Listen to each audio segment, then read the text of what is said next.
descended from the darkness in a world where the goddess's authority had already tarnished. And thus from the abyss shall a new vitality stir. Such is the holy promise. That is the covenant. Such is the savior of the night. It is the name of all miracles and power. Executors, disciples of Nidrasil, welcome your new salvation.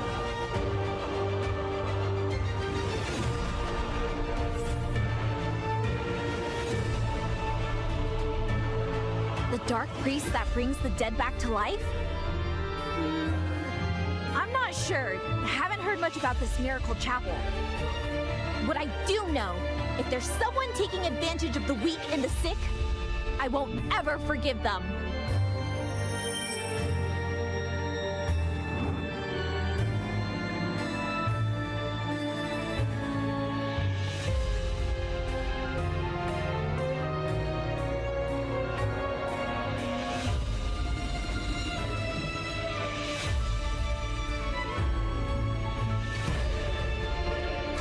The end of this road.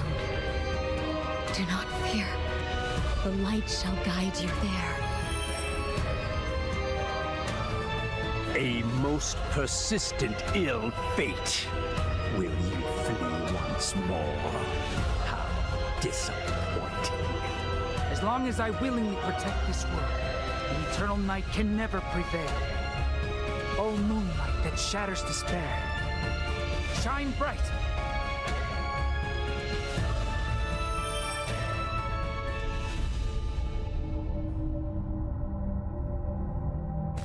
I am an executor of the Black Grail. I am the breaker of false vows, the spear that pierces the hearts of heathens. Ah, Claire, why did you not save me? Blasphemers, you shall be sent to where you belong.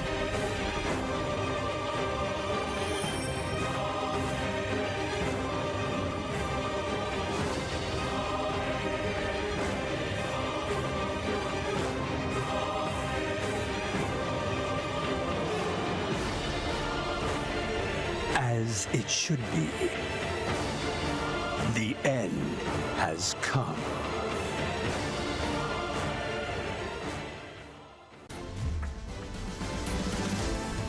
안녕하세요, 효짱입니다. 네, 안녕하세요. 광준입니다. 제가 진짜 오랜만에 나오는 거 아니에요? 아, 그렇죠. 저도 네. 효장 되게 오랜만에 보는 거예요. 그쵸? 왜냐면 에픽세븐이 나를 버렸거든. 하지만 저는 짝자랑하는 마음으로 계속해서 꾸준히 하고는 있었어요. 아, 그렇죠. 왠지 친구 목록에 계속 게임 중이라고 나오긴 하더라고요. 제가 이 서브 스토리나 이런 스토리가 계속 업데이트 되잖아요. 그런 스토리는 꾸준히 하고 있었는데 월드 아레나는 그 영웅들이 너무 많잖아요. 방대하다 보니까 그렇게 너무 선택지가 많으면 어렵거든요. 뭘 골라야 될까? 이게 굉장히 어려워서 손대기가 조금 꺼려졌어요. 하지만 월드 아레나만 조금 안 했을 뿐이지. 아, 월드 아레나만 좀 안 했다? 스토리는 꾸준히 하고 있었답니다. 그럼 이제 오늘 월드 아레나를 제가 이제 도와드리려고 나왔는데 네. 에픽세븐에서 월드 아레나가 좀 두려웠던 유저들을 위한 새로운 기능이 추가가 됐어요. 뱀픽 어시스턴트 기능이 새로 또 나왔다고 해서 오늘 효장에게도 또 소개를 하고 계승자분들에게 또 소개를 하는 시간 가져보려고 합니다. 오케이. 한번 해보도록 하겠습니다. 실력 좀 볼까? 전 아직 휴가라고요. 프리벤. 요즘 네. 초보자분들이 게임하기 편하려면 펄화나 보검의 군주 이세리아 같은 반격 캐릭 위주로 하는 게 좋아요. 그래서 반격 기믹을 저지하는 이제 모르트 닫고 그리고 헤카테를 다는 이유는 천칭의 주인이라는 캐릭터 고르면 어지간한 덱들은 다 면역이 돼. 자, 추천 영웅 이렇게 벌써 나오죠. 뜨네요? 실제로 첫 번째로 이제 많이 고르는 픽들이 나와 있나요? 그쵸. 저는 유라가 땡기긴 하는데 보건교사 유라가 나쁘지 않은 이유가 뭐냐면 네. 상대방이 어떤 픽이 나와도 적당히 대응이 돼요. 일단 첫 번째 추천은 꽤나 잘 나왔다. 네, 첫 번째 추천은 꽤나 1픽에는 고를 법한 캐릭터들만 나왔다. 떴다. 자, 그럼 아까 이제 우리가 헤카테를 닫았었잖아요. 네. 그 친구가 이제 부활을 막는단 말이에요. 오. 부활을 막는데 지금 보건교사 유라도 초이나 때문에 부활이 가능하고 그리고 루엘도 이제 부활하는데 좀 표독한 친구예요. 그럼 루엘로. 그럼 되게 의미 있게 추천이 뜨는 거네요? 그쵸. 지금 이제 AI가 되게 똑똑한 게 딜러를 서포팅 해줄 수 있는 캐릭터가 2개가 나왔으니까 이 뱅가드에는 딜러를 넣어서 게임을 해라 라고 하는 거거든요. 프리렌. 아, 오케이. 좋습니다. 어때요? 프리렌 괜찮아요? 좋아요. 네네. 프리렌 굉장히 좋아합니다. 요즘 딜러로서 밸류가 좋은 캐릭터들이 몇 개 있는데 그중 하나가 프리렌입니다. 그래서 계속 추천에 뜨는 네네. 거구나. 어때요, 이번 추천? 상대 캐소게리 세크레트 나왔고 그리고 상대방이 지금 디버프 케어가 안 되는 조합이에요. 호반의 마녀 테네브리아로 디버프 걸어서 네. 보검의 군주 이세리아를 막아내고 편하게 해라. 혹은 이제 방간자 화형으로 얘는 디버프가 안 걸리니까 얘로 정리를 해봐라. 이유가 있네요? 네네. 좋아요. 그러면 AI가 이렇게 2개 추천을 해줬으니까 이제 저희가 추천에 뜨는 것만으로 픽한 거거든요. 어때요, 조합이? 이 정도면은 저도 완성도가 높다고 봅니다. 뭐야, 밴도 추천에 떠요, 이게? 리나크 밴도 이유가 있어요. 이제 결국에 프리렌을 너가 지키지 못할 것 같으니까 리나크 갖고 얘를 해라. 밴해라? 네, 그렇죠. 똑똑하다. 와, 나 근데 뱀픽만 저 한 세월 걸렸거든요. 이거 어떻게 해야 되냐. 이것 때문에 너무 두려웠는데 훨씬 수월하다. 그쵸? 이제 좀 합리적으로 바뀌었어요. 자, 그럼 이 친구로 3스킬로 초이나를 써서 이제 프리렌 내려주면 되겠죠. 3스킬 쏘시고, 어우. 우와. 최근 잘 나오네. 아직은 모릅니다. 아무런 직다? 무슨 일 벌어질지 모른다, 에픽세븐. 네, 여기서 3스킬 맞으면 프리렌 체력이 많이 없으니까 신이기증 자체는 방관자 화형이 발로 찰 거고 이렇게 되면 이제 거의 반쯤 잡았기 때문에 이기겠다. 도발도 남아있고 화형이 확실히 괜찮은 픽이어서 제가 골랐어요. 네, 좋습니다. 확실히 AI가 이러면 이제 시구르사이스 아티팩트 효과 때문에 네. 체력이 회복이 돼요. 이제 이러면 DN의 혼자서는 화형을 잡을 만한 화력이 안 나와요. 그러면 거의 끝났네요. 이렇게 되는 거예요. 와, 월드 아레나에서 내가 이겼어. 믿지 마요. 평소에 승률이 어떻게 나왔길래? 아니, 나한테는 되게 유의미한 거예요. 유의미한 승리였다. 내가 뱀픽해서 내가 이겼어요. 이 뱀픽 어시스턴트 기능이 네. 이제 굉장히 유용하다는 걸. 그럼요. 네, 좋습니다. 내가 뱀픽 때문에 어려워했다고 했잖아요. 그렇죠. 굉장히 수월해져요. 굉장히 수월해졌다. 자신감이 좀 붙었다. 저는 여기에 되게 의의를 두거든요. 오케이, 좋습니다. 이제 가볼게요. 자, 추천 뭘로 갈까요? 프리엔만 안 고르면 돼요. 나 아까 배웠잖아요. 율하를 선택하면 괜찮다. 그렇죠. 딜러 1픽을 비추천하는 이유가 뭐냐면 네. 딜러가 1픽으로 나왔을 때 그 딜러가 카운터를 당해서 잡혀버리면 덱이 다 망가져요. 또 하나 배웠습니다. 첫 번째 픽은 보건교사 율하. 자, 리나크랑 하르세티랑 라스가 나왔습니다. 어떤 거 하고 싶으세요? 저한테 자아를 주시는 거예요? 근데 너무 의존하는 건 또 좋지 않다. 맞아요. 우리가 이렇게 하는 맛도 있어야 되니까. 그렇죠. 그러면은 우리는 이번에는 제가 아까도 말씀드렸던 것처럼 루엘? 네, 요즘은 서포터를 좀 배치를 해주고 한번 눌러보죠. 이렇게 하면 AI가 어떻게 추천해줄지. 자, 이렇게 추천해줬죠. 네. 이게 왜 이렇게 뜨냐면 네. 쾌속의 기수 세크레트가 나왔으니까 기원에라스랑 방관자 화형은 디버프에 안 걸리거든요. 그래서 아주 편하게 게임 하셔라 라고 이렇게 추천을 해주는 거예요. 근데 프리렌 좋아하시니까 프리렌. 네, 프리렌 가겠습니다. 굉장히 또 의미 있게 추천이 나오긴 했어요. 이게 이유가 있긴 해요. 상대방 픽을 보고 하는 것 같긴 한데 저는 그 포인트를 좀 보고 싶긴 하거든요. 디버퍼라는 캐릭터를 이제 추천을 해줄까. 이게 능동적으로 게임을 해야 되거든요. 그쵸. 기원에라스나 방관자 화형은 어쩌면 약간 좀 수동적인 느낌이 강하기 때문에 지금은 맞아주고 간다 이런 느낌보다는 나도 먼저 때릴 수 있다라는 걸 좀 보여줬으면 해서 자, 라스트 라이더 크라우까지. 네. 근데 디버퍼를 추천을 해주고 있긴 해요. 지금 2개나. 회속의 기수 세크레트랑 거의 비슷한 밸류를 가진 디버퍼거든요. 이런 면에서는 굉장히 긍정적이에요. 그럼 이해를 하고 또 이번에는 라스랑 리나크랑 화영이 떴어요. 저는 화영이 제일 괜찮아 보이긴 해요. 이게 왜 그러냐면 보검의 군주 이세리아나 라스트라이더 크라우 같은 캐릭터들이 많이 배치가 돼 있으면 기원에라스도 힘쓰기가 살짝 어려워요. 미나크 닫아라 이거예요. 잠깐만요. 어때요? 이번 밴도 따라갈까요? 자를 근데 섞을까요? 저는 네. 미나크 닫는 거 좀 아닌 것 같아서 그럼 누구 닫을까요? 그래서 궁금하긴 하네요. 추천대로. 자, 그러면 자 하나 정도 섞었어요. 네, 하나 정도. 상대방은 방간자 화형을 밴을 해줬습니다. 네. 좋아하는 캐릭터인? 프리렌. 자, 3스킬 하시면은 지금 수면 상태가 세시기 때문에 네. 세크레트도 한 번에 잡을 수 있고요. 역속성이어서. 오, 좋아요. 저 확실히 느꼈어요. 어떤 걸 느끼셨어요? 재밌다. 재밌다. 오. 행동기지 내려오고 초이나 때문에 턴을 바로 한 번 더 잡을 수 있거든요. 네. 근데 저는 이번 판 느낌이 굉장히 좋아요. 어떤 것 때문이죠? 달을 처음으로 썼거든요. 그렇죠. 그게 큰 거예요. 목표가 생겼어요. 어떤 이런 거죠? 식으로 네. 추천을 받으면서 내가 가이드라인을 따라가되 네. 조금씩 익숙해지면 자아를 정말 조금씩 썼겠다. 정말 조금 썼겠다. 나중에는 내 자아가 많이 들어가요. 맞아요. 그렇게 하면 되게 이 AI 이 시스템을 잘 쓰고 있는 거다라는 느낌이 들 것 같아요. 그쵸. 자, 살아났죠? 아, 이러면 이겼다고 봐도 무방한 거죠? 그쵸. 얍, 뿅. 아, 이렇게. 와, 자아를 처음 섞었지만 이겨버렸다. 진짜 잘하셨어요. 굉장히 뿌듯해요. 확실히 근데 기본적으로 뱀픽 하실 때는 서포터랑 디버퍼랑 딜러랑 이렇게 조화를 어느 정도 맞춰줘야 조화롭게 된다. 섞어야 한다. 이게 추천에 자아를 조금 섞어서 조화롭게 만든 다음에 경기를 하면 결과가 좋다. 네, 그렇죠. 정확합니다. 이해를 빨리 하셨네요. 이게 뭐 때문이다? 시스템이다. 아, 뱀픽 추천을 어시스턴트 해줬기 덕분이다. 때문에 예전 같으면 생각도 못했을 거예요. 너무 재밌어요. 이게 아유. 추천을 해주니까 확실히 재미가 붙네. 저랑 해서 재밌었던 걸 수도 있잖아요. 아니요, 추천해줘서요. 아, 추천해줘서 네. 재현은 이제 효장이 혼자 한번 해보는 것도 저는 괜찮을 것 같아요. 할 수 있을 것 같아요. 충분히 저는 할수 있을 것 혼자가 아니에요. 이 시스템이 아, 함께 맞지. 하니까. 뱀픽 어시스턴트가 네. 또 있으니까. 예전 같으면 광준이 혼자 해보세요. 이렇게 나를 던져놓잖아요? 아니에요. 아, 예전에 저를 또- 너무 높이 평가하지 마세요. 이랬을 것 같은데 이제 할 수 있을 것 같아요. 이제는 뱀픽 어시스턴트 있어서 뭐 든든합니다. 걱정이 안 돼요. 저는 아까 프리벤 했던 걸 기반으로 가겠습니다. 아, 오케이. 좋습니다. 이렇게 두 개로. 잘 배우셨네요. 자, 율하 그리고 이세리아, 네. 아룬카가 떴는데 저는 아까 또 배운 게 있죠. 어떤 거 저는 배우셨죠? 또 스펀지 같이 흡수를 잘하거든요. 처음에는 딜러를 넣으면 안 된다. 보건 교사로 가겠습니다. 어우, 너무 좋은데요. 괜찮죠? 자, 그리고요. 자, 루엘과 프리렌과 이세리가 떴는데 전 또 아까 배운 게 있죠. 어떤 거죠? 루엘 아까 고를 때 잘을 썼었잖아요. 괜찮은 것 같아요. 네, 그래서 저는 루엘로 갑니다. 오. 여기까지 어때요? 꽤나 고수 같죠? 아, 진짜 고수 같아요. 약간 여자 광준? 저 말고도 요즘 최상위권에서 이렇게 많이 나와요. 좋아요. 프리렌의 이세리아랑 설화가 나왔어요. 저는 지금 홀로서기 중이니까 그쵸.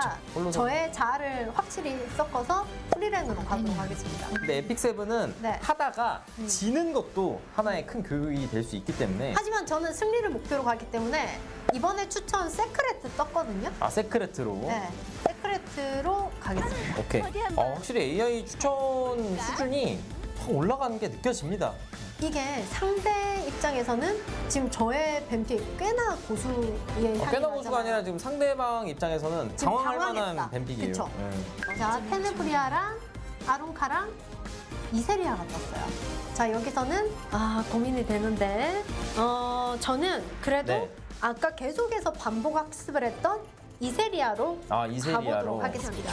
벤 추천이 떴죠? 네. 벤은 아까 전에 추천이 꽤나 있게 네. 추천을 해줬기 때문에 벤도 따라가도록 하겠습니다. 밴도 따라간다. 오케이. 네.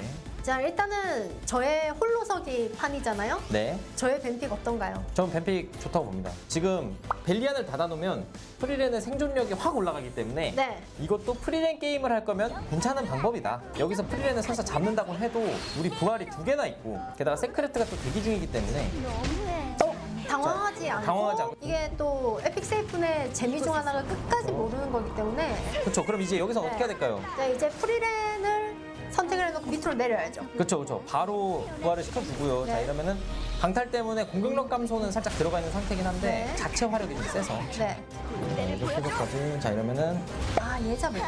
이제 이게 에픽세븐은 한번 저질러 보고 지면은 네, 이것 때문에 졌구나. 피드백 들어가면 또 발전을 해요. 방금 나 피드백 했잖아. 얘 잡을 거. 저는 항상 그런 식으로 합니다. 오. 실제로 지금 많이 발전을 하신 거예요. 아까는 일로 생각도 못했다고. 네, 그렇죠. 지금 혼자 하고 계시는데 홀로서기 지금 굉장히 성공적입니다. 자, 일단은 부활로. 유라를 부활시킨다? 네. 괜찮은 판단입니다. 여기서는 네. 라스트 라이더 크라우로 먼저. 네. 아까 얘 못 쳐서 좀 억울했거든요. 얘를 못 때려서 좀 억울하셨다. 실제로도 영광에 관한 아티팩트 때문에 빨리 네. 잡아주는 게 좋거든요. 잘하시는데요? 괜찮죠? 네. 해보시니까 지금 어떠세요? 좀 승리가 느껴지나요? 승리의 바람이? 지금 약간 승리의 냄새가 지금 코앞까지 왔거든요. 코앞까지 왔어요? 네. 부활을 했지만 부활했지만 번을 키고 번을 키면 일반 공격 마법이 또 강력해지기 때문에. 그러면 이제는 진짜 마무리가 됐다. 야. 어때요? 저의 완벽한 홀로서기예요. 일단 뱀픽이 좋으니까 그 뒤에 운영도 깔끔하게 들어가네요. 근데 실제로 잘하셨고 이제 오늘 월드아레나 결과도 좋았고 어떻게 해보시니까 어떠세요? 저는 굉장히 좋은 시스템인 것 같아요. 접하기가 되게 두려웠거든요. 그쵸. 뱀픽이 너무 어려워서. 하지만 이 뱀픽의 추천을 이렇게 해주시니까 너무 재미가 있는 것 같아요. 확실히 재미가 붙고 이기다 보니까 내가 이걸 쓰니까 괜찮네? 이 다음에는 추천을 기반으로 내 자아를 쌓게 되고 굉장히 좋은 시스템이지 않나 하는 생각이 들어요. 확실히 표장이 오늘 하는 거 보고 네. 저도 이제 초보 계승자분들이 과연 뱀픽 어시스턴트 기능 잘 사용할 수 있을까라고 네. 걱정을 했었는데 이 정도 기능이면 충분히 사용하실 수 있을 것 같고 게다가 또 이 뱀픽 어시스턴트 기능 자체가 챔피언 티어 미만 유저분들이 월드 아레나에 재미를 붙이기 위해서 업그레이드된 기능이라고 하니까요. 네. 초보자 계승자분들도 많은 관심 부탁드리겠습니다. 또 의문을 가지시는 분들이 살짝 있을 수 있어요. 뭐요? 회수의 기술 세크레트도 한정이고 루엘도 월광이고 이런데 나 없는데 이거 어떡하냐. 아, 그럴 수 있어요. 근데 이 AI가 본인이 가지고 있지 않은 캐릭터는 대체를 해서 또 추천을 해준다고 해요. 그래서 이 뱀픽 어시스턴트 기능을 사용하실 때 굳이 그렇게 막 걱정을 안 하셔도 된다. 게다가 이 기능은 이 영상 올라가고 다음 주인 4월 2일이죠. 오, 바로네요? 그쵸? 4월 2일 날 실장이 되면서 이 월드 아레나 관련 이벤트도 또 준비가 돼 있다고 하니까요. 계승자분들의 또 많은 관심 부탁드리겠습니다. 맞습니다. 저같이 뭔가 두려움을 품고 있던 분들은 이제 좀 재미를 붙이실 수 있지 않을까 하는 생각이 듭니다. 월드 아레나 이제 초보자 계승자분들을 위해서 많이들 준비를 하고 있다고 하니까요. 이 월드 아레나 컨텐츠에도 많은 관심을 또 부탁드리겠습니다. 자, 그러면 저희도 오늘 즐겨보니까 너무 재밌더라고요. 아, 그렇죠. 진짜 네. 재밌었어요. 여러분들도 뱀픽 어시스턴트 많이 활용해보세요. 안녕.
에픽세븐 e스포츠의 명경기를 파헤쳐보는 시간, 쾅준이 픽한 경기 속 숨겨진 전략은 어떤 게 있을지 제대로 한번 파헤쳐보도록 하겠습니다. 자, 쾅준의 픽 첫 번째는요, 눕덱의 낭만을 보여준 크음과 창 선수의 에픽세븐 월드 아레나 챔피언십 2025 유럽 서버에선 8강 2라운드 경기입니다. 먼저 뱀픽부터 확인해보겠습니다. 선턴을 잡을 때 자주 쓰이는 고독한 늑대 페이라와 바다의 유령 폴리티스가 모두 다친 상태에서 창 선수는 벨리안을 선픽하며 게임을 길게 가져갈수록 소울번의 영향력을 높이는 설계를 시작했습니다. 이에 맞서 크음 선수는 라스트 라이더 크라우와 저거래 귀족 헤이스트를 꺼내들며 너가 눕는다면 나도 똑같이 눕겠다는 의지를 보여줬죠. 같은 눕덱일지라도 각자의 전략은 서로 달랐는데요. 크음 선수는 하르세티를 기용하며 토라미의 영향력을 높여줬고, 이에 맞서는 창 선수는 미리 꺼내든 도시의 그림자 슈에 이어서 뒤틀린 망령 카일론과 연계해 토라미를 잡아내려는 심리전이 펼쳐졌습니다. 과연 각자 준비한 심리전이 정확히 경기 속에서 나왔을지 한번 확인해 보겠습니다. 경기 시작부터 크음 선수가 하르세티를 벤가드에 넣은 이유를 정확히 보여줍니다. 고적중 하르세티로 강화 불가와 기절을 제대로 적중! 선턴부터 네 번째 턴까지 모두 본인의 것으로 가져오는데 성공하죠. 엘비라의 불사부터 토라미의 속도 증가와 공격력 증가까지 눕덱의 영향력을 한껏 끌어올릴 수 있는 만반의 준비를 마치게 됩니다. 이 경기에서의 핵심은 바로 여기! 크음 선수의 고적중 하르세티 때문에 창 선수의 도시의 그림자 슈 패시브 찌릿찌릿의 발동이 늦어지게 되면서 뱀픽에서 준비한 뒤틀린 망령 카일론과의 연계가 점점 멀어지기 시작했는데요. 이 위기의 상황에서 창 선수가 이길 방법은 단 하나! 투지 스택을 쌓은 뒤틀린 망령 카일론의 3스킬로 토라미를 잡아내야만 했습니다. 하지만 엘비라 때문에 투지가 없는 상태에서 3스킬을 쓰게 되면서 토라미를 끝끝내 잡아내지 못하게 됐고 경기가 크음 선수에게 기울게 됩니다. 비록 토라미의 쇄도는 계속해서 발생하지 않았지만 쇄도 없어도 괜찮아, 힘으로 누르는 모습을 제대로 보여줍니다. 만약 크음 선수의 하르세티가 고적중 세팅을 하지 않았더라면 창 선수의 뒤틀린 망령 카일론이 조금 더 활약하는 그림이 나올 수 있었겠죠. 자, 광준의 픽 두 번째는요. 속덱의 정석을 보여준 페이스펌프와 로스트 어페어 선수의 에픽세븐 월드 아레나 챔피언십 2025 아시아 서브에선 16강 1라운드 경기입니다. 먼저 뱀픽부터 확인해보겠습니다. 로스트 어페어 선수는 속도 싸움에 자신 있다는 듯 리나크를 먼저 선택하며 주도권을 가져가려고 했습니다. 그렇지만 이대로 주도권을 넘기기 싫었던 페이스펌프 선수는 리나크와 속도 싸움을 해줄 리디카를 골라줬고 심연의 유피네로 행동 게이지 증가 기믹을 그대로 저지함으로써 이후 연계까지 방해하는 미래를 그리기 시작합니다. 이에 로스트 어페어 선수는 본인의 속도가 느릴 것이라 판단해 속덱을 카운터 칠 수 있는 야심가 타이윈을 뱅가드에 넣으면서 뱀픽의 방향성을 새로 바꾸게 되는데요. 더 이상 속덱을 유지하는 건 무리인 것 같았지만 페이스펌프 선수는 여기서 멈추지 않았습니다. 뱅가드에 빌트레드를 집어넣으며 그야말로 칼을 꺼내들었는데요. 과연 각자 준비한 심리전이 정확히 경기 속에서 나왔을지 한번 확인해 보겠습니다. 리나크를 상대로 꺼내든 리디카가 선턴을 잡으며 페이스펌프 선수의 예상대로 흘러가게 되는데요. 이 경기의 핵심은 바로 여기! 폴리티스가 착용한 심연의 왕관은 빗나감 여부와 상관없이 기절을 적중시키기 때문에 아미드가 자칫 스킬을 사용했다가 기절에 걸려버리게 되면 모든 계획이 무너지게 되는 상황이었지만 다행히 기절에 걸리지 않게 됩니다. 그 이후 패시브가 켜진 빌트레드의 한방, 페이스펌프 선수의 모든 게 걸려있는 순간이었는데요. 빌트레드 쇼가 펼쳐지면서 속덱 카운터를 속덱으로 찍어 누르는데 정확히 성공합니다. 만약 아미드가 폴리티스 심연의 왕관에 기절에 걸렸더라면, 빌트레드의 한방이 나오지 못했더라면 경기 결과는 달라졌겠죠. 지난 4월 4일 드디어 에픽세븐 마스터스가 시작됐습니다. 이번 시즌에는 어떤 결정적인 한 수가 등장할까요? 저 광주는 다음에 또 새로운 픽과 함께 돌아오겠습니다. 감사합니다.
Hey there.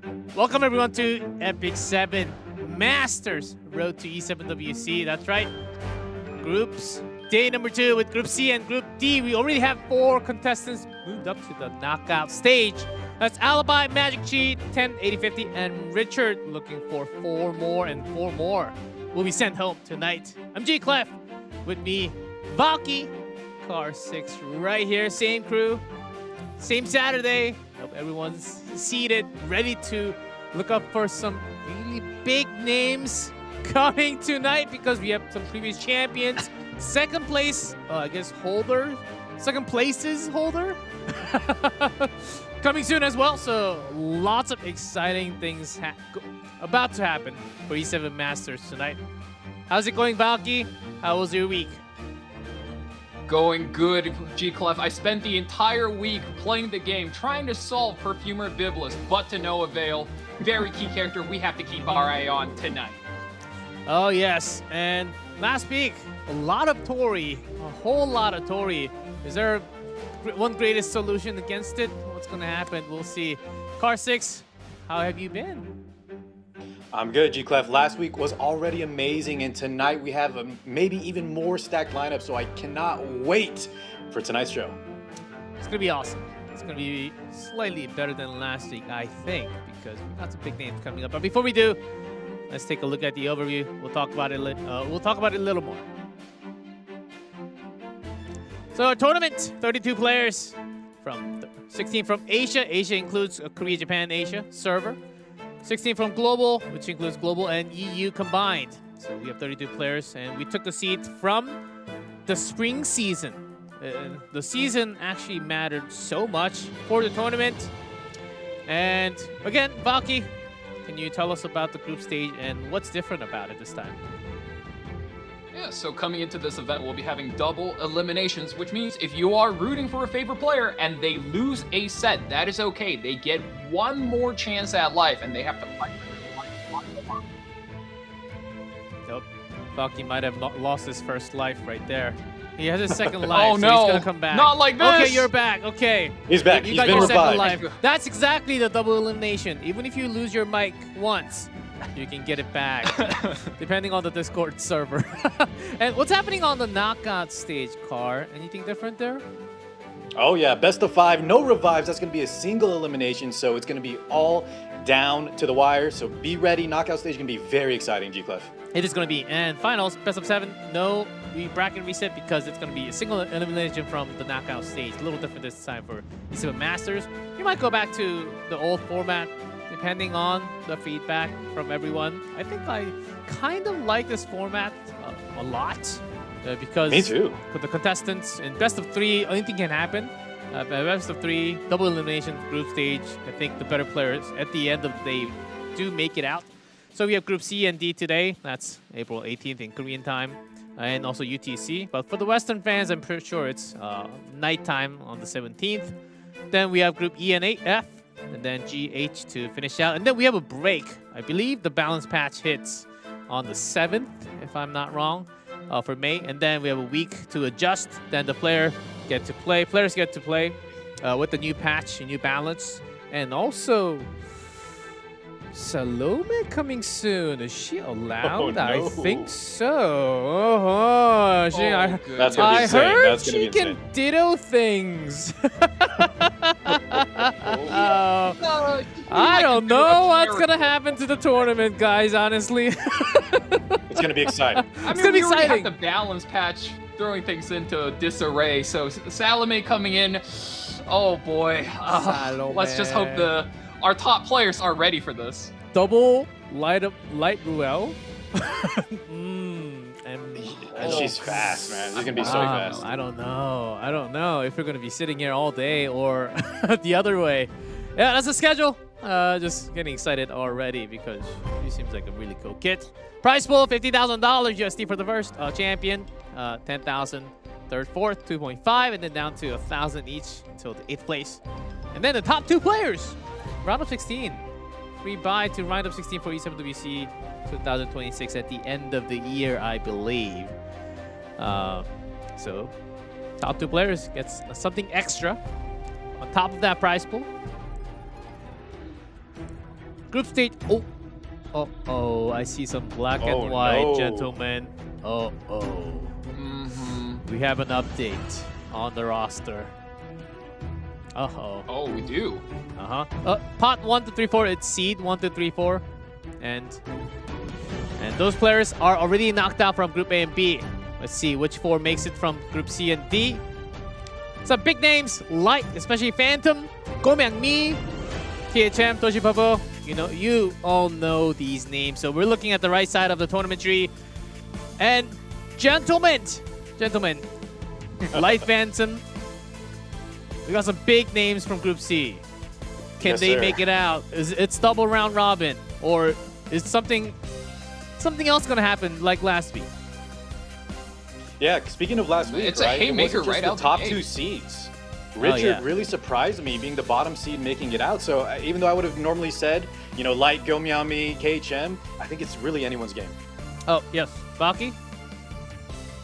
Oh, I was going to put the highlight on Group D right there. That right there is the group of death. I mean, both groups, honestly, if you look at it, so tough. So many hard competitors. and you see these new faces like UniHero and Sindri barely squeezing in, and they want to fight for themselves like a chance to shine, and then they got to go through these all-time greats, KHM, Gomiami, Light Phantom, and we even have like a secret hitter in MMZN, so there is a lot for these guys coming in at the underdogs. Yes, we can talk more about the group. Let's speed run. Let's gear up a little bit and go through the groups. But before we do that, we have...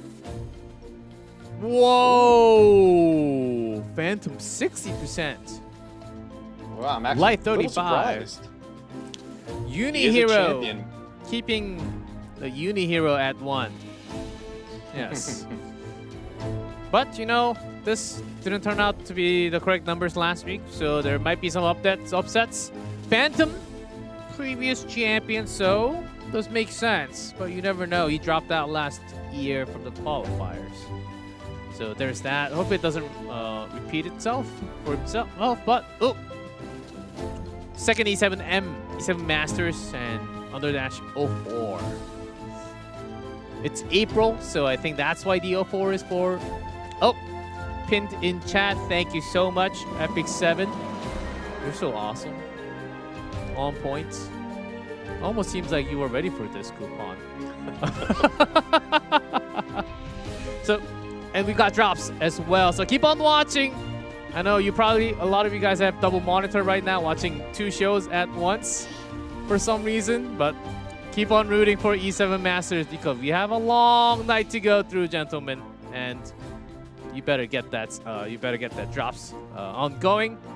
So we can talk more about the groups.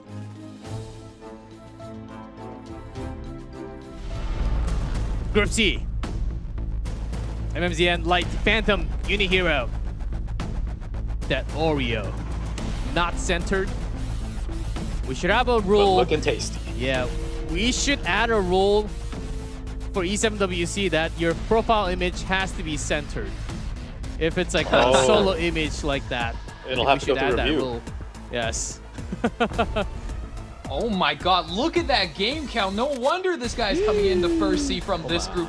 I think this has to be some of the, if not the #1 amount of game count coming into this season. This guy really showing how many his games a day is experience here, MMZN.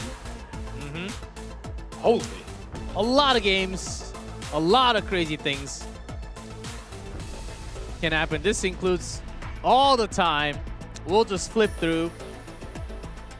And Oreo here, UniHero. Comparatively not as much, but free rent, I think that's the key. So I believe both players are ready. So let's just hop on in game as soon as possible. Oh, some data here, 10-8. Hey, not bad. Shout out Uni, 10-8 against the guy with like 1 million games. There is something important, right, G-Clef, that we should let the players at home know that head-to-head, ladder, all these games played, it's going to be a little bit of a different format, right? No warfare rules, and we have the lunatic draft. So it's really a completely different style of tournament. Good point. Thank you, Car. And we are ready to roll and get this match ongoing. First match of the day from Group C. MMZN on the left, UniHero on the right. We've got Notos unlocked. Uh-oh. Setsuka ban, okay. I've no Seems like a snipe ban with Bellion. So I've been watching, a lot of these top player streams, and a lot of them are trying to test, leaving up Notos. We saw this in the last week's show. A lot of players can come over the top, cleave him. Maybe sometimes you can overwhelm him with debuffs. But, I think it is still a little risky. He is still extremely powerful and one of the newer units to the game. Notos does, in fact, get locked in there for UniHero. And if you look at the pre-bans here, opting for a turn 2 playstyle, banning away the MLDN, as well as Briar Witch Iseria with MMZN, of course, posturing himself, banning out the Bellion so you can enable the Soul Burn. And speaking of that aggression coming in, Lady of the Scales is locked in on the other side. You never want to let any opponent have both of those characters. Notos and Lady of the Scales are our equalizers here, each one a piece going over. And wow, Bossa Runka as well. That's not a combo you see very often due to Lady of the Scales transferring so much damage into that front unit, and Bossa Runka already blocks it out. UniHero here hovering that Perfumer Biblis. I mean, this is the character that's taking over the RTA ladder right now. If you are a new player, you better hope you have this character if you're trying to play PvP, because man, she is so good versus every single composition getting locked in for UniHero. Also, her artifact. Very good. Shout out Veritas, right, Valky? Yeah, might need some multiple of those Yes, sir. artifact in the future as well. No pressure, guys, but just saying. Imperial Live and Notos from last week's data. 4 wins, 3 losses. 57% Oh, win I rate so thought far. it was 50-50, so it was 4-3. Yeah, okay. I thought so too, but I might have miscounted one. So there's that. So he's not Fortune is on our invincible. side. And Ruel of Light on top. Starting off with the Ruel already. Let's do it. Perfumer Biblis 2, that's going to be very tanky. I wonder if MMZN is just setting up possibly to ban this Notos. Whatever MMZN does, his third pick needs to offer up such a huge advantage over UniHero, because not only does UniHero have 2 of the best Soul Weavers in the game, he also has Notos. These 3 characters are already so tanky. Spirit Eye Celine being locked in there. That is his #1 most picked hero from last season. I think he's built his entire playstyle around that. Opting for the comfort draft. Does UniHero punch through that? This is going to be a showcase that, I mean, if it works, it's going to be the strongest Spirit Eye Celine showcase. Yeah. First game. Like to use your favorite hero. That lock. So there's that Celine. Most picked, most been guarded unit for MMZN throughout the season. Oh. Lidka speeding things When it up. comes through, yes, threatening, you know, that first turn advantage, making sure UniHero has to respect. And so now in 4 and 5, does he try to contest? Does he try to race, or does he kind of stick to his game plan? Maybe just get a second hyper carry alongside the likes of Notos. Oh, Harsetti is indeed open. Going for some shuffles. UniHero thinking about it. Don't see his free run yet.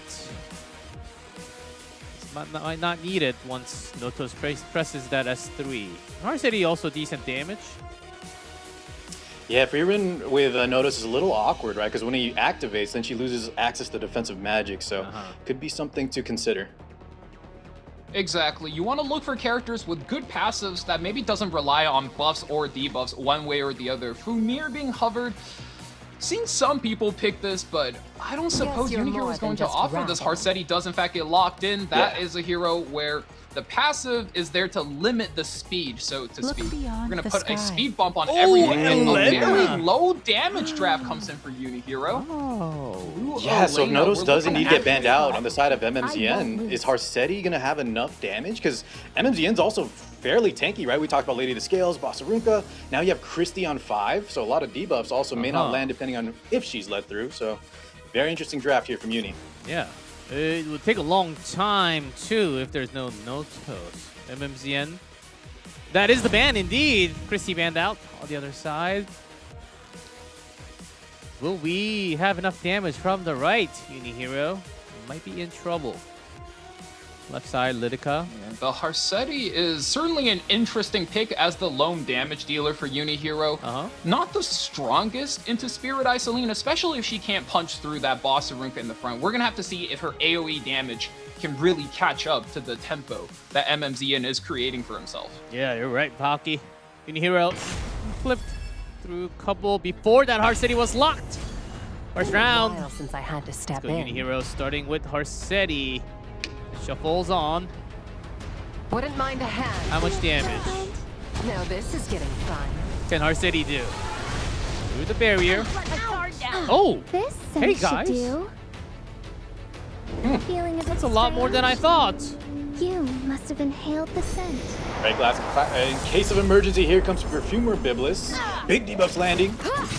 Let my guard down. Your defiance amounts to That nothing. is absolutely massive. You do take a turn away from the fire Lidka, but Lady of the Scales here generally on very high effect resistance, and if she opts so, we'll be able to just take away both redirect provokes, and going to opt to do that on top of granting abundance to her team, which will be a lot of splash damage. Bob and Spirit Eye Celine now free to play the game. Allow me to show you. Who's the king of these streets? The speed into Harsetti. Fate cannot be altered. Resist. Little bit of a resistance, no defense break. That's clutch. We'll be able to keep the Harsetti alive a lot longer. Spirit Eye Celine here, are you going to go for the Soul Burn? Are we going in immediately? And if you do, what is the kill order? Do you gun for the Harsetti first? But no, we're going to play it slow and steady. Opt to open the gates for S3's Yeah, we saw this a lot last possession year, after- right? If you can't get enough tempo on that first soul burn and like secure a kill, usually it's better to slow play it. And this match indeed is going to be a much slower one, as both players kind of go through the motions, see if they can get any key assets out of the way before they really start pressing buttons. Your attitude. Exactly, Car. How And that was a really safe Ruel play on the Harsetti as well, knowing that there's going to be a lot of damage coming in from the Spirit Eye Celine. We're preemptively putting up the damage limit buff on her so she doesn't lose more than a third of her HP at once, which is going to combine with the shield. But that fear, though, takes away a turn. That's not something you want to see. No, not from UniHero. First come, first serve. Every turn, every damage is crucial with this comp. Heretics Oh, will there's be the E-break. punished. But can you pair that up when your turn is coming very slow? Lydica. Time to bring this Letting it fight rip. to an end. Opting to skip the S2 here, drops the S3 directly into the Bibla's defense break comes through, and I think that gives Spirit Eye Celine a window here to make a play. I think so, right? This is where we're going to start putting that gas on. Soul burn activated. How dare you? And I think that's the kill. No passive. Oh my goodness. Got more souls. A stench. Good damage coming Into through. Ruel, Another Idol's turn cheer, still, man. Fighting Jax. A lesson to be engraved Yes. upon And one more. MMZN trying to bring down for the extra life. your Those unworthy shall Might step actually go for aside. this. Oh my Has a god. shot. He's got one more. He's got There we one. go. A third on Ruel, and she is gone. Well, now we know why this is his most played hero. He's putting on a masterclass right now. But a fragment of the everlasting tide.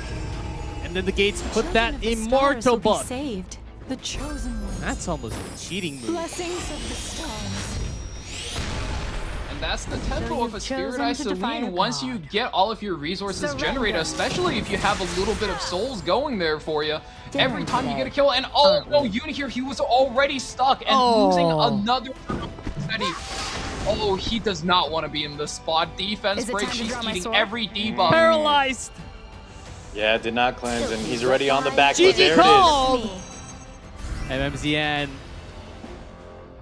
It's lunatic, so we won't be seeing that Spirit Eye Celine, but for round 3 might be worth pre-banning. UniHero, that was some scary numbers we've just seen. Oh man. Yeah, that was a really scary draft there for the side of UniHero. Kind of had that Harsetti in response, right, to that Lydica. Maybe that shook him a little bit, but I think that was maybe a slight mistake. Obviously, we can see in hindsight, right, the Harsetti, even though she did great damage turn 1, when that Spirit Eye Celine gets going, she is just cutting through the entire team. And on top of that, I mean, losing one game is not really that big of a deal in the grand scheme of things, but the thing that has to be on UniHero's mind is not only did he lose game 1, but he's about to lose Perfumer Biblis, Ruel of Light, Harsetti, all of these important anti-speed characters for this very important second match that, I mean, he wants to claw one back. You don't want to go 0-2 this early. Hovering the Genesis Rosses is going to be enough for him. Well, that is certainly a powerful pick, right? Especially in game 2. Man, this unit is so strong. Can cleave, can, second life, immune to debuffs. What a powerful pickup. Utility as well in the form of the collapsing seal. And a steal. Somewhat from MMZN. One of the favorite units for UniHero was Freeren. Okay. Yeah, most ban protected unit from UniHero on 3. Oh, the aggression is coming out. Hovering over Tackoli. The speed plus damage. Field experience is There we crucial. go. Does in fact get locked in. That means MMZN is prepping to go for a speed strategy bright and early. Zio is banned away as well, which means there's no easy character UniHero has access to that immediately grants him that very important first turn. No Zio, no Harsetti, you are racing raw speed. Yeah, and raw speed, especially in round 2, right? When we talked about all those key units kind of not being on the table, it's just so rough, especially if you try to play like a turn 2 style. So let's see how Uni adapts to this all-out aggression from the first 2 picks on MMZN.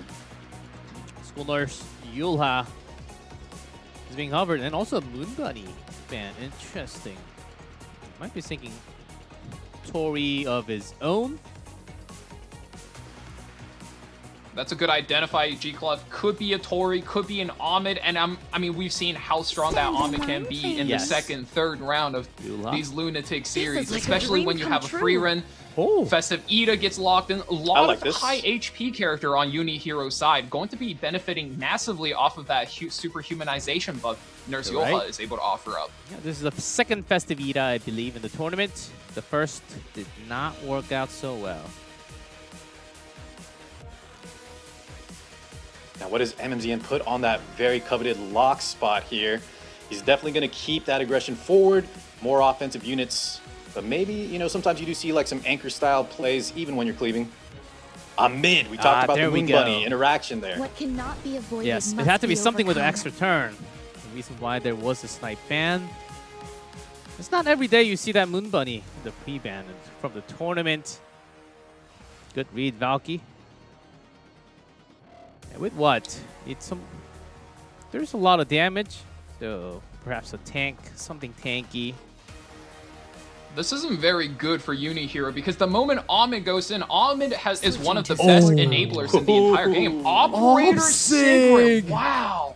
We've seen her once last week too, against the Shield. But I think she was banned out, right? Oh, I think she was post-banned, yes. She was banned out, yeah. So I think here maybe UniHero has like a tech build on a protection set that got scouted out.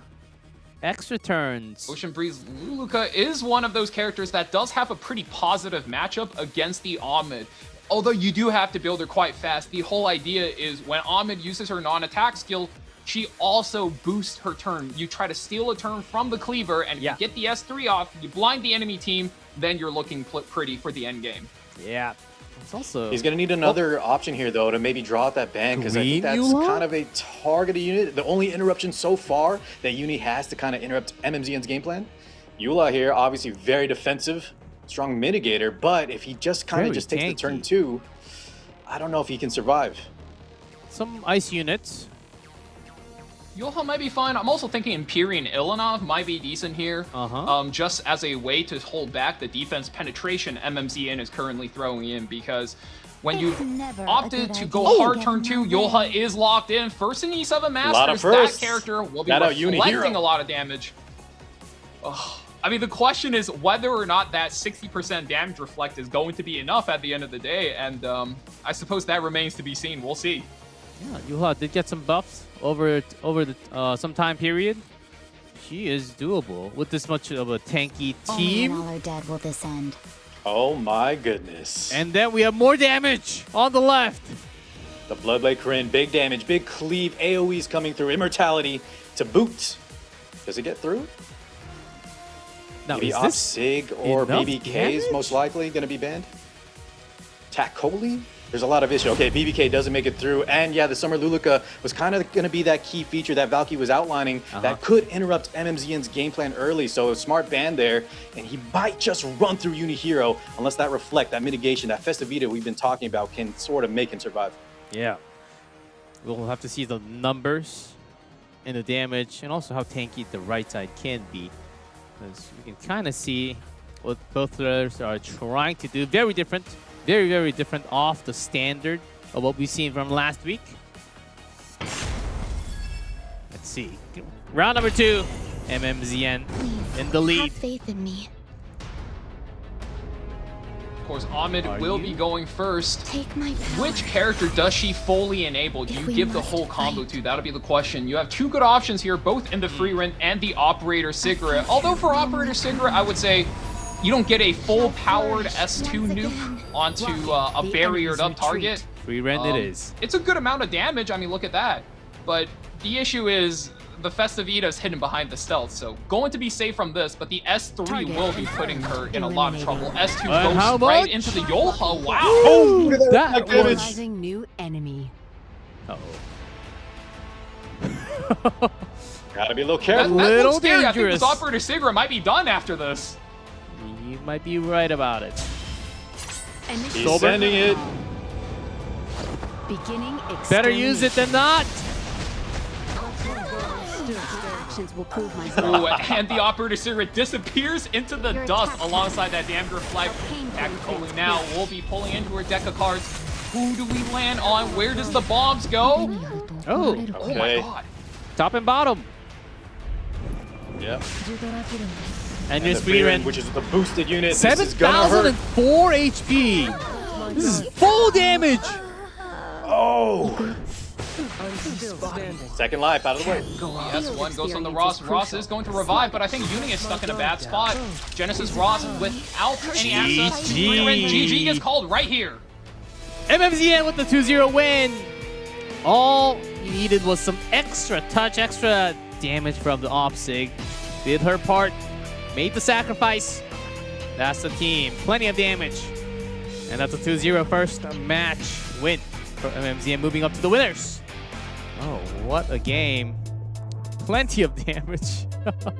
The only damage coming from the reflect on Eula, but this is just, it's so hard on game 2 to be like the turn 2 player. As you guys see here, right? When the aggressor comes out and just has the first few turns, it is just so much overwhelming damage to try and survive, even when you have multiple lives. And that is part of the challenge of playing against the Ahmed in a long series in the Lunatic. I suspect she will be a mainstay character due to her ability to just enable any single damage dealer. If they have any issues with speed, as long as they do a lot of damage, they're going to look like a superstar when paired with that Ahmed. No falsehood. This Spirit This is the 20 Isoline, turns from the Spirit Isoline. that was built differently. Wind Rider. My god, just goes and goes and goes. Yeah, I thought Ruel games are meant to last much longer.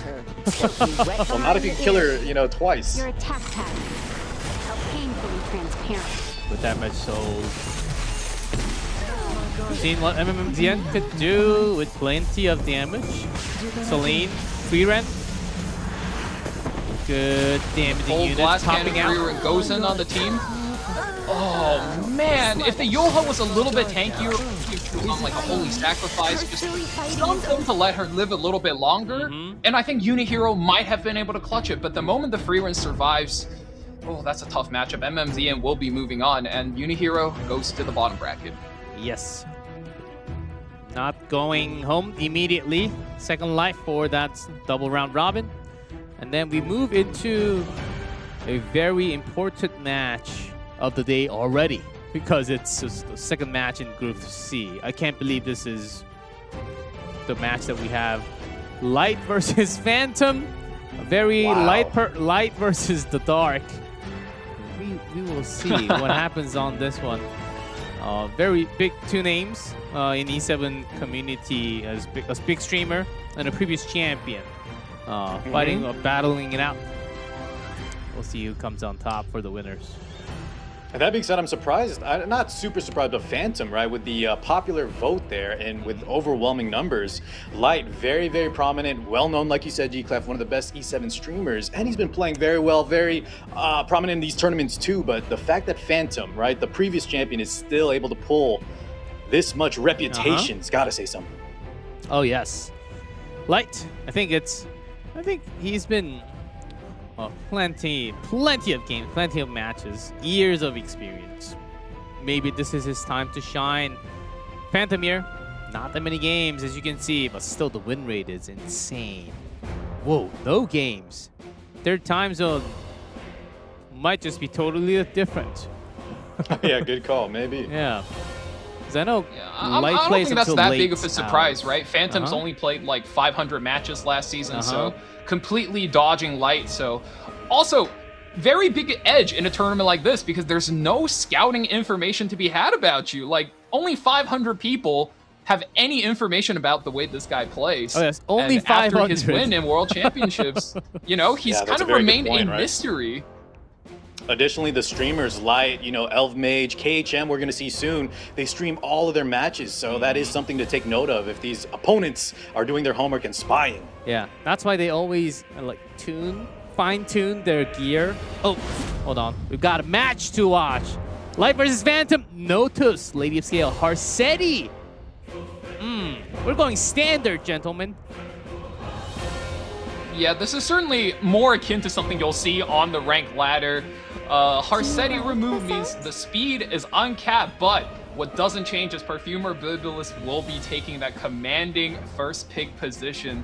She's so she's so difficult to play against. You just almost don't want to deal with her. Renok is one of the best characters in the game, but even she has a hard time against Perfumer Bibulus. So the moment any character drops below half, she is going to be providing a whole barrier and the healing. And wow, Light here immediately drops 2 high HP character. Genesis Ross, Shepherd of the Dark, the End, both characters able to play turn 2 and set up aggressive action from a speed standpoint. Phantom needs to think a little carefully or else he might walk into a trap. Very high tier unit. The End opened this time, was banned in the previous match. That's right. Yula being hovered here. We don't want to give access to, maybe potentially Yula plus Roz, that superhumanization that we've seen. Just such a powerful tool alongside all the other utilities she brings to the table. Bellion, though, coming out on pick 2 for Phantom. Aren't we? Maybe preempting some picks there on the side of Light. Also just, Souls, something very, very powerful against the likes of Dien. Basarunka now. Powerhouse picks. The one who hurt my family? Basarunka on third pick is one of the most annoying things you can deal with. Light definitely taking advantage of that third pick position. And now he's getting fancy with it. Monarch of the Sword, Iseria. We're looking to counterattack all of these speedsters to death. Renok is going at 300 mocks per second. Bellion, I'm sure, is fast as well. And as long as, we can play against the debuffs that are about to come, I'm sure we'll be fine. Yeah. But I don't know if we can play against Witch of the Mere Tenebria, guys. That woman is scary. Have you guys seen her debuff? When she high rolls? Block. Yeah, man. We saw, I think Chad was saying last week, right, how powerful debuffs just look when they land, but sometimes they don't always land, and you have Summertime Iseria over there on the left side. I think one of the strongest hyper carries in the current meta. So let's see, Light still has an open pick as well. Phantom, does he go with the debuff game plan? He's hovering. G-Clef mentioned Mortelix. That's a popular pick, sometimes drawing a ban, but I think players have actually been able to leave him up sometimes, depending on the rest of their draft, not being like completely weak to anti-counter. And from what we know, Phantom's Bellion does a whole lot of damage too. Okay, Tenebria first. Lone Crescent We are Bellona. hovering a Dark Warrior. Lone Crescent Bellona is very strong, but is she going to be strong enough to punch through that third pick Basarunka? I think Light has one pick to try to come back and swing into this. Thinking about that, Zio, not quite sure that's the way you want to go about this, though. Yeah, Bellona. Okay, that's all reliable. If it's Ruel, I could believe it. Zio, less so. Yeah.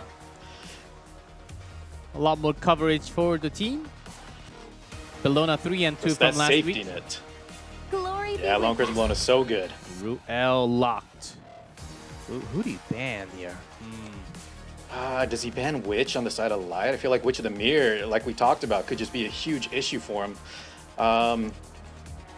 Hard one on the left. Iseria would remove a lot of damage. That creates a whole lot of tanky team. I think removing Iseria is fine because that's the best damage type against Perfumer Bibulus. And like Makes you guys sense. said, Witch of the Mirror is a no-brainer off the ban. No, Witch of the Mirror just yeah. leveled Makes up. it through. Bellona removed. Damage removed. Wow. Yeah, Okay. both players might have not crossed their path thinking about the post ban. I can kind of see the vision from Light. Maybe he's trying to survive, right? The damage, if you get Lone Crescent Bellona out of the way, the debuffs, we can maybe kind of power through a little bit, try to get acceleration. And since Iseria's still up, we have the Ruel backing. I can kind of see it. Yeah, we're going to let these guys cook. We'll see if I think it's a gamble on both players' part. We're going to have to see if that pays off. We have the post ban, the imprints. Open the gates for round one. something. Light versus Phantom. Renok, of course. Incredibly fast. Clash of Titans. Who do you target first? Boss? Turning to cowardly tricks. Yes. Has to be. Yeah, don't really got a choice there. And look at that efficiency in his play. He's skipping the Pilfer, dropping the S3 in immediately. We're going to minimize our chances to eat the counterattacks. Let the Witch land the control first, and then we take our turns. What lands? Oh. Wow, almost nothing. Yeah, that's what I was Really? saying. Sometimes she just doesn't get enough debuffs going. Really?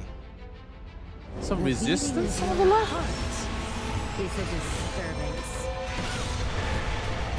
Doesn't Back look up good that for S2 from the Phantom. Bellion. Does get a provoke, but here come the counters. This is Samurai Saria, Sword Saria. Defense break. Yeah, it's gonna start now. Defense break already coming in, and look at that splash damage. Lands on the Bellion, and it immediately turns to injury. That is damage you cannot heal back.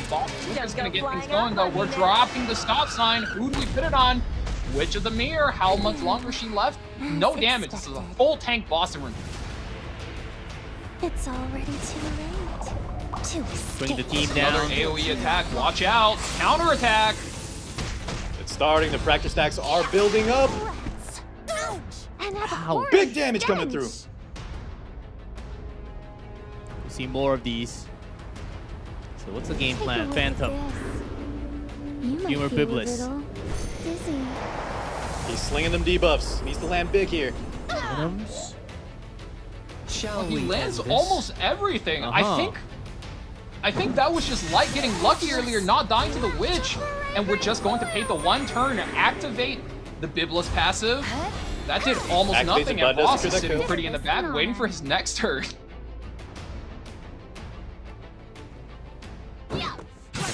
Down. Ouch. First count, first serve. Provokes. May I play you something? Rupture puts in a little bit of work after the Bellion goes. Bellion, Surely AoE. Boss Ruka and the Ruel's going down. Another counter attack though. Light's not just going to go down in peace. Oh man. Ooh, 2 dies. Ruel has every button in the game though. This Light, start pressing. But which one do you Sword Saria press? does have S3. Fracture stacks at 3. He's got to press something. S3. Gonna send. I, Ruel, hereby swear to lead He everyone might just to fully victory. bring back the Boss Ruka here. Just reset Phantom's progress. Right on, Valky. How dare you? Ooh, a little bit of a dual attack there just to keep the units a little bit topped off. And as long as Isaria is alive and she can attack, that barrier is going to keep building alongside with those fracture stacks. Super hard to deal with if you don't have the exact right tools to deal with it. But now, Genesis Raws finally rotated back to his turn. No soul burn available. We're going to drop the S3 immediately. No extra turn Going in necessary. raw. It does this damage go. Impress me. Oh, it Wow. does go him, but still alive, standing. Now Renok does have S2, which would be an S3 available. She's sending it. Pilfer coming out. Going straight into the Genesis Raws, getting those stats. No counter. Yeah, that's the thing with Boss Ruka revives, is whenever she does come back, she needs to take a turn before her stance comes back, so S3 damage is going to go in on the Genesis Rouse. We're looking to take them out early. Well, not exactly early anymore, but the splash does put the hurt down on the Isaria. Bellion and the Biblis, not long for this world. A little bit more dual attack, as if you don't have high enough of a counterattack chance. Get him out! Oh god, goodbye Bellion.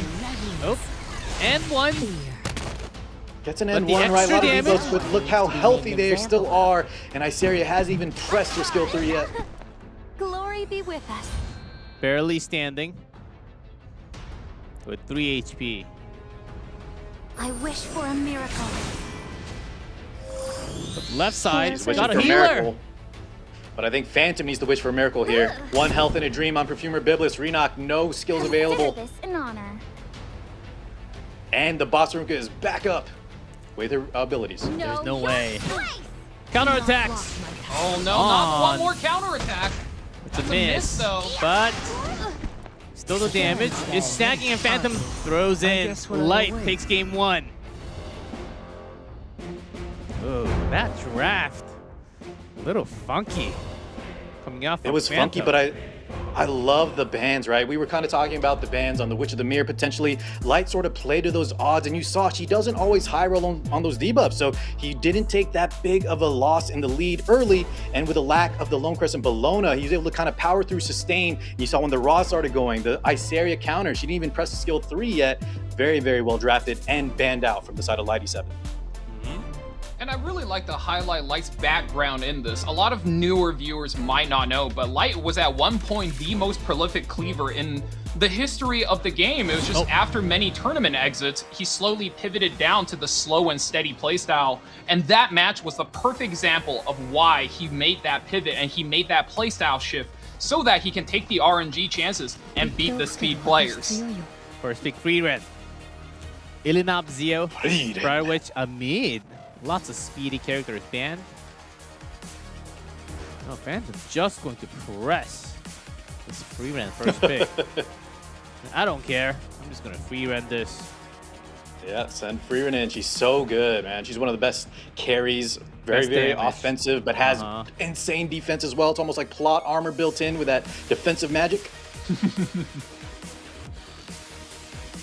Yeah, she's sort of a do-it-all character, especially in round 2. I mean, look at the pre-bans. No Biblis, no Bellion. Not a lot of characters that can answer her, but New Moon Luna able to seal No away Rena. all passives. At least she answered Frieren perfectly fine. And, okay, Sage Ball and Sazan being hovered. Let's get serious, Light. What do you pick? School Nurse Yoha is locked Whoa, in. guys. We're losing a lot I think of Sage great Ball is a synergy. good character, no but Bellion, not- no Ross. Yeah, Not on like two, a not on first two. turn. Yeah, not like a first turn material. Unless it was 2025. Yes. Not in the recent times. So there is School Nurse Yuha. So, Phantom threw in the puzzle piece. Now, how do you complete that? Luna on 1. You see a lot of question marks. Moon Bunny. Well, there's the Bunny Dom. We know what's coming. Knock, knock. Whenever you see Bunny, we are looking to play extra turns on our openers. Although, I will say with Ahmed ban, probably not the most effective way to open the game. So, it's a cute hover, but I don't think Phantom's going to be committing into it. Maybe a Barguita. Gita. Extra Ooh, turn okay. counters? Or Festive Ira. Dare Or block Pira. my way. Whoa, whoa, whoa. Dance. Yeah, Lone Wolf pair Polly. straight into that Sea Phantom on 3. Yeah, we talked about Sea Phantom last week. Very, very strong unit, especially round 2. Just a strong opener. Ooh, and this is quite scary as well. You might think Phantom is just picking a bunch of openers. Like, do openers really close out the game for you? Are they win conditions? Well, when you have both Lone Wolf Payra as well as Sea Phantom, not only are you pushing back the enemy team, you're slowing them, you're speeding up your team, you're giving them extra combat Oh my readiness. God. Phantom is looking to chain his turns together, and there's no better pick to stopping that than the Abyssal Euthine. I mean, her passive holds back all combat readiness pushed by half. She's taking out the turn manipulation cold. Oh, the trauma's Yeah, coming that's back for right, Matthew. Phantom. Is this a sign for Light? The Abyssal Euphine, we haven't seen her in the top spots in a long while. Definitely a great counter pick, especially with Tick format. Teiyu coming through. And I think, a lot of players have been picking this in response to the likes of like Notos when you set him up, especially behind something like a Zio. But here on the side of Phantom, just Euthine showing is some tanky. damage here. And Strays. More damage? Stray's hover is a little respectful. The Teiyu I get. When you pick a Strays in this situation, is you telling your opponent, I don't think you're fast at all, buddy. Get ready to be cleaved open. Is this a And I think to a player like Light, that is slightly disrespectful. Pivoted into the bystander Hua Young. I think that's Drifted. not a bad pick considering the low The damage. two units that output for Light. Salome can copy. Oh. Saw that Sharoon for a second. Moon Bunny? Is this There are the two right place? extra turn character for Phantom, but those are like ultimates that he can afford to skip. So I would say that's probably not as strong of a pick. Light? His Who final are choice? you people? Spirit Isoline. More damage. We saw her power from MMZN. Can provide immortality. Some backup plans. Oh, a whole lot of damaging units. Some more tankiness on the left. And bystander while on the right.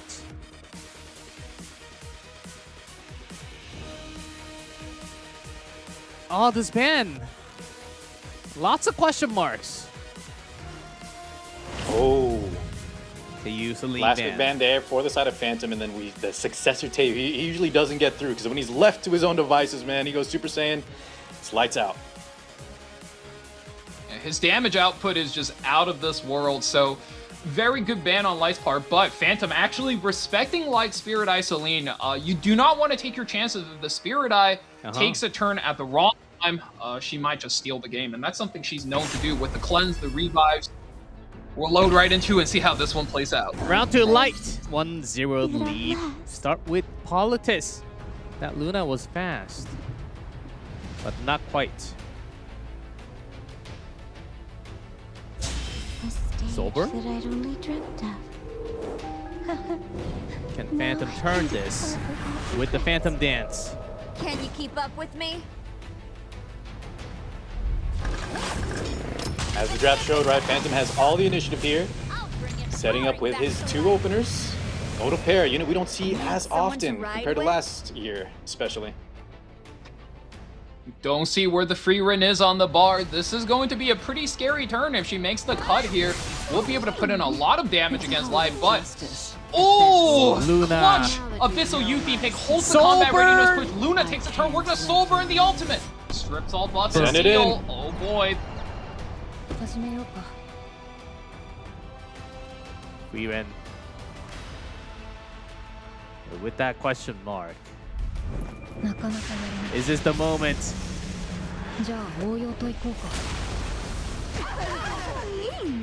Elbrus? Didn't have access to that attack buff. Counterattack comes through. Man! Uh-oh, here we go, though. What's the target? Extinction. Kicks the Luna. But Luna already did her part. That's right. Extinction may be something of note. Can't Superhuman bring her back? But we have a lot of other options. I think Light is doing math in his head right now. Superhumanization obviously should go on the Festive Ida, but maybe he wants to save the revive to potentially make a play against the bystander Hua-Young. He's doing the math. No, going to be boosting his Abyssal Yuffie.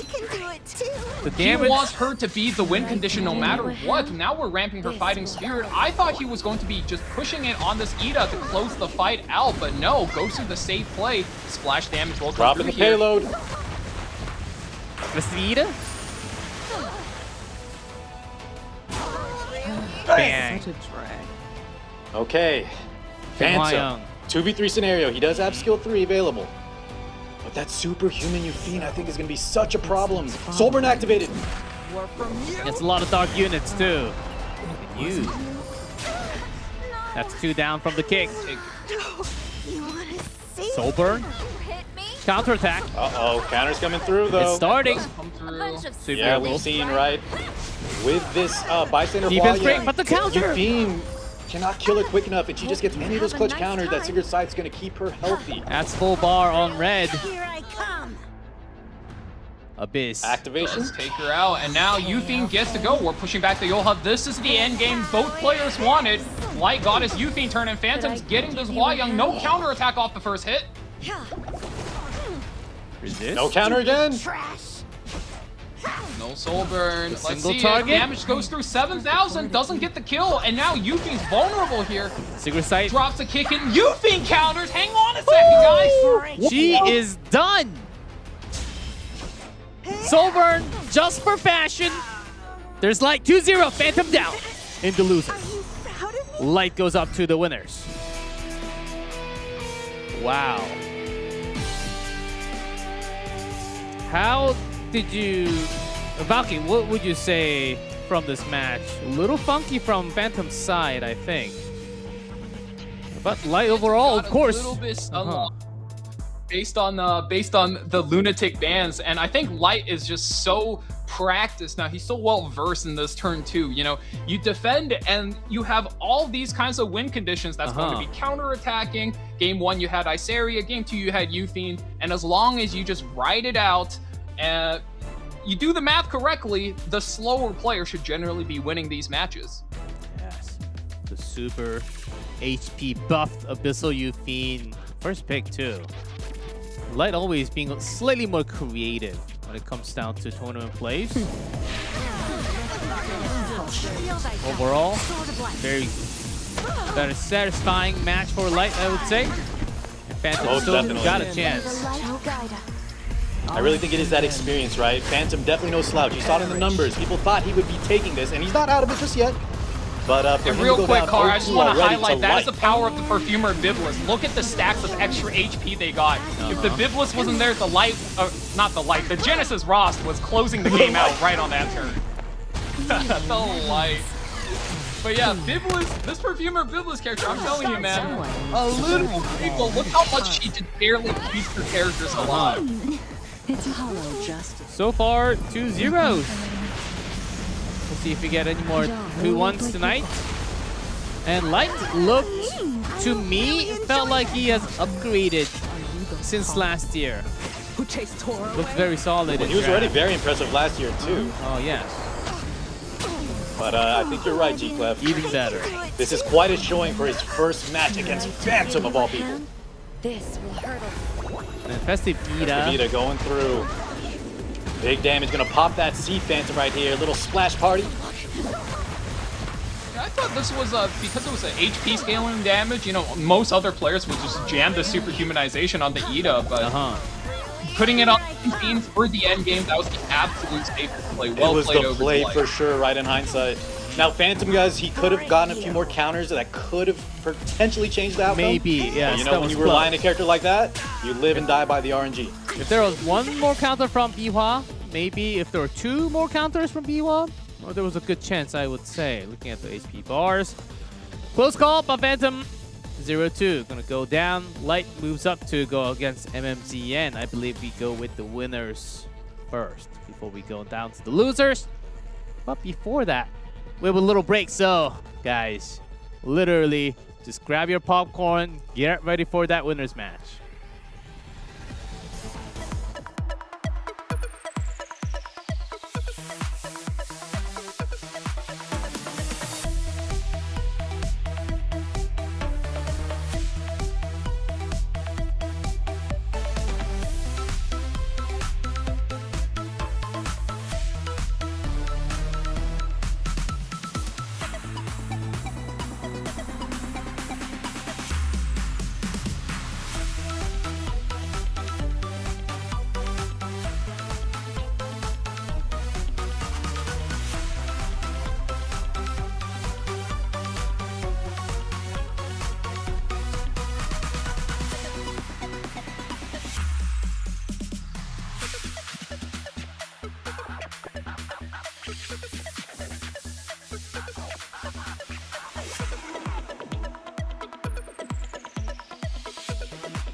It descended from the darkness in a world where the goddess's authority had already tarnished. And thus from the abyss shall a new vitality stir. Such is the holy promise. That is the covenant. Such is the savior of the night. It is the name of all miracles and power. Executors, disciples of Nidrasil, welcome your new salvation.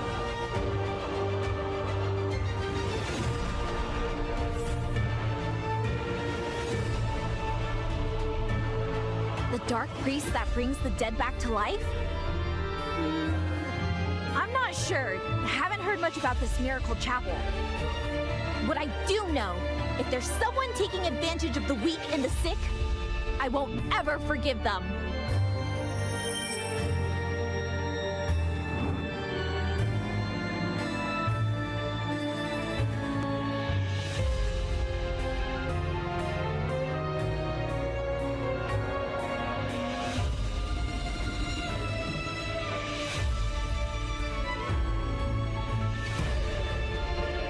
At the end of this road, do not fear. The light shall guide you there. A most persistent ill fate. Will you flee once more? How disappointing. As long as I willingly protect this world, the eternal night can never prevail. O moonlight that shatters despair, shine bright.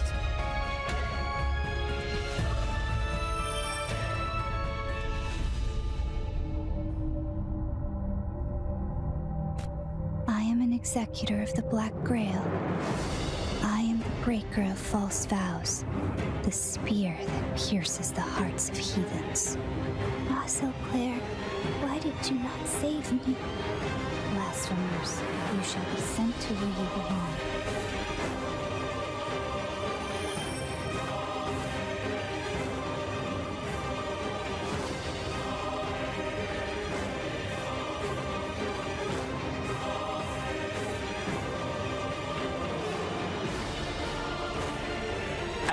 it should be. The end has come.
Welcome back to E7 Masters. Still on Group C. We just had 2 matches.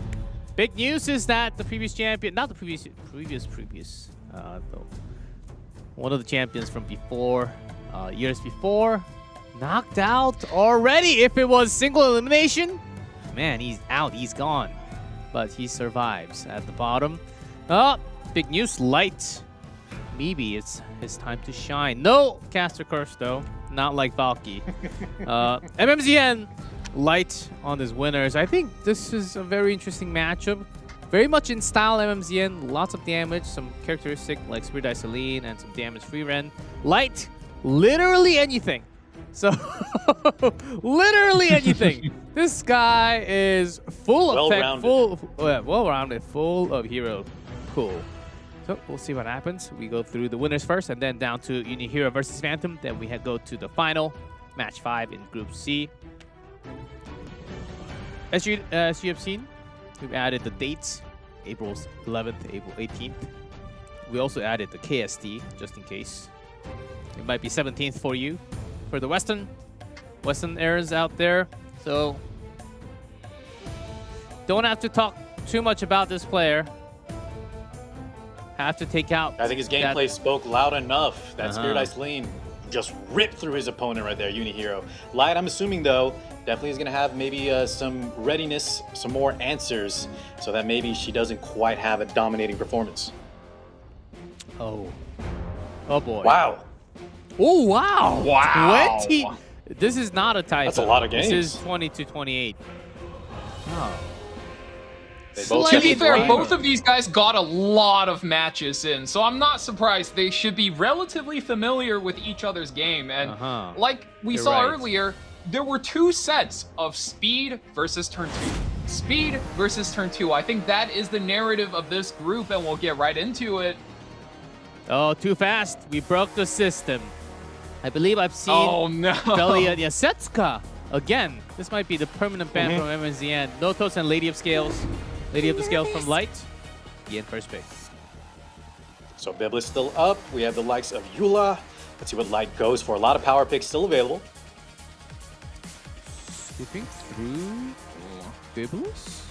I will say though, I do like the second pick position for Light. Normally you want to be first pick to fight over the OP characters, but there's one really key factor that is going to determine this third pick. If MMZN does not offer the Zeo to secure first turn, Light does in fact have the option to spring Harsetti, which is the speed bump character, on third pick ban protection. But if MMZN does go for the Zeo, then he can go for something like a Ruel of Light, which makes Zeo so much of a headache to play against. Please no Ruel. Perfumer Biblis comes out though. You've seen the power that this character can bring. I thought we liked those. What happened? Listen, I saw some Candlestick Ruel Valky, and oh my goodness. I think that combination should be banned. Oh yeah. Oh yeah. It's a that little, can be painful. Just a bit, you know, a tad. Celine. It's not even a question. It's just on that third slot. Uh-huh. I think really MMZN shows why he bans that Bellion for one of many reasons, right, G-Clef? Yes, Amassing exactly. all those souls and then ripping them at that Iseria. key turn. Sword Light's for really been liking sword. the sword Iseria. We talked Just about such a this strong lady. unit. He is hovering the And then- Ruel, though.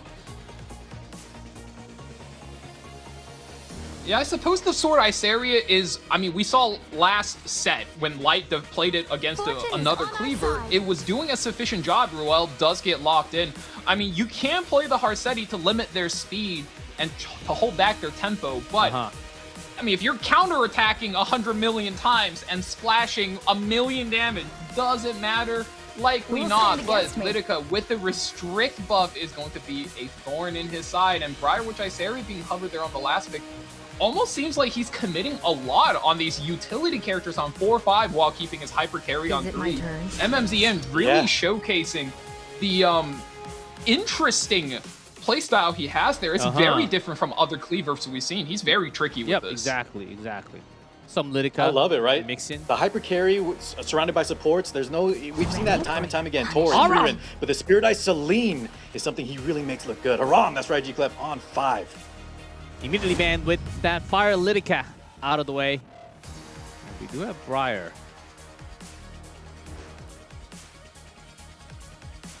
A lot of damage, a lot more healing on the right. Some survivability on the left. Here we go, winners for Group C. MMZN versus Light. Fine. Whoa, wait a minute. Bossarunka is not in the front. I think Light is going for a trick play here. Puts Genesis Ross in the front, counting on those counterattack to combat readiness, push him to steal the turn. Counterattack does go here. Oh no, it triggers the Biblas quite early. What a play from Light EpicSeven. Big combat readiness, which does Light get the turn. Dien is going to be pushing herself, and no, Dien goes turn 2. Goes first. Okay.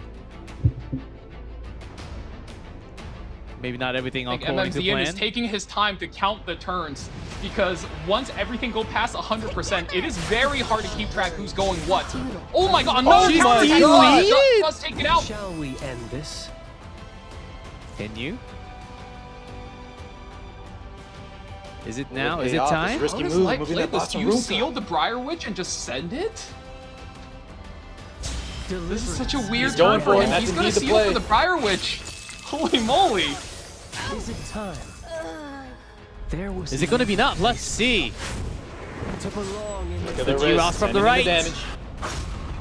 I mean, Spirit Eye Celine does have the damage limit. It's going to be tough. Both the other characters survive. That has to be painful. Going for He's the going all-in on the first. Ruel. Has to get rid of her here. No more Ruel. Briarwitch. 46! He still has plenty of souls, guys. We're about to see a One more reenactment soul of Game 1. burn. Can you? Haha, plenty! yeah. This Spirit Eye Celine is deadly. Cuts through anything. You like Oh my god. But Bossarunka. Even hits the Bossarunka just for good measure. Because he just feels like he's the that Rise much is more gassed ahead, out right? here. And she takes a lap. Amid this ceaseless cycle. And Edward this game out. Bring her back. Why not?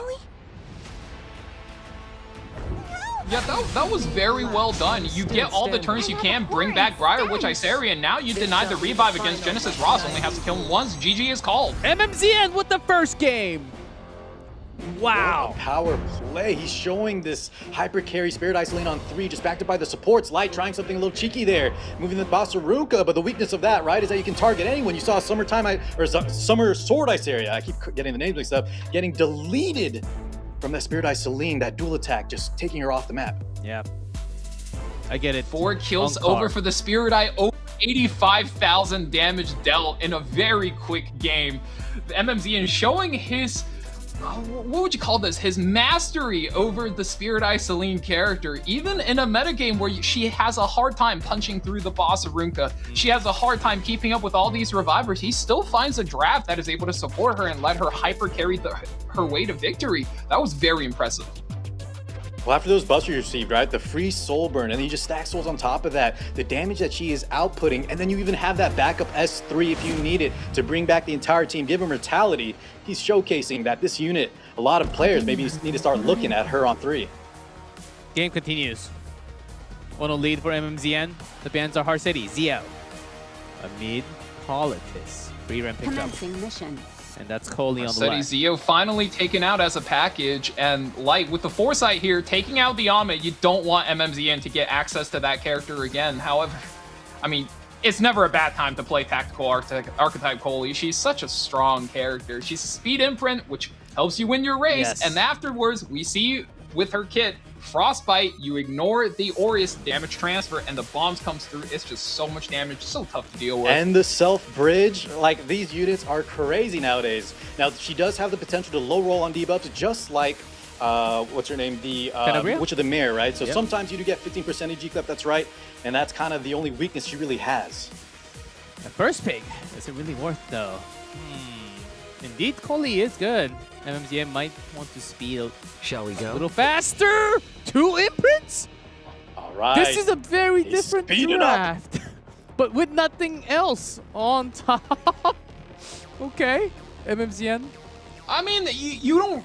This is a fine way to play the game for round 2 of a Lunatic series, I think, because all the things that are really good against Cleve is out. Zio's out, Harseti's out, Bellion's out, Bossarunka's out, Ruel is out. Oh, Light. I would say MMZN almost has free reign to do whatever it is that he wants on pick 3. As long as you get a good opener again, I think he's almost home free there. Festive Ida, another really annoying anti-cleave pick, as well as Silvertide Christie. We're looking to put up effect resistance for all of Light's characters. Right. Well, just one. That's right. You put one in the back talking and about you the bombs, right? pray they do their best. And Light trying to tank He's gonna this just up. have to take it and survive. Let's go how fully operational MMZN wants to go with the band protection.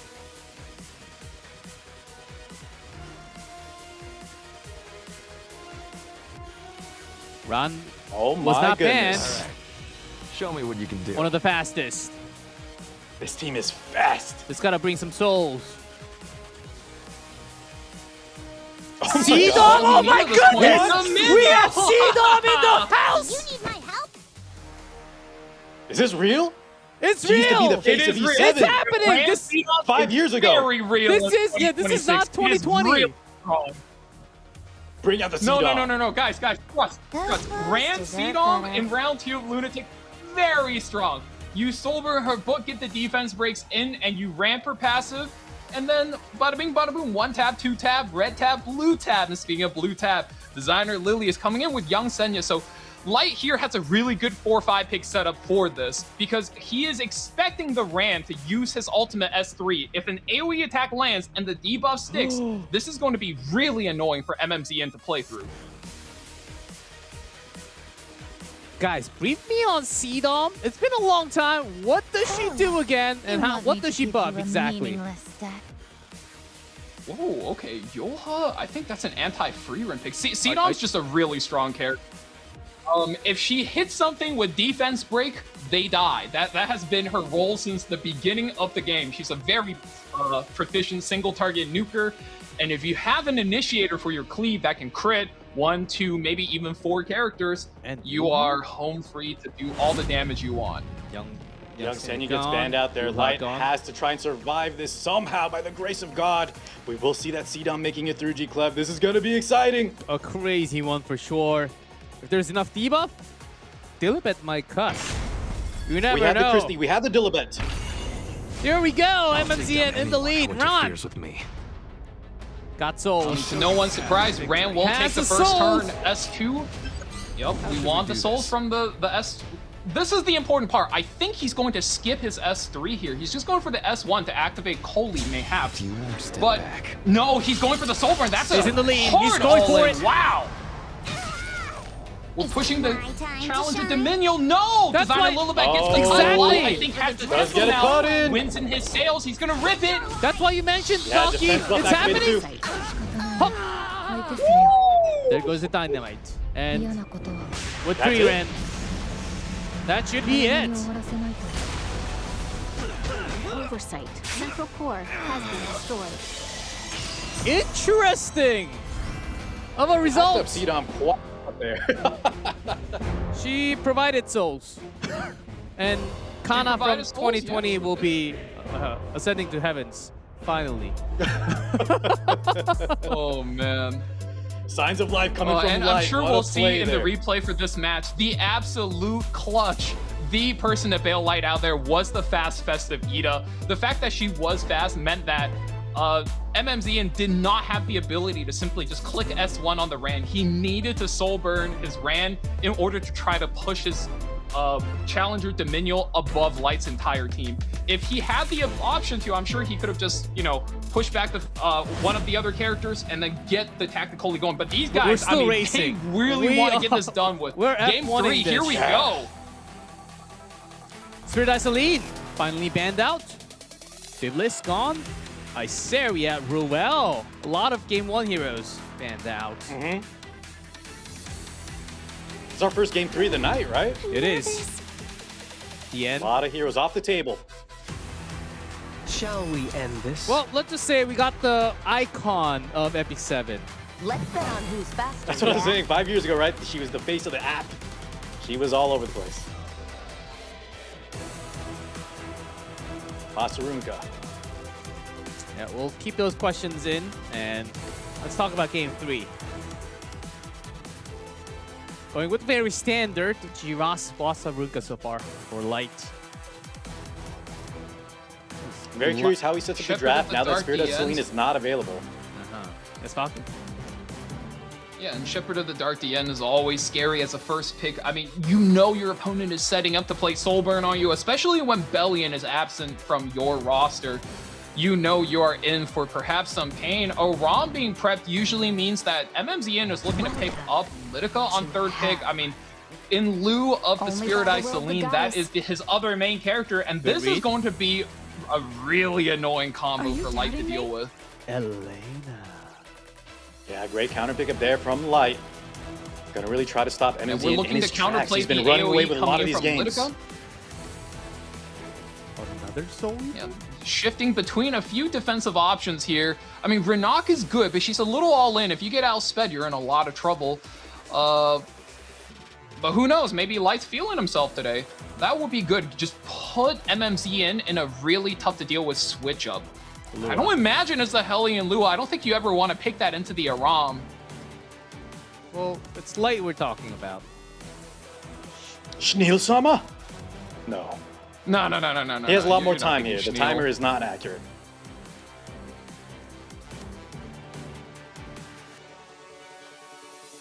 The clock should be up just about now.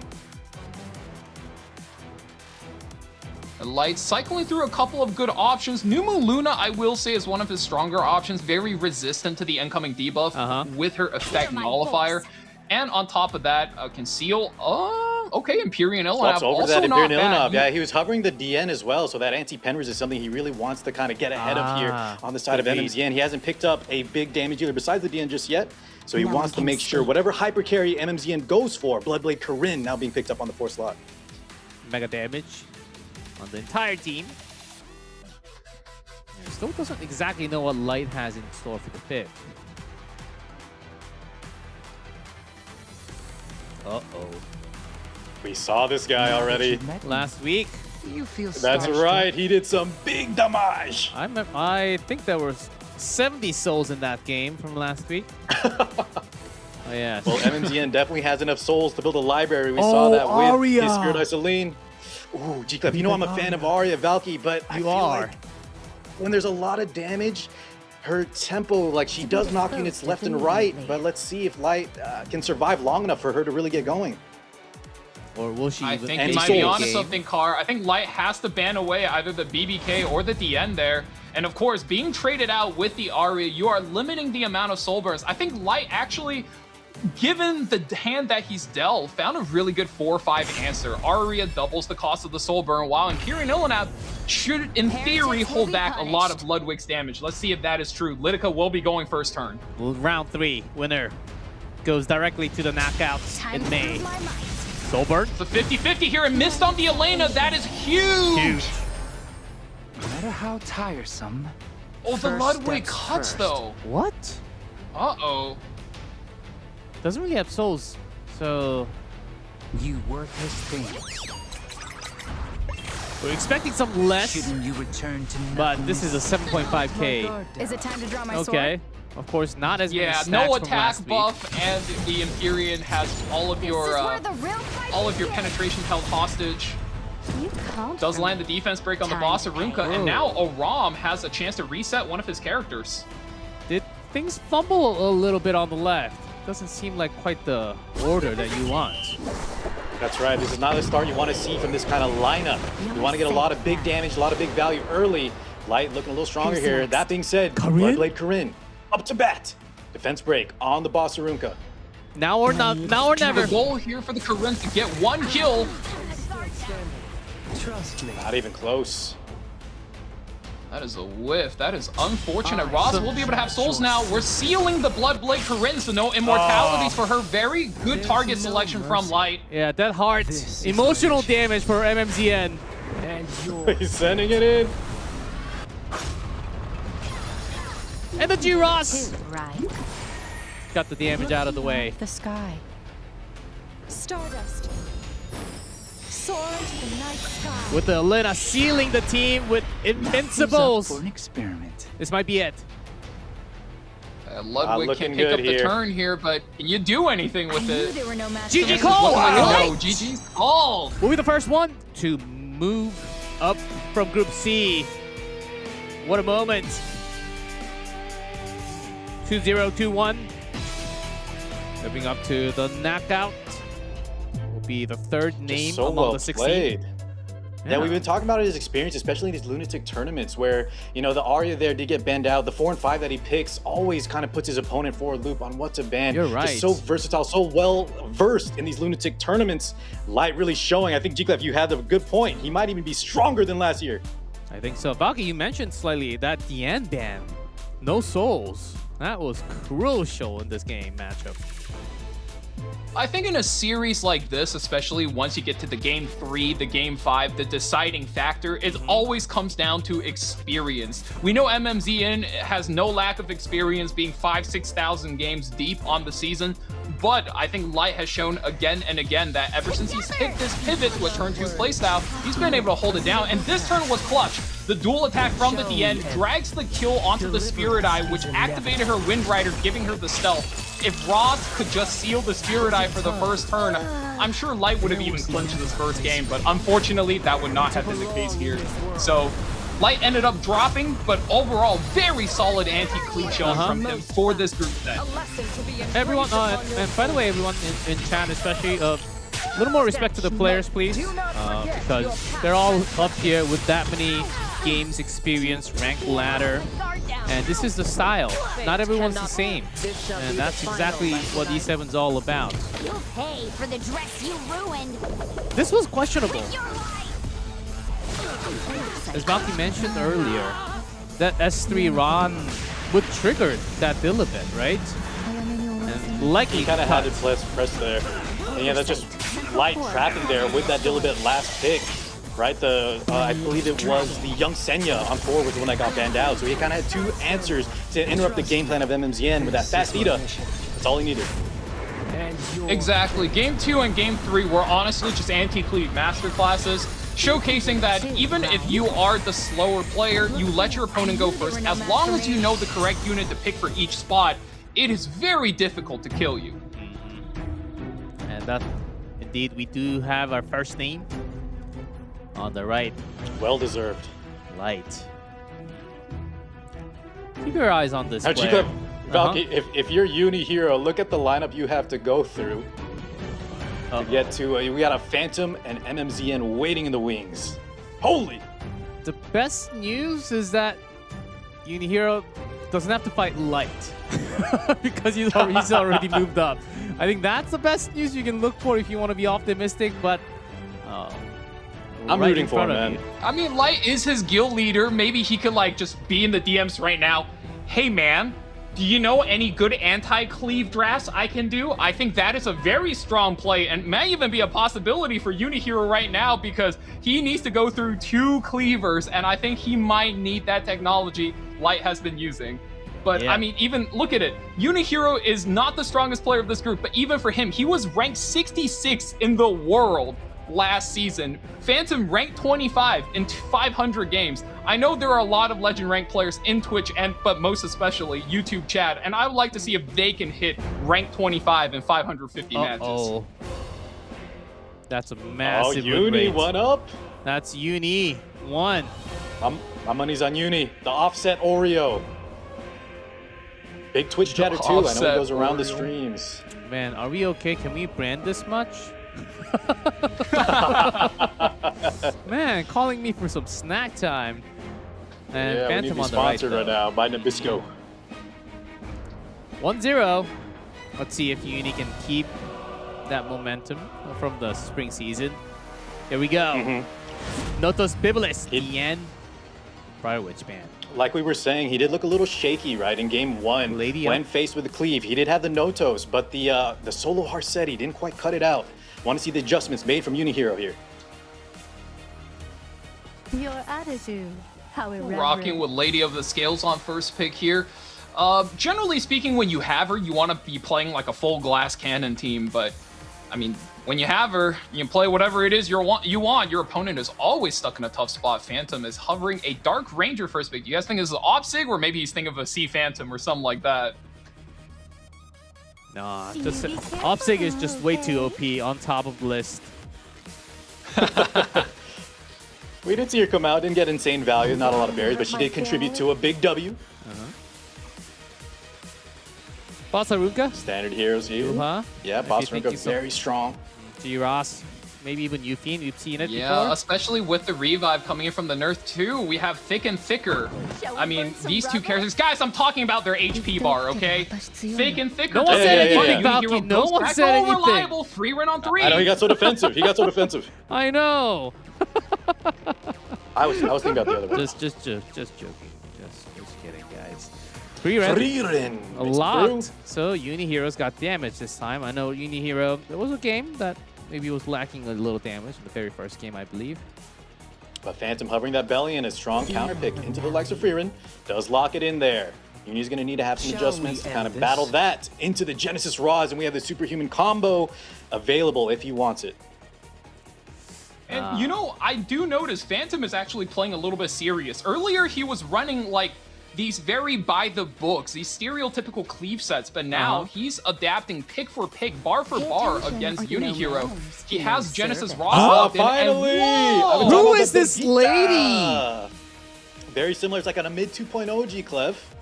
Extra turns, has very good debuffs, pushes up teammates, and has potential for big attack buffs too. A lot of buffs received for this character. 2 Amids. And I mean, this is a good combo, as Car highlighted. You're fully taking advantage of the fact that Frieren does, in fact, give herself 50% combat readiness on her ultimate. So when you rock her with one of those two ladies, the swift attack buff will give her the S3 followed by the S1 back to back. And that combo is going to be tough to deal with. Re-Knock being picked in as the last pick. Phantom looking to cut ahead UniHero and just send him home fast. Surely she gets banned out. UniHero, one secret sauce out of his book. Will she make it in-game? There's a lot of speed. Whole lot of speed on the left. Phantom still indecisive. Still needs some time to choose. There we go. A mid is the postman choice. Yeah, at the point in the draft that Phantom is at, banning out the Ahmed is the best option here because the Frieren will be able to get her full combo off. The best you can do is take out the Ahmed, which is her source of critical hit damage buff. So at most, she has the greater attack buff from Brigitte to work with. Decent drafting from Phantom, played very adaptively. See if that pays off for him. Let's see. Let's make this a good time. Brigitte. First game of tournament. I'm always happy to help. There's a buff up. Boosting the Frieren. Exactly Yep, what you swift need. attack, greater attack buff. We're setting up. Slow walk. Or face the consequences. Fine. Fine, no restrict. Oh, shouldn't be that big of a deal. Frieren is looking to put this game away fast anyway. Greater attack buff, let's see it. God, he's so That's a tanky. lot of damage. Is the S1 enough? That's the follow-up. Here's the extra. Your defiance amounts to Does nothing. knock out the Yolha. It's not nothing. I think UniHero needs a little bit more to get going. Born of thy Ooh, wretched tough turn. sacrifice. Drops the S3 on Ladies of the Scale. We're looking to put up our offering. I'll set the pace. Cigarette can help out. Oh yeah, this unit's so good. S2 very powerful. S3, we could get some fears. Going for the target, gonna send in the whole squad to do some damage. Freeman Not does enough. attack again Oh. with that. Ooh, just enough tempo to take her out. Now with no souls though. Freeman is a little bit vulnerable at the moment. You still have time. Look at that to damage onto that submit. cigarette. Fear. Still is not enough. Takes out the Bellion and now just the lone Ross. It's all up to you, Ross. You had your chance to repent. Dropping the S2 into the free run. If you can get the kill here, this is still comebackable. This is a tight turn. Oh man, is 70% damage mitigation enough to keep the free run alive? Perish. Phantom looking for that sweet. It's enough. This body can't go on. Alright, let's roll. To come back. Right here. S3, let's get the Genesis spear Ross going. does get sent into the revive. Take the crown. You're today's Fear client. does land, and then once he's revived, I mean, he's no longer immune to the debuffs, and Your he's attitude, how irreverent. you're free to crowd Another control fear? him, kill him, whatever it is that you wish. Oh no. Yeah, just keep lapping, keep poking him down. Freeman about to take a turn here. Target. Looking very good. This is already back. Let my guard down. Unstill. Eren. Oh, and Phantom. UniHero. All silly. UniHero gets it done. That's one win. Yeah, Valky was talking about how Phantom was kind of going for a more standardized draft, right? More reflexive. However, UniHero set up the pinch on 4 and 5, the mid and a mid 2.0. And when you have Freerun on that hyperlock spot, backed up by the likes of Sigret and Lady of the Scales, you saw how much work they were doing between the debuffs, between the survivability. Even Roz could not punch through despite the lack of souls. Man, this group is something else. Phantom's having a tough time. Ron Paltis, Zia Harsetti, some speed's gone. Oh man, I think Phantom is fully unlocked now, and it's like you said, G-Clef, Phantom is having a hard time, but I wouldn't fault him at all. I think we're in an uprising era of E7 where there's a lot of newer legends and newer player coming in, and they're You're kind right. of tossing the competitive ecosystem up a little bit. You know, putting him in a walk, stir-frying him, and just really throwing things into disarray. Ruel got first pick. excited Okay, on we're turn playing one. things real safe. No We're playing shot. things real safe. Now listen, if he picked turn one Morth, then I would definitely fault Phantom for that. That is no shot. Oh, a man can dream, okay? Morth can also dream. Dragon can dream. Instead, we get Ruel of Light, just adding that safety net for Phantom. He's been struggling. Ruel maybe going to smooth it out for him, give him some second chances. Uh-huh. Phantom going very safe. First pick, Ruel. Little unlike Phantom. The confidence, not there anymore, perhaps. So what's it going to be? UniHero. Eating up some time. Super Maid. Chloe's Super coming. Maid Chloe? Your favorite, He's Valky. here. You guys know it. I love when people pick revive characters and just really stall out the game. Those are my favorite types of games to play, watch, and to cast. And, you know, just for good measure, we're going to throw in another knight, Fallen Cecilia. Now, Phantom is really locked out of options for splash damage, guys. This is a formidable Oh, no. opponent. Oh, this is the first Fallen Cecilia. We've seen her hovered. Yeah, Fallen Cecilia has definitely fallen off, Another unintended. meaningless Not fight. quite as good as she used to be. You see the likes of Bostarunka, maybe Ilinov sort of taking the reins. But still very good, especially in the round 2 of Lunatic. Ooh, Ooh, Operator Sigrid is a super fun commit there. That's not a character you see often, but UniHero did walk into that Operator Sigrid by picking up an early Fallen Cecilia, and I think that's exactly the reason why. Empyrean Ilinov on ban protection as well means most of Operator Sigrid, and also by relation Spirit Eye Celine, their defense penetration damage will be dialed back by quite a bit. But thankfully, Operator Sigrid did receive an exclusive equipment that will give her extra turn, even if her S2 misses that lethal. Good info. I almost forgot about it. There's been a lot of changes in EpicSeven. Please understand. Yeah, and I think it contributed to a lot of really interesting meta shifts. Right now, we're in a very wide open meta. As long as you're creative enough, you dare to dream, you dare to experiment, there's a lot of fun drafts you can do. Setsuka comes in. I mean, a lot of nuker for Phantom, so we're looking to just play into that 30-50% evasion. Yes. If Phantom even misses one time, we've seen with Light, if you miss one time, you are in so much danger.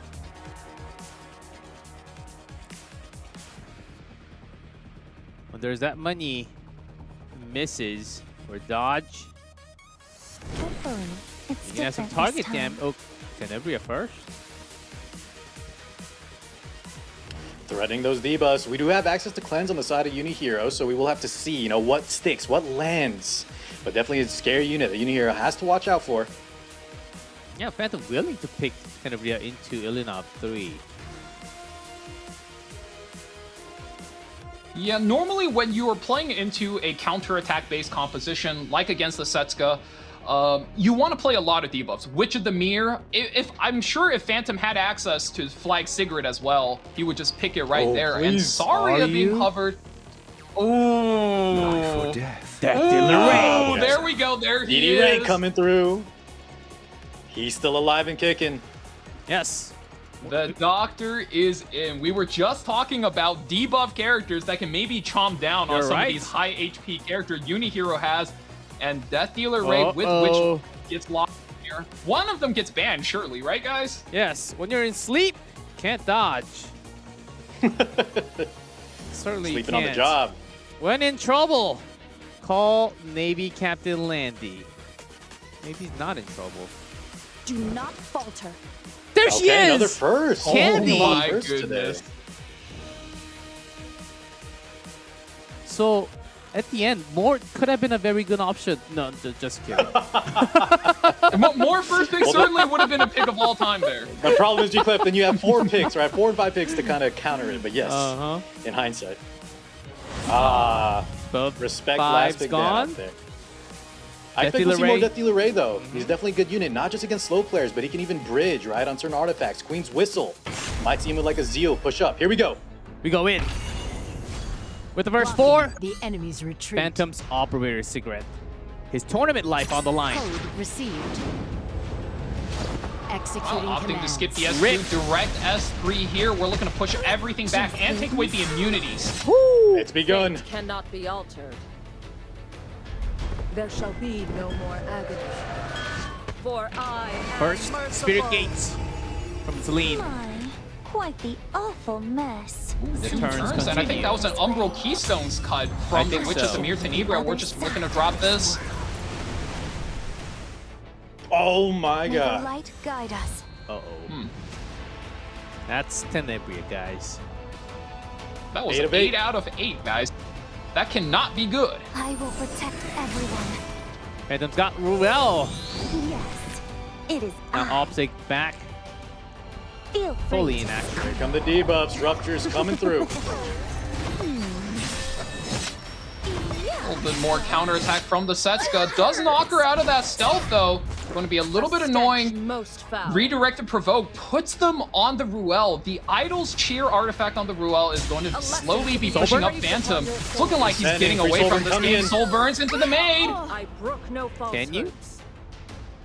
Oh I yeah. think one more and the Maid is out of here. Very well played, right? First turn you press that skill 3, then you hold for the double back-to-back soul burns, including the free one. Knock out the reviver. Now UniHero's in big trouble off the back of those 8 of 8 debuffs. Maybe not as long as we thought. Be the spear of protection. A really Does get a cheeky cleanse summer here, right? photogenic But is as it too well. little, Two too knights, late? but he Into cannot support protect her mode. Maid. Yeah, and that block just showing the white. So good. Counter. I will honor their wishes. I will. No. It's Fallen Cecilia. The transfer? Big turn on the buff reflect. Does strip all buffs and then land 2 blocks back for her troubles. Uh-huh. Yeah, that's not too bad. It was a little bit of a shame the Rupture got 15% on the Fallen Cecilia. Otherwise, she'd be bouncing those back as well, and that would result in quite a bit of damage. I will shine through the despair. Whoa, and the Ruel's gonna get the S3 immediately to top off the Spirit Isoline. Okay. Don't wait. Defense break. Attack.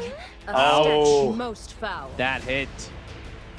A lesson to be engraved upon your And she's That for the all-in, and it hits again. Cannot be altered. Where's the damage now? Where's the damage? Phantom bringing us. Even though it looked like UniHero maybe was still doable, look at the amount of recursion on the side of Phantom. You're right. To game number 3. 1-1 tied score now. Here we go again with 4 more bands.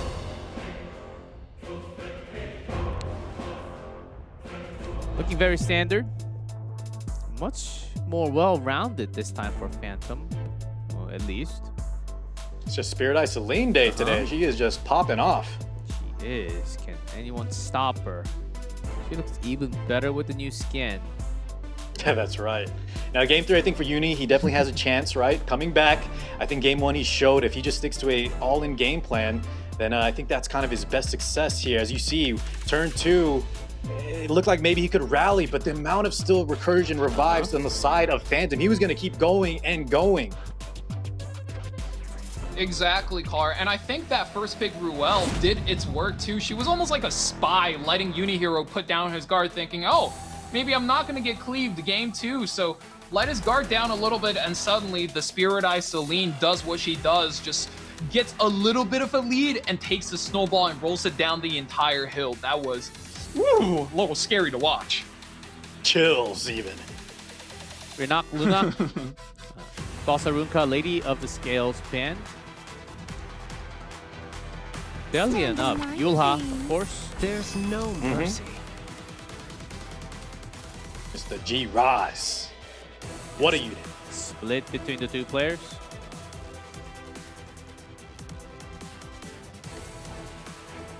Phantom almost had. How does Phantom play it? Second pick, right? Yeah. A little bit of a disadvantage, and it's game 3.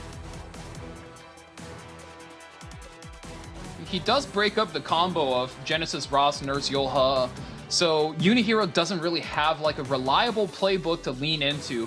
And I would even say the #1 scary thing about playing Genesis Ross is if your opponent is aggressive, you can play him as a defensive anchor. If your opponent is slowing down too much, you can even put an Ahmed on 3rd pick, and he makes really good use of that crit damage buff.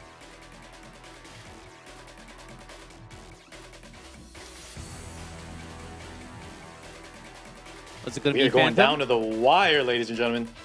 He's taking all the time to think. What's the best pick on 2? Lots available. Freerin. Definitely a contested character. Very strong hyper carry. We've seen her both sides, back and forth.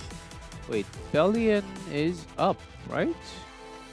Don't see her. Bellion is certainly up. I mean, that's exactly the matchup UniHero opted to take in the first game, though. He picked the Freerin into the Bellion and cleaved her anyway. Just because you have Bellion against the Freerin doesn't necessarily mean it is a free win. But the biggest certain question... things do have to happen. Does Phantom has Brigitte? That's the biggest question. You think we're going to see reverse? He's going to steal I'm not that sure draft? Phantom needs it if he has 3rd pick and he could just drop the Ahmed. Yeah, yeah. But I suppose we'll see. Last Fighter Crowd Okay. 2? Speaking of counters, we were discussing some counters into the Freerin Bellion. Last Fighter Crowd, big one. Whoa, instead we pivot to the Crimson Armin. The Golden. First in E7 Masters. Heavy, right? Mitigation, invincibility on skill 3. You don't see her nearly as often as we used to, though. Probably for a good reason. Phantom is probably counting the pre-bans right now, thinking, if I take Ahmed here, Zio's banned. Okay, cool. If I take Ahmed and I ban the Bunny Dominial, am I home free? Is this my free win? He has to be thinking about that. Ahmed is the most readily available cleave initiator for him in this exact spot. And I don't think anything UniHero has can exactly prepare him against that matchup. It is very scary when you start getting with heavy It's nucleus. just Like so there much she is. There it is. damage. Even with the belly counter, like we were talking about, right? UniHero did this to Phantom, so we are seeing a little bit of reverse And roll. Moon Moon Bunny Bunny. here. Yeah, protect his draft a little bit. Takes that away. No option for UniHero to counter pick it. Hey, extra turn, there's always Benimaru. Just saying.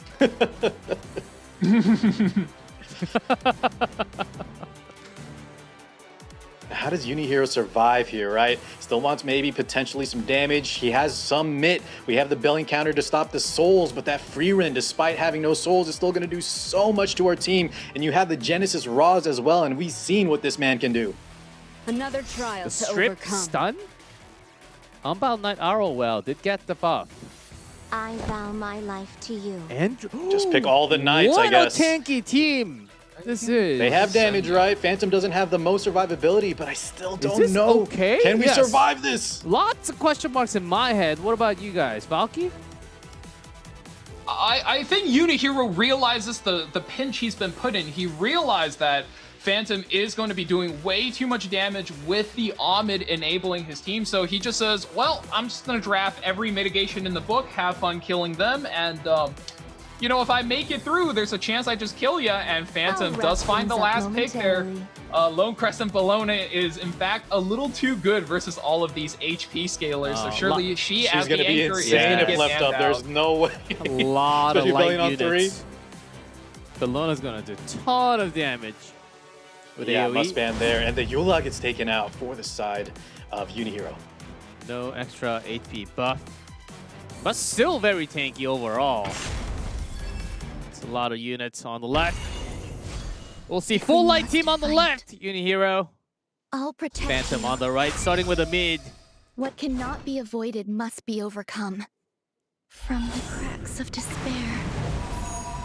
The buff's Ahmed's on. gonna just do her thing, putting the entire combo on the free run. This is the heart of the cards, fellas. She's gonna click the S3, and this is Attack. gonna determine the fate for both of these players. Show me the damage.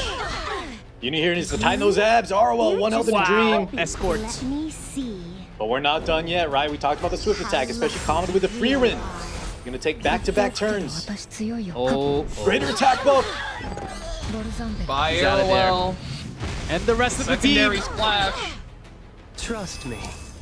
And Still now standing. the Ross. Oh, man. Deliverance Where's that is Crimson in- Army? Yeah. Let's go for the clap. Go for the seal. Onto the Dragon Bride Senya. Shall we end this? No seal, but the collapse is deadly there. Not what you want to see, though. The S3 is going to come through. Does the Bellingham survive? This is going to be the big one. Phantom from the heavens. He survives and cleanses. Hold on, hold up. Hold. There's a Hold. the That barrier seal missing, maybe. Chance for Uni. with Bellion. Can you? With the skill tree. Apocalypse. There's a skill null. S3 goes through, skill nullifier, blocks the initial wave. 3F doing what it can. No CC's gonna come through. This is gonna be the big one. Soulburn activated. Dropping the Soulburn. This is all the damage we got. The fix. Standing. Let my guard down. I mean, barely standing. Another hit, no counterattack on this Bellion. She is Oh rolling my the healing, though, God. slowly clawing herself back to the game. Extra attack. Okay. Splash. Boom. That is And Ross is it. gassed out. He has a second life. I But vow these to two love tanks, you. he's gonna have to try to whittle them down. Turns away. I'm still standing. Let Second my life guard is right. His S2 Glorious is throw. also Look at the ready. damage. Effectiveness Phantom. buff here. Is Stand gone up. from One the more tournament There's almost. no mercy. Has Not yet, not yet, not yet. S2. One more turn, one more turn. UniHero. Uh-oh. Sending it in S2. here. Can we get the Is it Senya? time? No, there's no... The damage is not Oh. enough. You can't take debuffs while you have Biden Blast. Wait, it kills, it kills. Something. Oh no, but the S3 is And available Ross. for the Ross. This needs to land the blind. And he debuffs, he can The be debuffed. blind- Blind there- activated. Trust There's a me. decreased hit chance. Oh god, this is coming down to Oh, it. S1, He's gonna wait it S1. out. I Going think to he wait might. it. Oh, and Bellingham gets a turn. Not gonna be enough. Maybe for Bellion both. gets a turn. This is the S3. Provoke is available. Can you get it in? Provokes. Hits it. Provoke Push lands, back. pushes back. Crit. Open the gates to paradise. Okay, we have souls. Send it in. We gotta land more. Another blind debuff. Accuracy down. Oh, just No, Just accuracy speed down. down. Ross resists. He's gonna send it in for sure here, and it should and be enough. Phantom! And your fate. 40k hits! UniHero gone. Phantom survives this deadly bottom side of the bracket. What a match, man. That was exciting. Yes, Phantom does move on, but shout out to UniHero. That seal missing on that Dragon Bride Senya brought us an exciting last few rounds.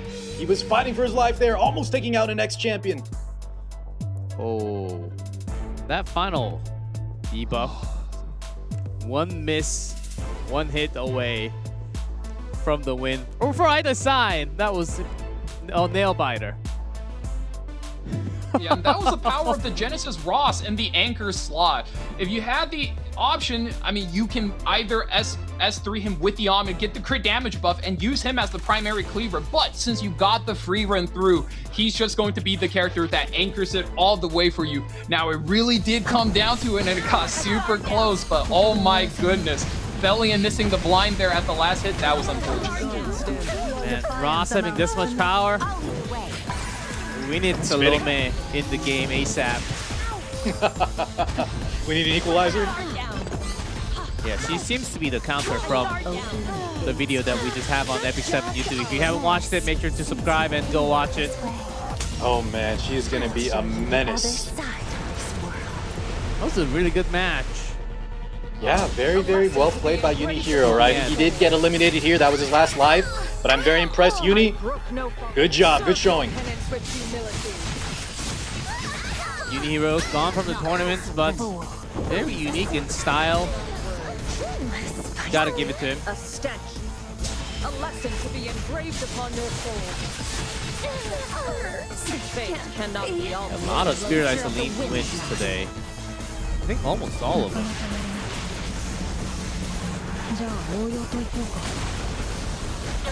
Well, that's going to make this next match very interesting, G-Clef, right? Spirit Isolene, played by both Phantom and MMZN. We'll see if it's contested. You know, if I didn't know any better, I would even say these guys probably like practice or trained against each other for them to be in this spot. Man, 32,000 Look at HP this, on she that gets Genesis activated. boss. Oh, the punishment. What a potentially exciting comeback here for the side of UniHero. Dragon Bride Soulburn sending it in. Big damage going through. Open to paradise.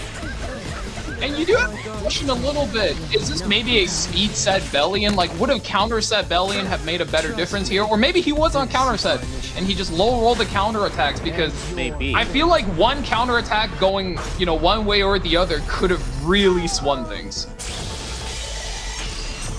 A few more, or one more blind, not just a decrease of speed, could have made a difference with one more miss from the Genesis Ross, but that is the result. Phantom moving up to our final match of Group C, MMZN waiting from that slot. And we will, once we get ready, we will immediately jump in. Group C is turning out to be a banger. Loving the style so far. So we got one player to the knockout, one player gone. Time to talk about the other two guys. MMZN, we mentioned the Spirit Isolene. And also, Lyrica seems to be fully unlocked and unleashed. No Yeah. one really cares Great about call-up. Lyrica. Not that many players picking Lyrica these days. Here's Behind Phantom. that Spirit Yeah, Isolene, Lytica right? definitely Lytica had keeps her time in popping the up. sun, but Yes, when you guys both talk at the same time. yeah, Go ahead, Val. you know, sometimes it's a little bit hard. There's like a half a second delay or something Yes, like that. I But know, I the know. one thing I want to highlight about this matchup, guys, is all night tonight we've been watching cleave, anti-cleave, anti-cleave, cleave. But for the first time, it's two cleavers up against each other. We're gonna have to figure out, you know, how they fight over each other for that coveted first turn. Because But I'm certain whoever gets Yeah, that look at wins. that. Celine Phantom. is Phantom banned. second pick. He bans out that Spirit Respect. Isolene. That's He respect. says, if I can't have it, nobody can. And Bellion also. Now, I do think MMZN has looked a little more confident just in the picks and the way he's been drafting. Phantom kind of going a little more all over the place, kind of sometimes going turn 2, as we've seen, especially against like UniHero in game 1. But that being said, the next champion, you can't count him out just yet. Arceti open, Zio open. At least we're having no Notos games today. You don't like Notos? Oh man, I like Notos. Notos is fun. Care for a sample? I think so. I could see why some people maybe find him a bit boring, but man, when he domain expansions, it's so exciting. We have Group D. Ooh, and so talking let's about wait. domain expansion, it might not look like it, but every time one of your characters drop below half health, Perfumer Biblis is just waiting to pop her domain expansion. I mean, that I don't skill want to is hear a this little Biblis too propaganda, strong. Valky. Now this character is the opposite of exciting. She is Brother, extremely that's powerful, just though. something you have to deal with if you actually play the game. She is a menace, and she holds back so much damage. MMZN, especially without Spirit Isoling, he has to be thinking about where he's finding the damage to kill Biblis. I think that is going to be something that he needs to figure out for himself. Well, Genesis Roz is a great pickup there, right? On two, has access to seal, big damage, can kind of come over the top on the likes of Biblis. Great pickup. But we also seen that there are cases where Biblis gives her team just enough HP to survive. You are jamming a School Nurse Yuha on third pick, but as a reply, maybe you can just take Empyrean Ilanov on third pick, although you do run the risk of slowing down just a little bit too much. Yeah, there's not much of a tempo on the left. Ilanov, Dien, maybe.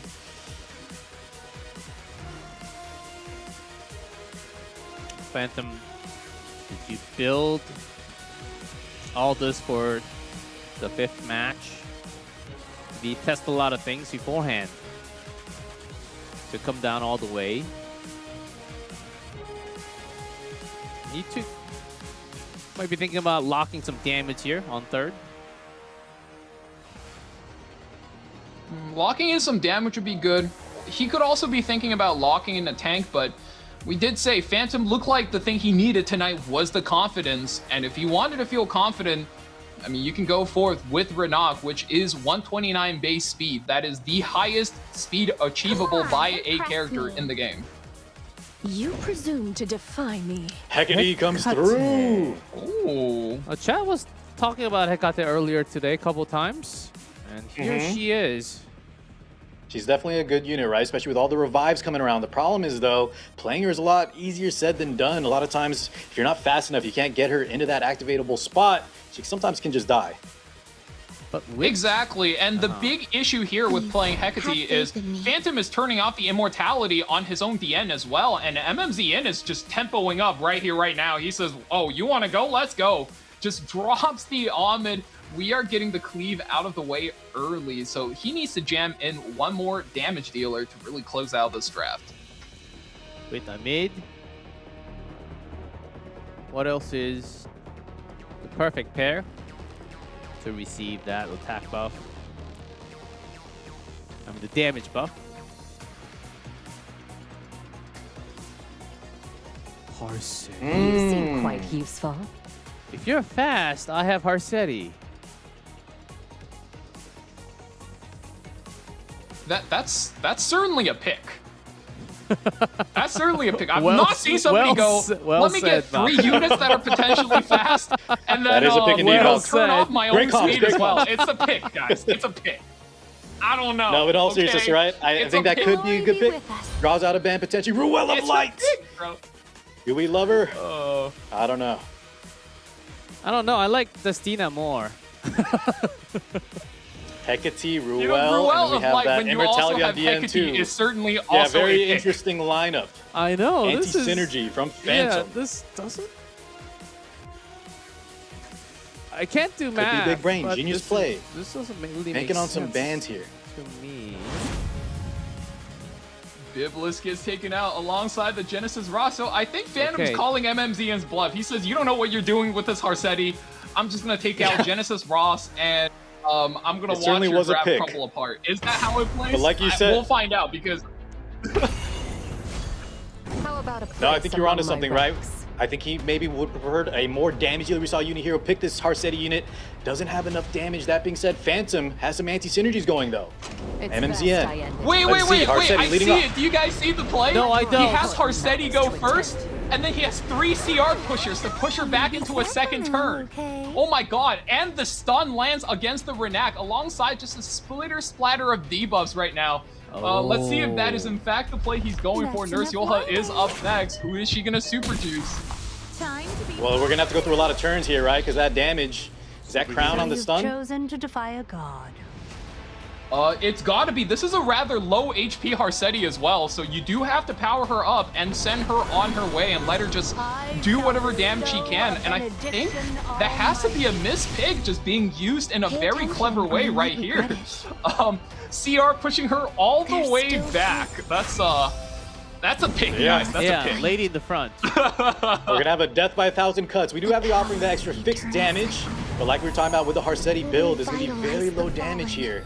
So he's gonna have to keep taking these turns over and over. Let's see.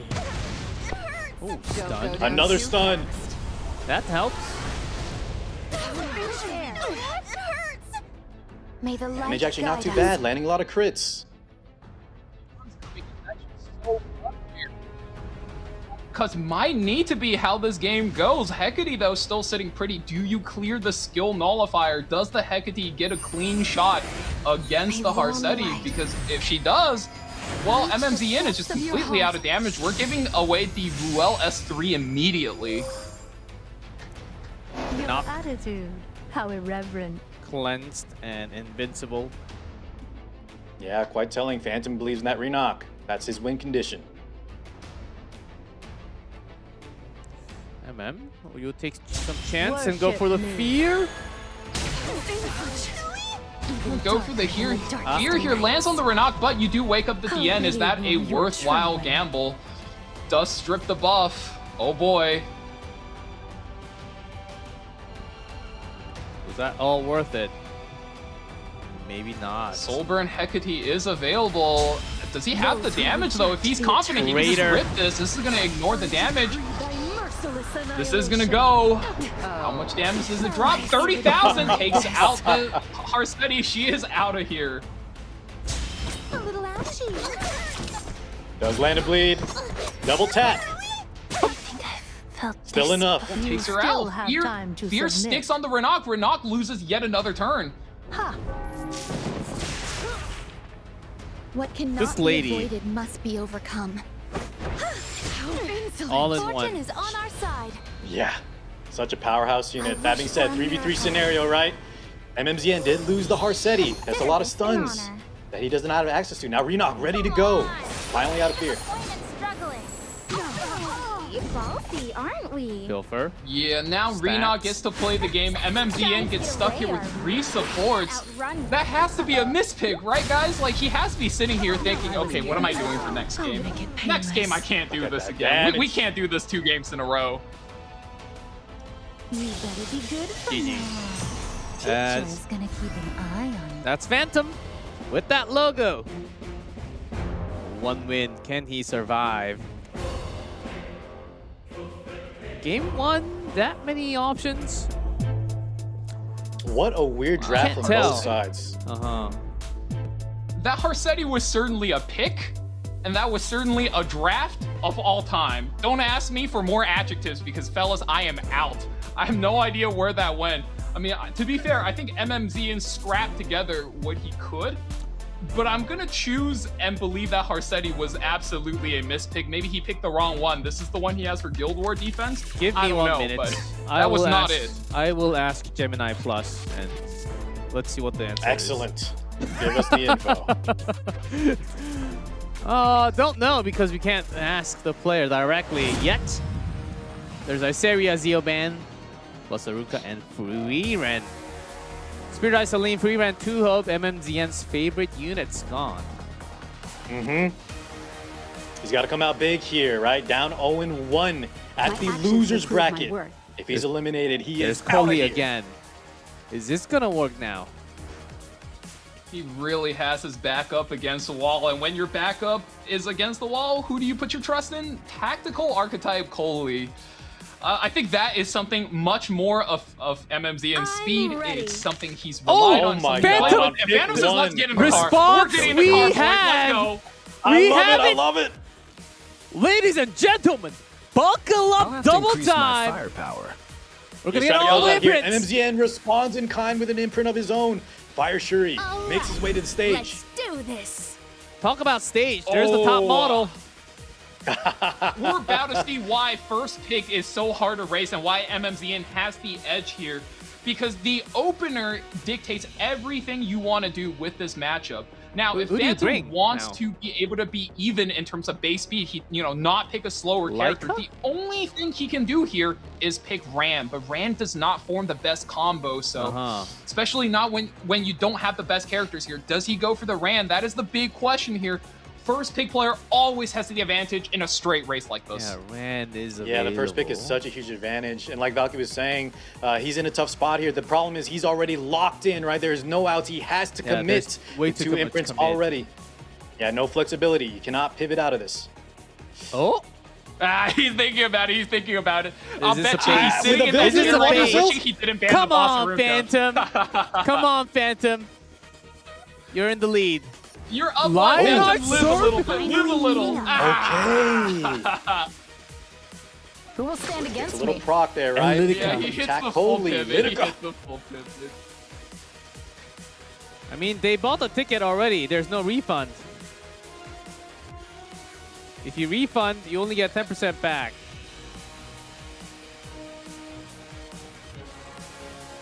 MMZN now I think the point of decision for him here is he needs to decide, does he go for one more speed imprint? And if he does, is that too greedy? Is he overcommitting? Maybe Phantom has a better pivot on picks 4 and 5. Is what he currently has sufficient in dealing with Phantom's pivot of Lionheart Sermia? Because her passive's supposed to react to the tactically hit. She pushes herself, and if she steals the turn, could be very bad here. And does commit one more, My so man. MMZN is all in. MMZN claps. He goes, Everyone, "My round of applause. We have a battle. What an insane draft.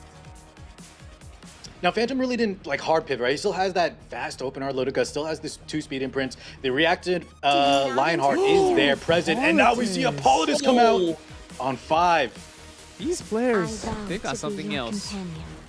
Okay. And the Dragon I Bride. really like that Politis, because if the Lionheart Sermia activates the Politis, she is going to be in a lot of trouble. Dragon Bride Senya also, like, these guys are hitting some really good pivots and counters, and it just shows their experience in racing, in playing this Cleave style. They know exactly what they're doing. And look at the speed of them coming out. Last picks traded. That is a race we have on our hands. 4 imprints on the side of MMZN, but we have that Lionheart, kind of that X factor. And that Lionheart finish up the entire battlefield. This won't take long. The fire. Ignition. On. Not scared. Top model Luluka. MMZN. Upgrade I know MMZN wins the race here, but I just want to point out how Victory scary is it is. The mine. Litica was only 2% behind. Oh my goodness. Who do you go for now? Speed up. Fastest wins. Does he go for the pick on the Lionheart Sermia? I wonder? Immediately? That's what I was Is that thinking enough? too. He could maybe try to land a kill Can you? here. But yours. He's going for The it. Vildred is a guaranteed kill. The Lion's gonna be tough. Let's see it. Oh, It's just over. barely. Do you 16k was enough. And with that being said, tactically free to have a reign of this match. Faster than the bullet. I only do my best. Double stun. Detonates everything. Bye That's bye GG. Vildred.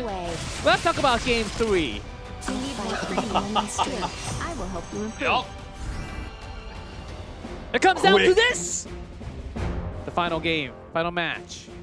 We've seen the race. Now I think it's time to tone it down and get serious. I mean, Yeah, he did have not a saying game, this yeah. wasn't serious. This was a battle of speed. I loved it. Loved It it. was still I close, mean, right? this But is that back exactly down what on we that were Lionheart. expecting coming into the set. We're also racing. Yeah, we're racing a little bit. I mean, At the end of the day, though, MMZN with that first pick will have the advantage. He gets the first dibs of first pick, he gets the first third pick ban protect, giving him the more advantageous opener, and on top of that, he has the window to really close down on Phantom with picks 4 and 5, and it just really puts the squeeze on his strategic availability. So I was also thinking that maybe that Salome is slightly tankier, or had like a lot higher of a defense. That Phantom was thinking that maybe I can tank the damage and survive, but that wasn't the case. Is it just bad calculation? I think we were discussing that he was in a tough spot already, Declef. Having those imprints, right? We saw it was still very close, though, 2% behind. But maybe, I don't know if he has a second Lionheart. The problem is you have to build her with enough damage still, also, in case you build her into a different draft. But as we saw, right, 16k was definitely enough, and there was still more damage coming through after. Man, car 6. Exactly. Rapper. I'm not afraid. And we come back to Ruel. It's always back to Ruel, ladies and gentlemen.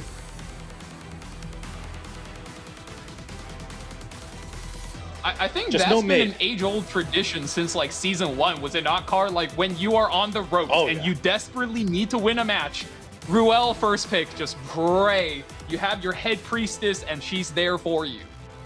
That's right, Valky. In a game, right, with a lot of stakes on the line, a lot of money, a lot of RNG, you can't blame the players for picking such a reliable unit, especially when she gets buffed back into domination.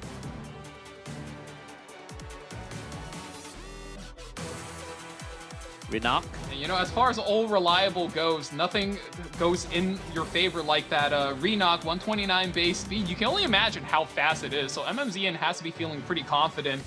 And the confidence is already showing. Split Flag Bearer Sigrid, not the fastest, but the debuff she puts down is just so good versus a lot of turn 2 drafts.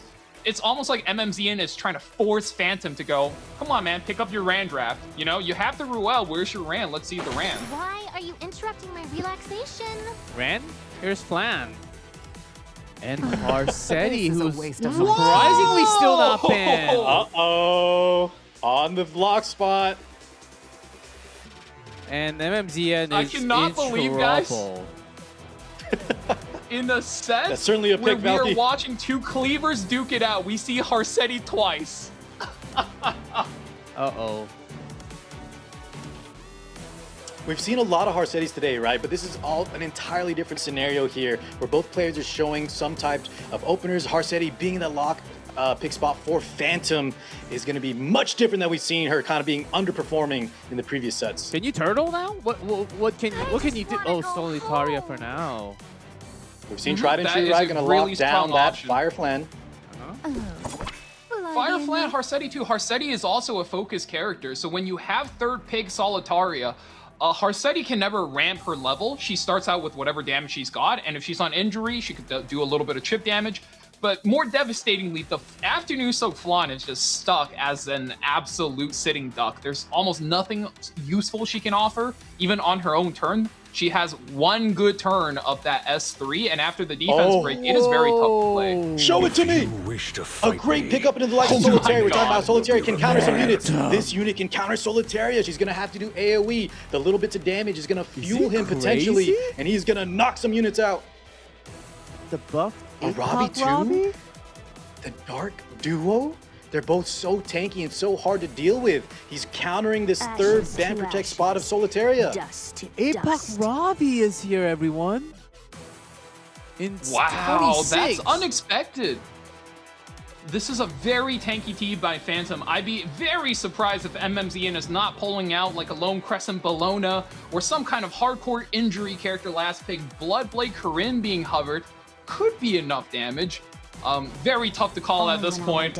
This has been a very interesting set of RTA. Not something I've seen before, and Bloodblade Corinne does get locked in here. Wow. The problem I'm seeing though, Valky, is if we just ban last potentially on the Bloodblade Corinne, we have a pinch of Dark Corvus, Apoc with backing up of Rule. However, looks like the Yula demanded the answer instead. Corvus is So we gone. will have, yeah, no Corvus, unfortunately. We will at least have Apoc Ravi. Let's see what she's made up of these days. But there's that Bloodblade Corinne who will deliver. And a whole lot with Y'all ready for a Soli game? the final game of Group C. Winner Worthless moves little up. creatures. Arceti shuffle. All your foolish choices. This was the lock from Phantom. Oh boy. And that, my oh my God. god, what a steady turn one. That is disgusting debuffs. This Arceti a little different from what we've seen on the left. Phantom might beat Well, that's him a with that huge Arceti. lead Not for only Phantom. is she on I injury, accept not your only does she do blood as an damage, offering. that Abyssal Crown also stunned 3 character, landed all the debuffs she should have landed. I mean, Apoc Robbie says, And hey, some. usually I'm here to stabilize Jump. a bad game, but it looks like you guys don't need me here. There's a jump. Sending it in. First one down. Yeah, we're not was stunned. We had Arceti start. Here's the flag. But is it too late? It's your turn. Well, he's got to buy some time. Goes from Flag S2 Sigrid target on the is- left land. So I'll become Yeah, we're gonna need to get the kill. BBK gets a little bit of combat readiness back for herself. Yeah, and she'll cycle out of those debuffs. Well played there from the side of MMZN. Nice Now flag. he has S3 Gets the available. cut on the Could go for flag a Sigrid. lockdown This play. S3 needs to be big. Very well played so far. He needs to get these debuffs like Phantom got with his Arceti. I need Both some mirrors. me time. Both fears. Solitaria still has her turn. We're probably going to S3 the Ruel. We cannot let Phantom play the game anymore. You The one turn get he's the- got is too high value. We need to shut Stun! everything down. Does land. Come Nice on, redundancy come there, at right? me. Misses the fear, but has that back up. Unfortunately, Ravi clears. Breaks out of that fear. Whoever gives Sending it in, back to back. will be impaled on the tallest stake. Bring one back. That's our kit. Scoot out of here. No, Now, even though she doesn't have evasion focus, she buff does for have the this koi big red. fish. Skill 3, big damage. All of my fame. Who's BBK next? and the immortality. This is gonna be scary. Low HP BBK though. Do you have the turn? blood. We're gonna need Here it we all go. in here. S3 The red does come. blade. Yeah, but with no attack buff, right? Facing down to Ruel Ravi, it's a little much. Does land the second kill though. Oh, you're so exhausted. Well, still holding her skills. That's right, has skills, has the revive. And he debuffs from the Solitaria? Solitaria. But I'm still on vacation. 750. No one Lang can gets escape. the S1 and not enough damage to do anything substantial. BBK still has another turn. I think the passive is still available to her. We're gonna have this to finish Corinne? off the Ruel. Okay, we have S3.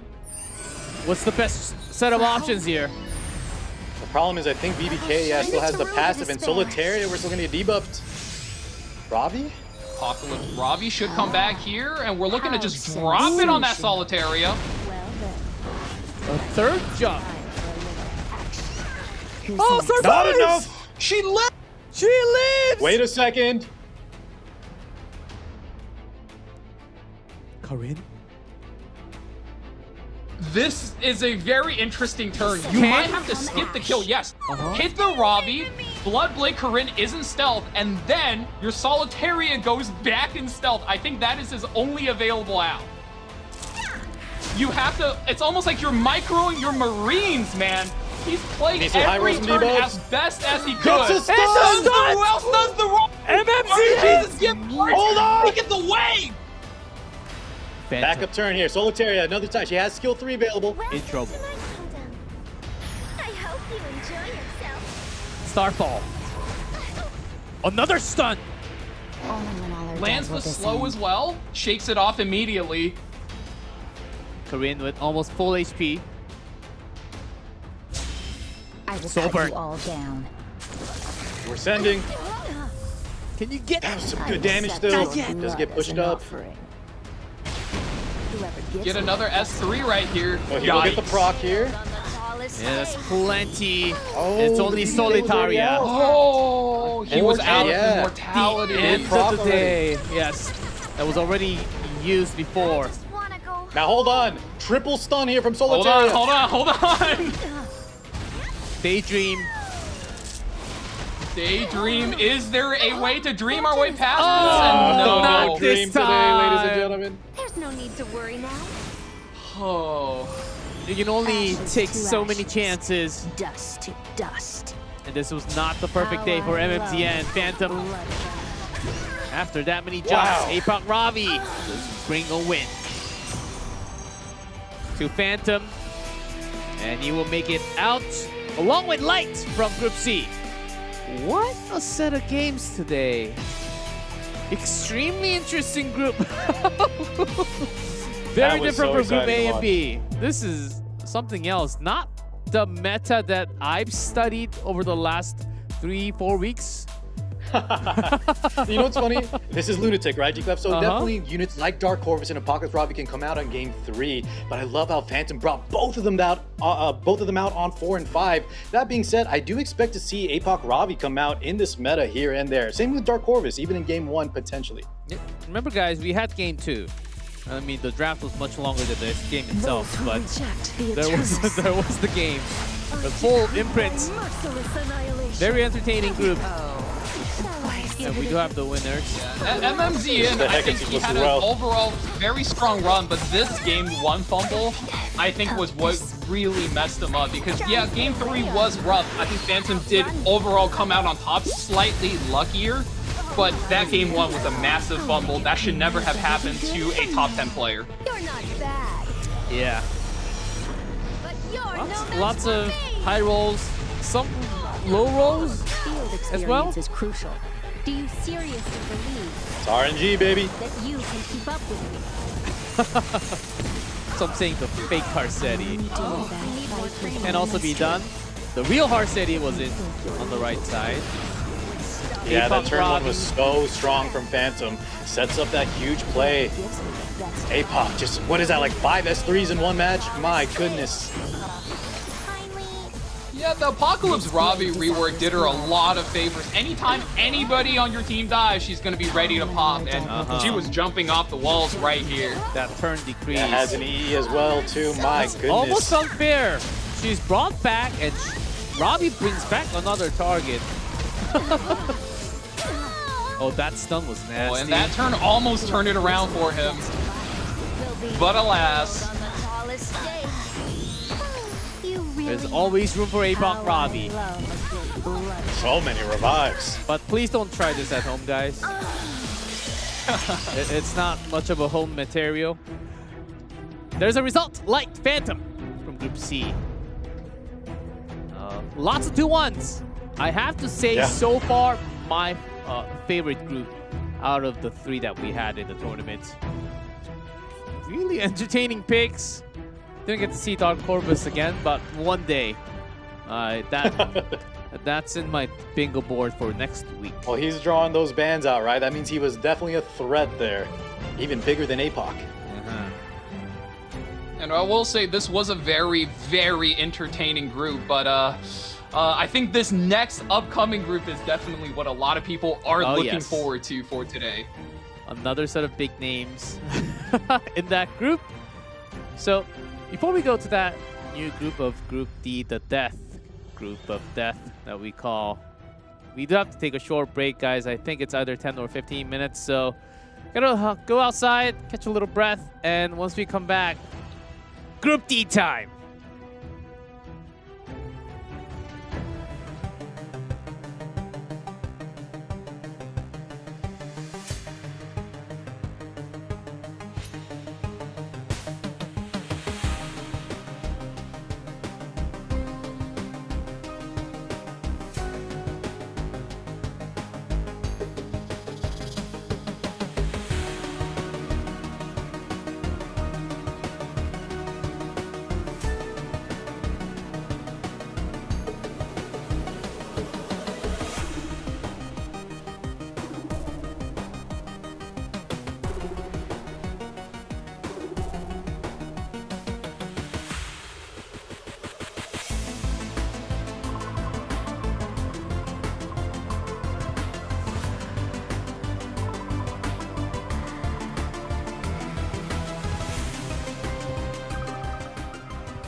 彼は深淵を貫く光をもたらすでしょう。それこそが制約であり絶望に立ち向かう勇気です。答えろ。お前の名前は何だ？サロム。お前の敵は誰だ？私の敵は救いを約束しておきながら果たさなかった卑怯な偽善者です。その刃先が向くべき本当の敵は？私の敵は偽りの制約、偽善の継承者ラスエクレール。私は見ました。神の権能を抱きながらも行使しないその傲慢がもたらす悪を。目を覚ませ。そしてお前たちを救わなかった制約を恨め。救いの時が来た。魂を閉ざし夜を待て。ずっと待っていたのに、どうして私を救ってくださらなかったのですか？私たちの願い、完全なる世界の終末、楽しみにしています。救いなんてない。さあ、もう一度答えろ。お前の名前は？私はサロメ、黒い聖杯の執行官。あなたの名前は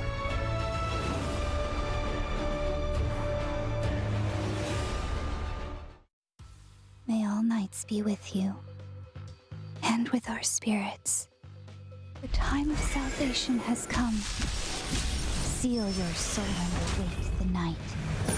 Yes, Executor Salome, I am here. Salome was a girl from an unknown rural village in North Britannia. One day, an unknown disaster struck, and her village was instantly annihilated. As the sole survivor, on the brink of death, Salome awaited the Covenant and prayed for salvation.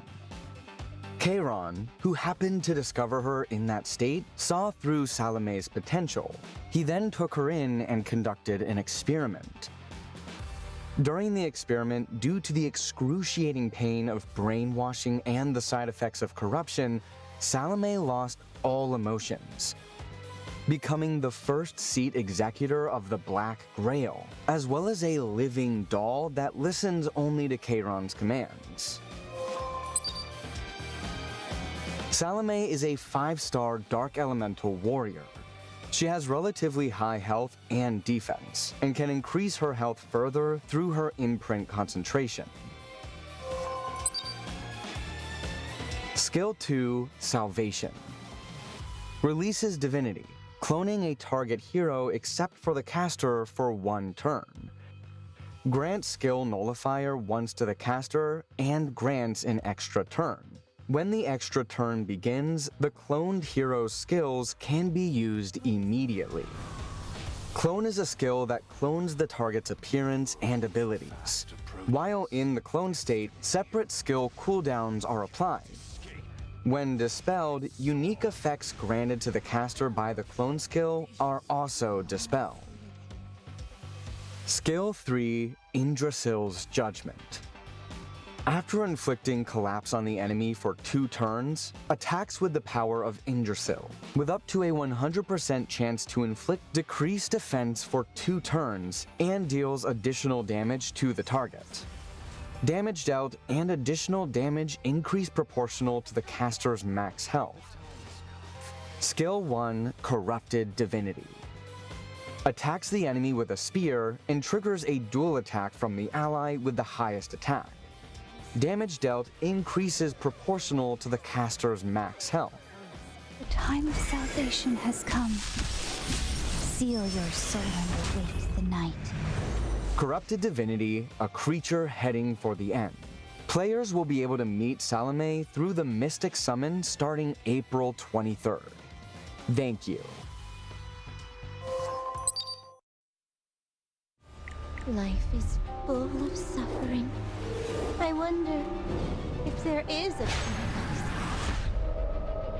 And with our spirits. What is your name? Your ruin fast approaches. destiny cannot escape my sword. I know I stay with you.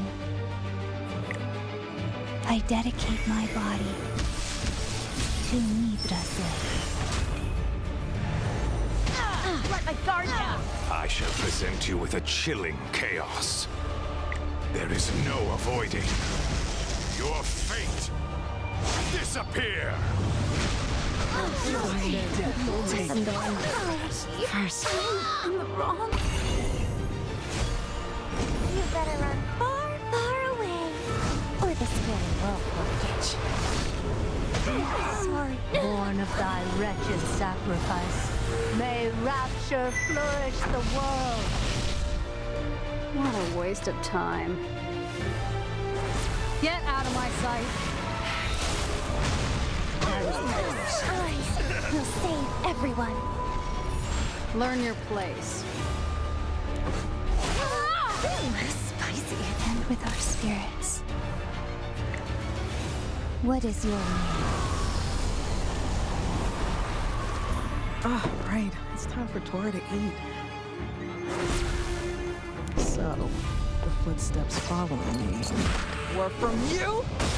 Oh, it wasn't you? All shall kneel before me. This is the end!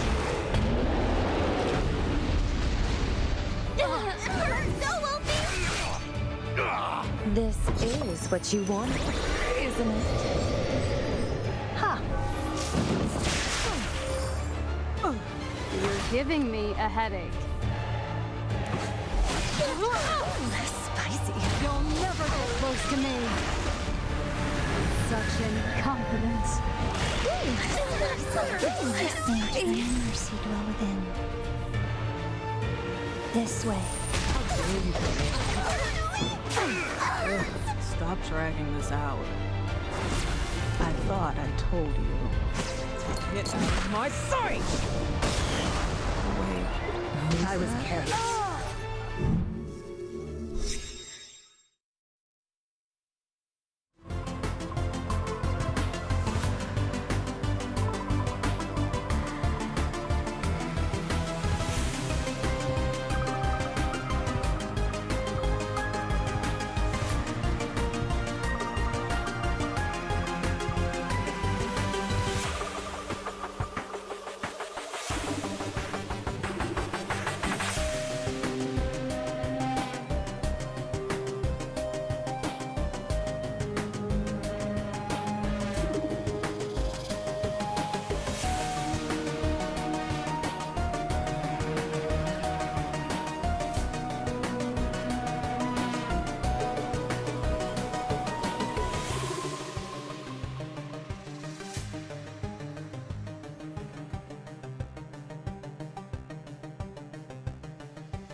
Welcome back everyone to E7 Masters. We just finished Group C with Light and Phantom advancing to the knockout stage.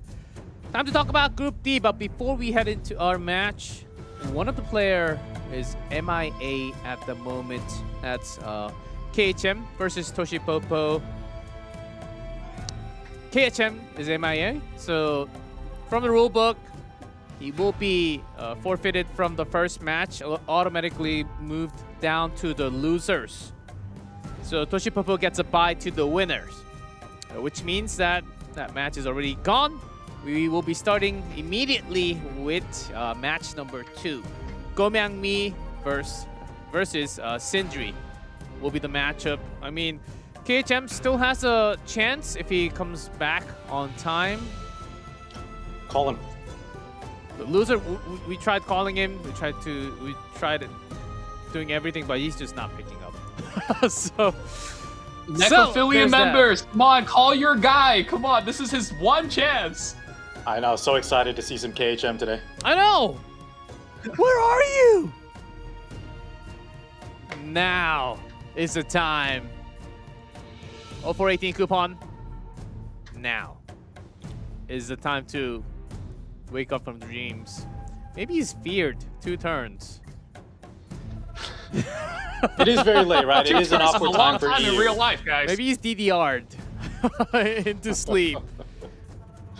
Injured. Hopefully not injured. Whoa, yeah. No. Wake up! I want to see the match, but that decision has been made. So first match is over. Forfeit from KHM. And Toshipopo moves up to winners. He's down to losers. So immediately we will go with this guy versus this guy. Gomyangmi! This guy, huh? As known as KJ. Korean J. Always a second place from the entire tournament. But never a first. Never with the crown. The crownless king is what they say. Is it his time finally when he doesn't have to face himself offline, because this tournament is all online until the last day. So there's certainly that chance where he doesn't have to panic with a Lethe like last year. So I think that's about all the explanation. So that's KHM on the left. Top 8, top 4, finals. Maybe just a 4th in the group if he doesn't show up. So better be here. Yeah. Nice profile though. So we'll go. This is a group that's stacked in accolades. Every single player here you see has made it top 4, top 8 in their respective regions. So this was certainly a group of death. So having one player move down immediately to the losers bracket certainly shakes things up a lot in the economy of the matches being played here. And KHM is the first seed of the group. I know, he's also was like in contention for rank 1 on the ladder, G-Clef. He was streaming and he was playing so many games. It's a bad time for EU, so hopefully he wakes up. I don't know what's going on, but I want to see him play today. Hopefully nothing bad. Hopefully he's just... That's right, yeah, you never know what might happen. Maybe the battery went out. Does happen sometimes if you leave the game on and then the screen doesn't turn off.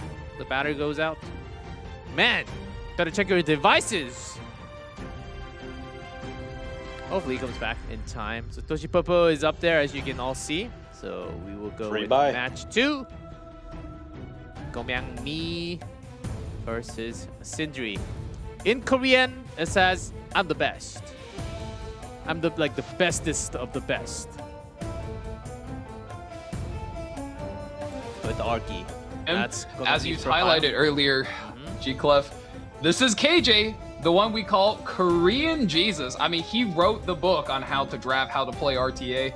And I would even say to some degree, a lot of the content you see being made nowadays is essentially a spin-off off of the original concept that KJ generated from way back in like season 1 and season 2. And we're still learning from him to this day. Yep, even Genesis Ross. Gomyangmi is the one that created Genesis Ross. Innovator. Just an amazing player, right? But like you said earlier, maybe some nerves in the live format, always second place. So it is a pure online tournament. Maybe KJ, the one. This is his time to shine. Even the Korean fans, I'm just going to say it, if he doesn't get the first place in this tournament, they're done rooting for him. Is that what they're saying? Yes. Yes. Oh I've seen my some goodness. posts. This it's more of the other way. Hoping that he will get first because this is online tournament. So a lot of global chat also rooting for KJ. Seeing it since the beginning of the broadcast, even before He's a fan favorite. You see the numbers back him up too. But Sindri, guys, no slouch. I know he was, I think, the lowest voted for player, but I've been hearing some rumblings from the top players that this guy is scary. This was a very, very strong lineup of groups. It's just unfortunate KHM is here, but this match, look at this, 2-1 head-to-head. Turtle. But I think I've seen some fast heroes like Renak and Pera. That's no Turtle. 2-1 relative score, not too many games. As Asia, global, some different times. See what happens. So we go back to best of 3. This is match 2 already. And we'll share more news as I hear anything from the production, I will share more news. Sounds good. Center ban, Harseri DN, Notos, Lady of the Scales. No Notos so far again. But instead, very standard coming out from both players. Extremely respectful from Gomyami, banning out both of the OP characters, and of course Sindri. Following the playbook, you immediately pick up the Perfumer Biblis, trading out the School Nurse Yoha. Yeah, a lot of times in the past we've seen from KJ in these tournaments, he'll be the one to ban Harseti. But like Gaku was saying, maybe more standardized, maybe a little more flexible in this tournament, changing it up so he doesn't lose all the fans. Yes. Let's see how standard Gomyangni would go today. I think today will... On standby. Hold on. Well, look at that. Double Coley? Potentially. Double Coley is crazy. Oh, okay. Lone Wolf pair lock yet. on the 3. Sindri taking the speed advantage, the initiative. Yep. You see that Harseti ban on his side. He wants to go first. Yeah, we can't get double Coley. We don't have Salome yet. So once she is in, maybe we can get that. Some speed, some damage. Pera again. Sindri's one of favorite heroes coming out.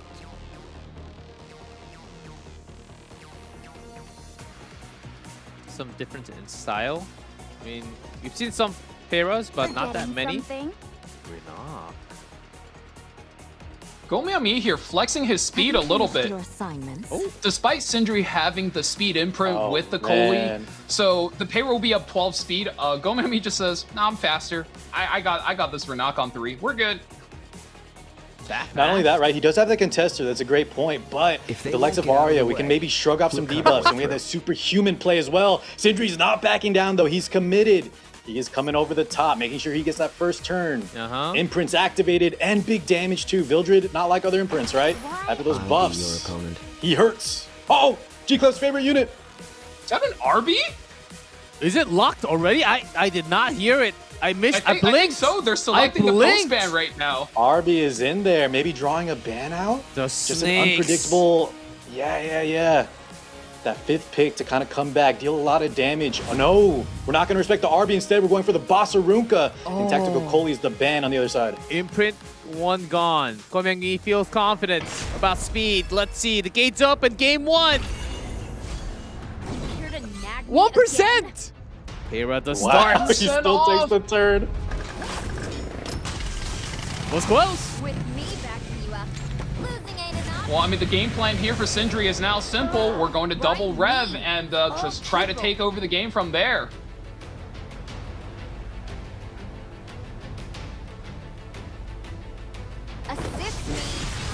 Miss. Target selection is going to be key. Almost one-shots the Yoha, activates the Vildred, gets the push. RB takes Greater over. attack buff though. Oh, it's greater too. Activated. Slowly. Release the snakes. Oh my god, what was her health there? Man, she was so low, barely living, and there we see the Perfumer Biblis passive come through. The heals. Team looking healthy again. Holy. The flank also was like half dead. Not anymore. Takes out the Renog. Now the Flan is back up at full, and this is why we see the power of the Perfumer Biblis. Anything that doesn't die is being brought back, and we're dropping everything we can into the Aria. Sindri looks like he's quite ahead here. GG is called. Mi drops game 1. Sindri. That's turtle is a bait. That smiling turtle. Good profile. Good profile indeed. Got What a Witch play there drinking from tea on the Sindri. back of that turtle. That was very well done. And once again, fellas, we are seeing the advantage of being first pick, because if you're in a speed versus speed mirror match, you're just always up on imprints. Even if your opponent is up on gear, as long as they're not outspeeding you by more than 10 speed, you can use speed imprints to catch up. And Sindri played that position perfectly. Oh, Valky, no offense, but didn't you say turn 2 tank down? Was that also a play? Get him, G-Clef. Yeah, well, KJ didn't opt for that. You can't ask me why KJ didn't tank it down there. He said, I'm going to take the RB and we're going to take it all the way. Just something triggered on the back of my mind. No, I do just... You're good, you're Jokes good. aside, I think the meta is very volatile. There is strong turn 2 units like Perfumer Biblis. But there's just so much damage as well that depending on first or second pick, sometimes turn 2 definitely can't survive. And you add in the Lunatic format too, my god, it's very tough for turn 2 in this format. And one thing to take note here is the longer these series drag on, if you have a better account, if you have more characters built, that is where Gomiami is going to have the edge. He needs to claw his way back and figure out how to extend himself into the game 3. Genesis Ross is strong, but you do have to play against Empyrean. Ilanav, DN is also a problem. There are a lot of ways to stop that whole defense penetration. And with so many characters pre-banned, Belly is still in the game.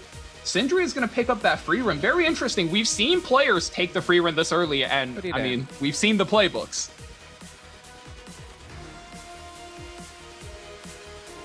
Pick 1. Free run first pick.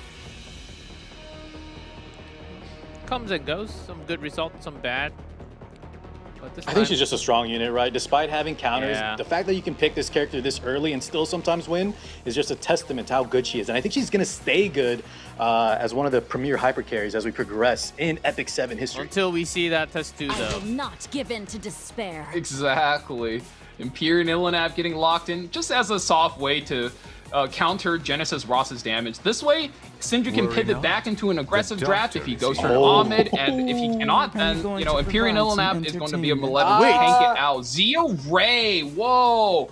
First? Wow, Gomiami has all of these combos ready. There's Yeah. no one left to run. And depending on the artifact on the Ray, right, he can be Dildo. played as kind of an opener, as a sort of bridge unit. Queen's Whistle, activating after like the Zio ends. I like this pickup from Gomiami on 2 and 3. Even though like the first pick, Genesis Roz, it was a little deceiving. Look at this format we're seeing now. There We she have is. a freaking Schneel on 3 as well. First Tori We're of the seeing day. a lot of different variations of the strategies come out. Schneel protecting a Tori, Empyrean protecting a Tori, and the Luna coming out. Wow. I think Definitely some Gomiami tech is coming looking to out here seal from both away at players. least 3 passives coming up. Yeah, you got some souls.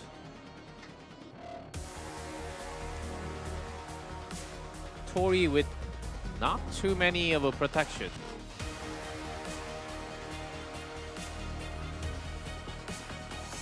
What's the pick? How do we round this out? Looks like some tuning is Alien.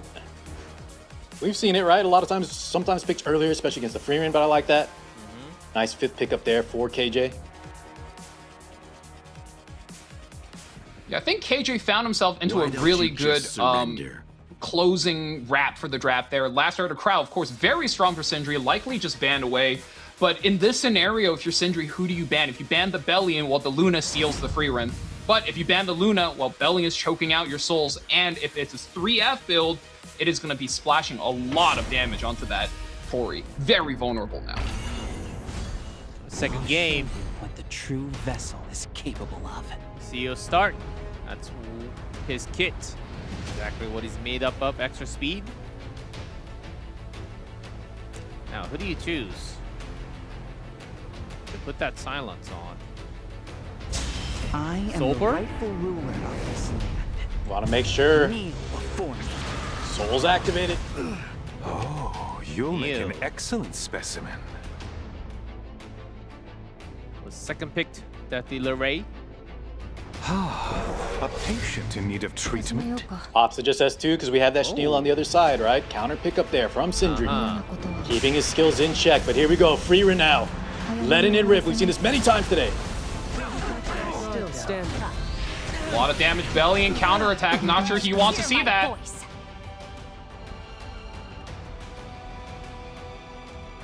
Do you pop it now? The walls? 30k Ilinov. The promises of this spear. Okay, ripping through the skies.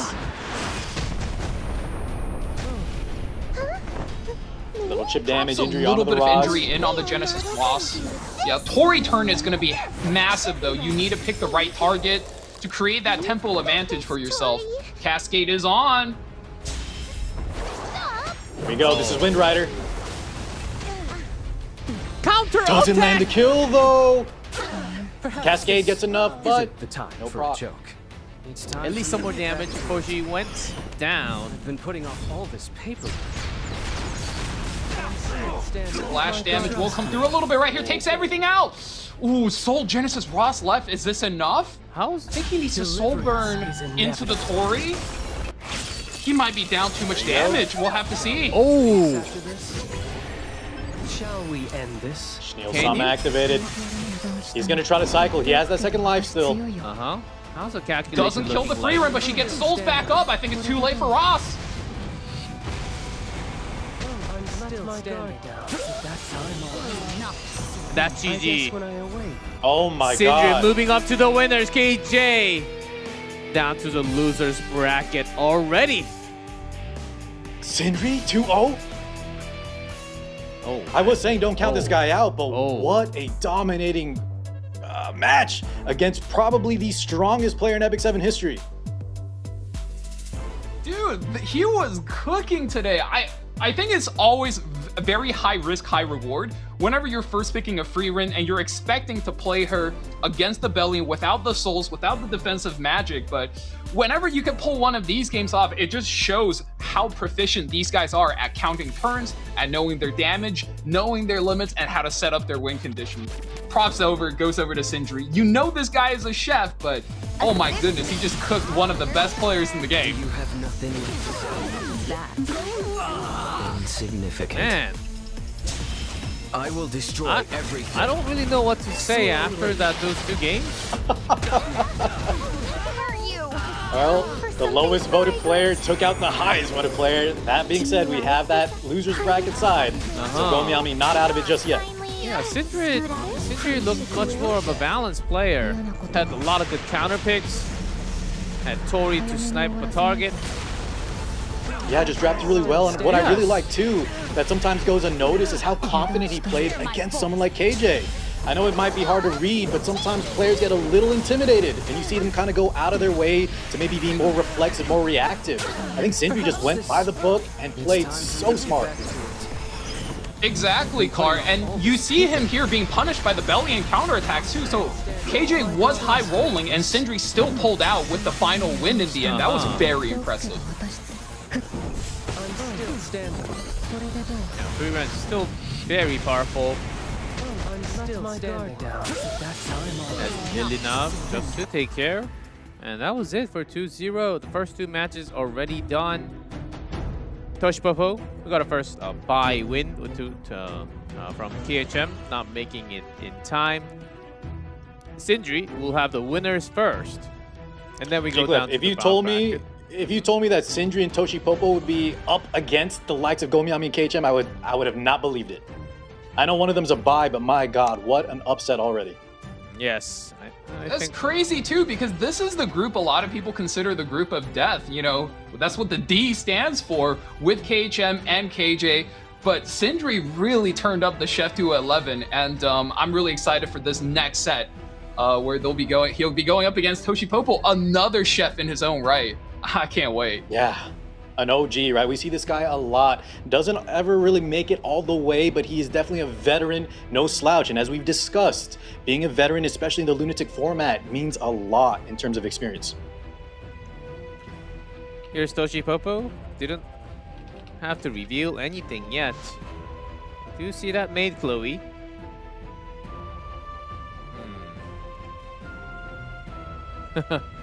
We'll see. Opponent, Sindri at 2 games. That seems like a solid draft. Always going for the direction. Brought a few extra imprint as he needed to win game 1 against Komyangmi. Had 1% off, I believe. 4-2-1. Oh, look at that relative record. Yeah, really good for Toshi Popo. That's something. That being said, after how Sindri played, my God, if I was a betting man, I think Sindri is riding this momentum. But you don't know. Yeah, keep in mind, both players here are chefs, though. They are very creative players that likes to really find just alternative builds and alternative drafts to play in a way you don't expect. So be ready for anything, guys. All right, that's all I can say. No toes today. No toes. No toes, Lady Up the Scales both traded out, but first pick advantage will be going over to Toshi Popo, locking in Perfumer Biblis. You be careful now, okay? Yulha. Trading off the top tiers. Aren't we? Man, Boss Harunka is still top tier. Yeah. I think now her Boss playstyle Harunka has is one shifted, of the right? few characters. Yeah, that trades very evenly with the Perfumer Biblis. And I think every single week you kind of have like a different flavor of draft. I think last week we saw a little bit more Lone Crescent Bologna, but this week it is the Nurse Yolha pulling all with the revive, with the full heal, superhumanization, with the combos that's these players are relying on. KJ played it earlier, and now Sindri's taking it right into Toshi Popo for this winners match. Bellion being well locked said. And in just to touch on super Boss early. Oh my Harunka a goodness. little more, the fact that, you know, she's still good to this day, G-Clef, just a testament that she has like that true taunt, and she's kind of shifted away from having the more rocket punch offensive playstyle, more like a tank, and just having to focus her when you have her early to protect hyper carries, just makes sure she's still relevant to this day. Now, look at that. Last Rider Crown the lock. Very good pickup into the likes of Freerin. Especially comboed with that artifact, right? The one, I believe it's the removal of souls plus damage reduction against AoE. Very strong. That's right, Car. Crown of Glory. I think Sindri actually found himself a really good Last Rider crowd spot. You know, he's looking to pick up the main Chloe as well, just to keep bolstering up the defenses. This is very scary already. You have Nurse Yolha, Last Rider crowd. That is a lot of damage being put on permanent cooldown reset, especially when factoring how much AoE Freerin and as well as Bellion is going to be bringing to this match. Toshi Popo in a little bit of trouble here, but did force Sindri to take a very defensive position. He needs to go, and he needs to go fast. Just pedal to the metal. Ahmed is a good hover. Monarch of the Sword Iceria might be an okay pick. The injury and the splash damage could be good here against Last Rider crowd. Iceria lock. The 5th. Are you willing to go for more buffs? Defensive anchor, offensive anchor? I don't think he needs an anchor necessarily here. He has some strong pickups, the free run on the lock. He has that backup, but look at hovering an Abyssal Yufine. This is the second time. Against no Crow? Come on, come Apoc Oh Robbie! my God. The poison In has game been released. Well, you know what, guys? Look at the lineup on Sindri, right? You have a Maid, a Last Rider Crow, a Boss Ringer, not a lot of direct damage. And that's where Apoc Robbie really shines. Unfortunately, though, I don't think she will make it through. Because I don't know how Sindri's I going to do deal like with where that with the Sindri's likes going of with Last Rider. this. Toshi Popo has a very slow team composition, so any good debuffer will be putting him in a pickle. I think we like banned fifth Sigrid pick on or both Witch, I think are sides. both good picks here.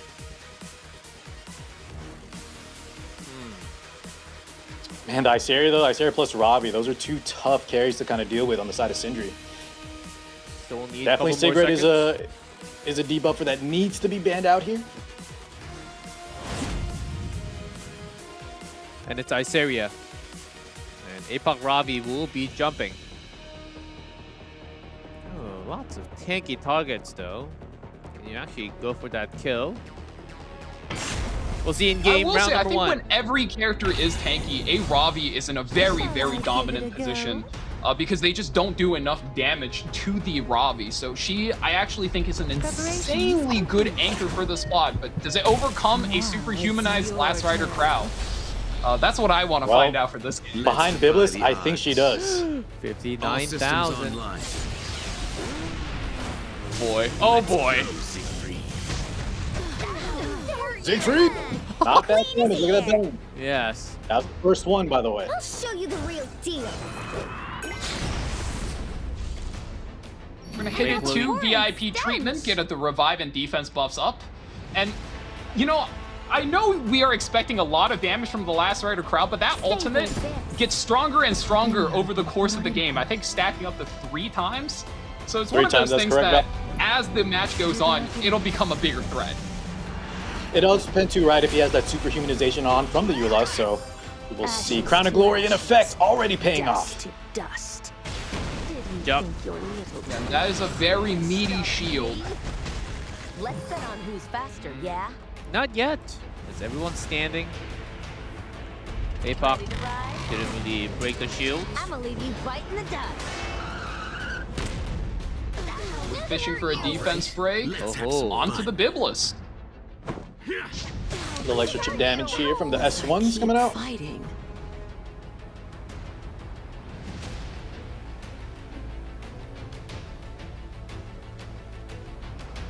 Can you really go for anything Popo's else? taking his time thinking through the turn. 40,000 HP on this belly, and that is a lot. I won't waste my breath. That's a beefy woman.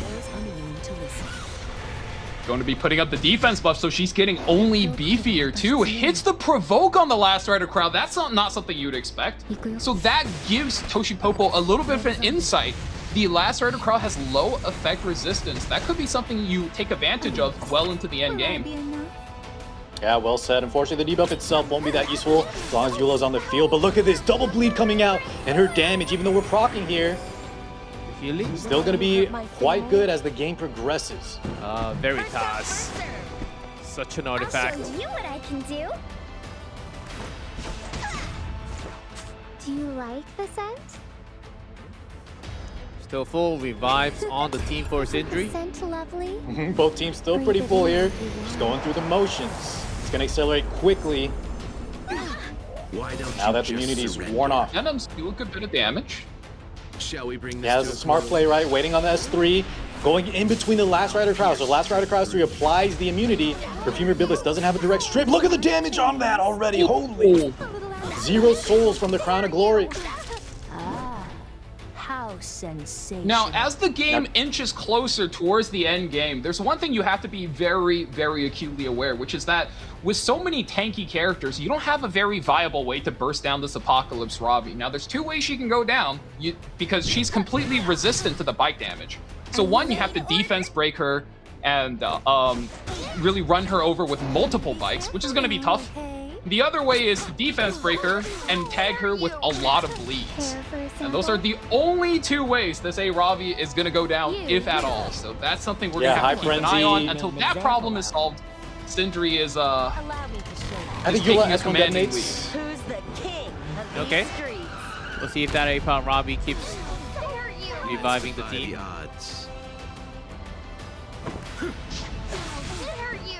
What is the best course Biblis of still action? 1 turn off from her S2 passive. Not a lot of damage coming through. You're just seeing the power of Last Rider Crow against AoE. The damage reduction, the barriers are insane. The removal of souls. There's no S3 Apoc Ravi in sight to bring back our units.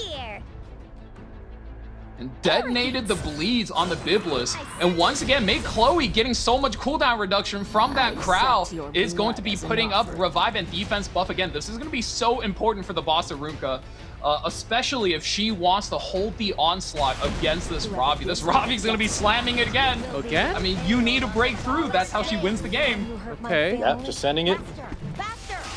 Injuries building up. It's going to be a long one. I'll show you how I do things. One turn off from Crow here. Now Eula does have superhumanization, so we're going to see some cycling back, most likely into the Crow. Eula.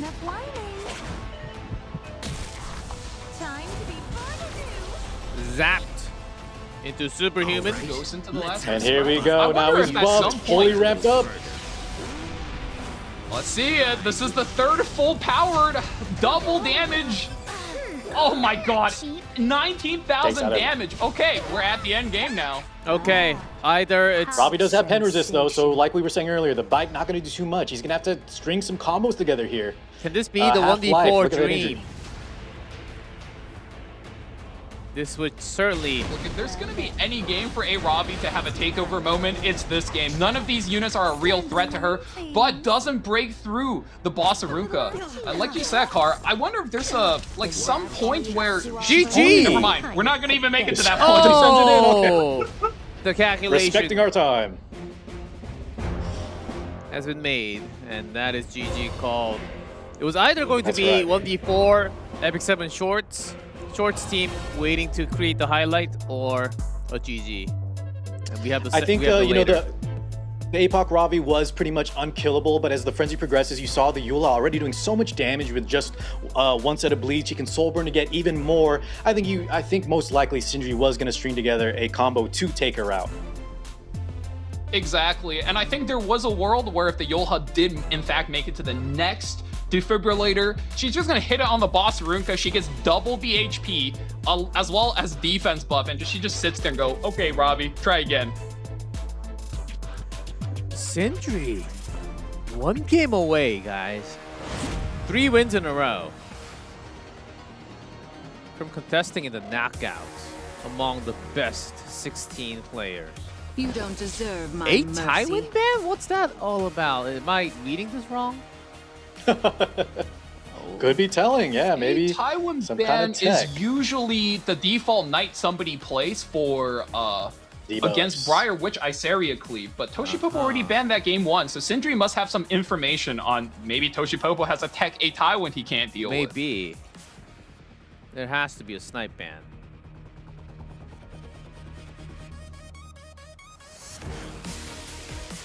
And Koli. Who's available here? Roz? Consider this an honor. Rinaku.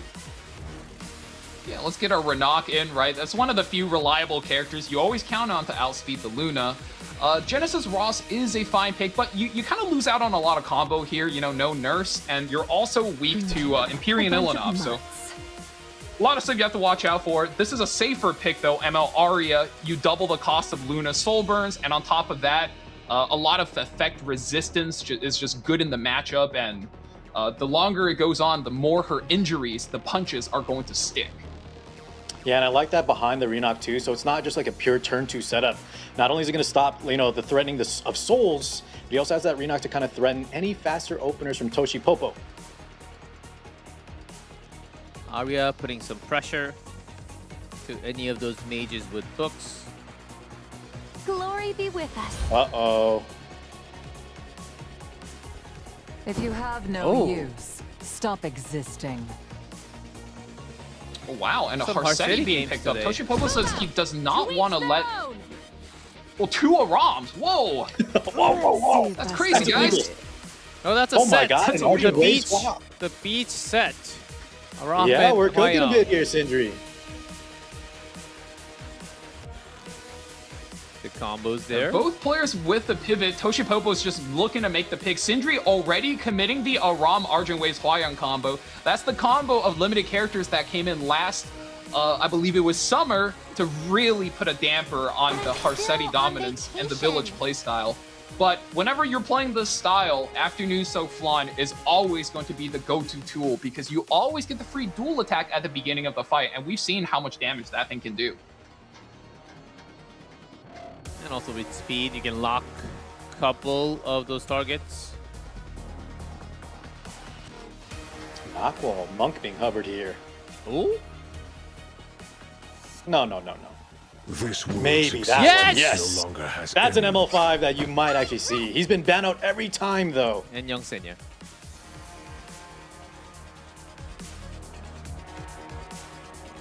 But will he make it in game?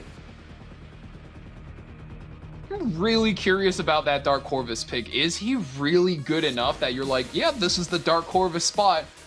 I'm going to pick this into I wonder if it was just an early pick to maybe threaten against like a Solitaria. But yeah, it seems not the best. As we've seen, it's been a must ban in other drafts. This one, it is a little questionable. It does make it through, so Sindri We does have not a respect Corvus it. game in the house. Let's get it. Not a lot of AoE though, right, to give him the fuel. But let's see, he might be on, you know, the new sets coming out. Could just rip off the go. I think that's Let's the find drill. The first Corvus of the tournament from Tochipopo. Are you done playing Our hero? city He's shuffle. ready. As you can see from the cooldown, instant ready. Turn order in general looks like it's really good for Tochipopo, so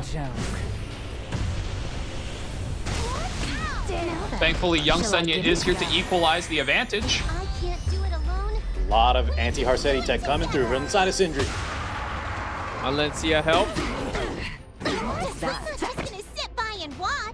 That's a lot of damage. Yeah. It does have a lot more to chew through though. Come on, impress me. Renak? Do you steal away the stats? I could take you in my sleep. Forgetting something? From Ruel. That is Idol's cheer on the Ruel. Turning to cowardly tricks? Too bad, because I'm... May the light Now that's guide first you. life gone. Immediately taken out. Yeah, good tempo there. Gets that first life out of the way. Ruel now under pressure. Gonna have to probably rip an S3 to kind of get Tochipopo some momentum. I, Ruel, hereby swear to lead everyone to victory. What's his target though? I think it's got to be Harsetti, right? Ready for No, Oh, he's going for the on Dark Corvus play. Corvus. Maybe threatening. I'm He not was a sure little I like that scared. play for a very specific reason. Yeah, but let's see. Because Let him cook. the Aria is coming up next. She's gonna punch away your souls. Your Corvus can't even soul. I'm not convinced that's the correct play there. But I guess he's there and I'm not, so we'll see exactly better what he's spent doing. elsewhere. We hit the full reset on the Renox, so next turn, she's gonna be a problem. Here is Prefect Aria. You have souls. Violations of combat will not be tolerated. Going to opt for the soul burn. You punch out the Harsetti? No, he's gonna go on the Luna. Enough damage. 19k takes her right out. 180. What a shot. 33.5k. Yeah, but look how tanky Sindri is here. Is this even going to be enough? Down to the wire. He's sending it. Most certainly The not. problem is he can't soul burn this, so this is gonna do like 16, 17k damage. Right on. Worthless little. 69. And now with the lack of AoE, right? I don't know. Corvus is kind of not going to be putting in the work he needs to here. Would you go ahead and die? How repugnant. Ballsy, aren't we? Yeah, and now this is a very tough spot, right? Renat gets to play the game the way she wants, and Forgetting something? oh, soul burns the whole. What a walk in the park this is. Yeah, now you full send it into the Ruel. There's no comeback mechanic left for Tochipopo. Yeah, this looks like it could be it. Okay, let me give it a try. Young Senya. Back to her turn. That will help. Wow, the dual attack there too. Stuns the Harsetti. I mean, tempo, he's already so ahead. Have you finished your assignments? Enforcing. And the regeneration buff, insult to injury. Young Senya is just keeping the team here for Sindri. I think Tochipopo is definitely in a pickle. Dark Corvus is not enough to close the game out. What are you saying, Valky? You lost faith? He is the one Dark Corvus. Stick to Guild Wars, buddy. Well, without soul, you know, he's just a guy. Yeah, without the When S3. you can't soul burn. Come on, impress me. Only thing I can think of is that he cannot be stunned. One who perpetuates I guess that's the good news. Speaking of ramping skills, I right? mean, we it's the have silver another lining, but punch when the coming Aria through. starts running soul burn again, bye-bye souls. Now he's out of souls again. Just when you Not think only you're out of soul, he's out alive. of life, guys. Yep. He's dead. The call from the young Senya. Sindri, the first player to make it clean. into the knockoff from Group D. So we've seen in the past drafts, right? Dark Corvus a lot of times gets banned out on that 5th pick position, but Sindri quickly identified that he's not as big of a threat compared to other drafts we've seen in the past. He lets it through. We have that Arya on 2, which worked beautifully. No Soulburns activated. And yeah, he kind of just disrespected him and said, he is not enough solo to take me out. And this is where you can see Sindri is just such a clean player. He plays a very different style, but he knows exactly what his win conditions are, and he's well versed in it, that he can just put teams together that just makes sense. And that has been the name of the game. If your team makes slightly more sense than your opponent, we've seen guys walk away with the win over and over again tonight. Some highlight from match 3. You could try a little. Yeah, what an interesting matchup here from Toshipopo and Sindri. You have the unkillable APOC Ravi, who's just ripping skill 3s, but look at this, the superhuman crowd takes out everybody else, and Toshipopo realizes, you know, APOC's not going to be enough here. Just like this Dark Corvus. Again, the draft. Standard. I'm surprised that killed the Luna. That was the first one, by the way.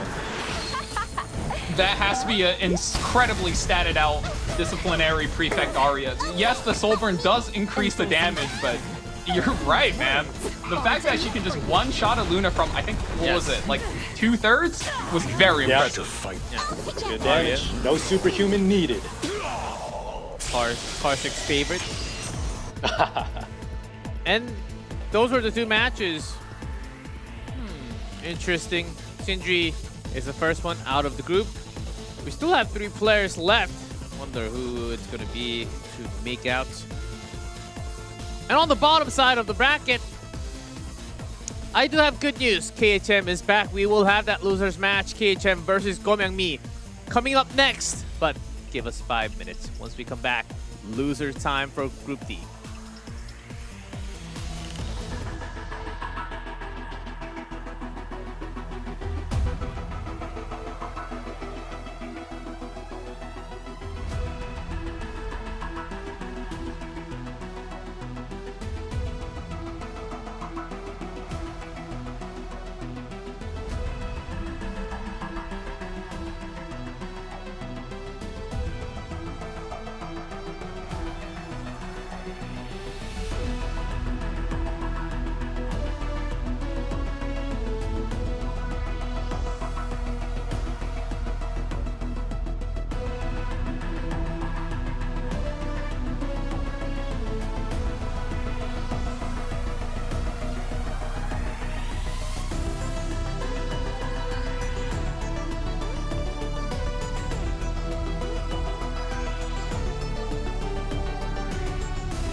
彼は深淵を貫く光をもたらすでしょう。それこそが制約であり、絶望に立ち向かう勇気です。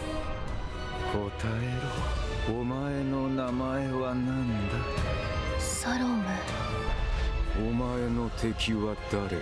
私の敵は救いを約束しておきながら果たさなかった卑怯な偽善者です。その刃先が向くべき本当の敵は、私の敵は偽りの制約、偽善の継承者ラス・エクレール。私は見ました。神の権能を抱きながらも行使しないその傲慢がもたらす悪を。目を覚ませ。そしてお前たちを救わなかった制約を恨め。救いの時が来た。魂を閉ざし夜を待て。ずっと待っていたのに、どうして私を救ってくださらなかったのですか。私たちの願い、完全なる世界の終末、楽しみにしています。救いなんてない。さあ、もう一度答えろ。お前の名前は。私はサロメ、黒い聖杯の執行官。あなたの名前は。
Welcome back, everyone, and KHM as well.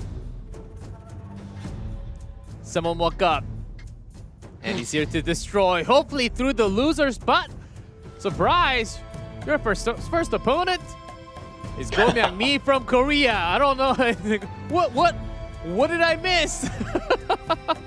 Missed a lot. I missed my first match, and what happened from the winners? And Go Myung-mi's down in losers now. Now he's in a tougher spot, much tougher spot. He lost on 1 life already. His opponent is KJ, or known as Korean Jesus.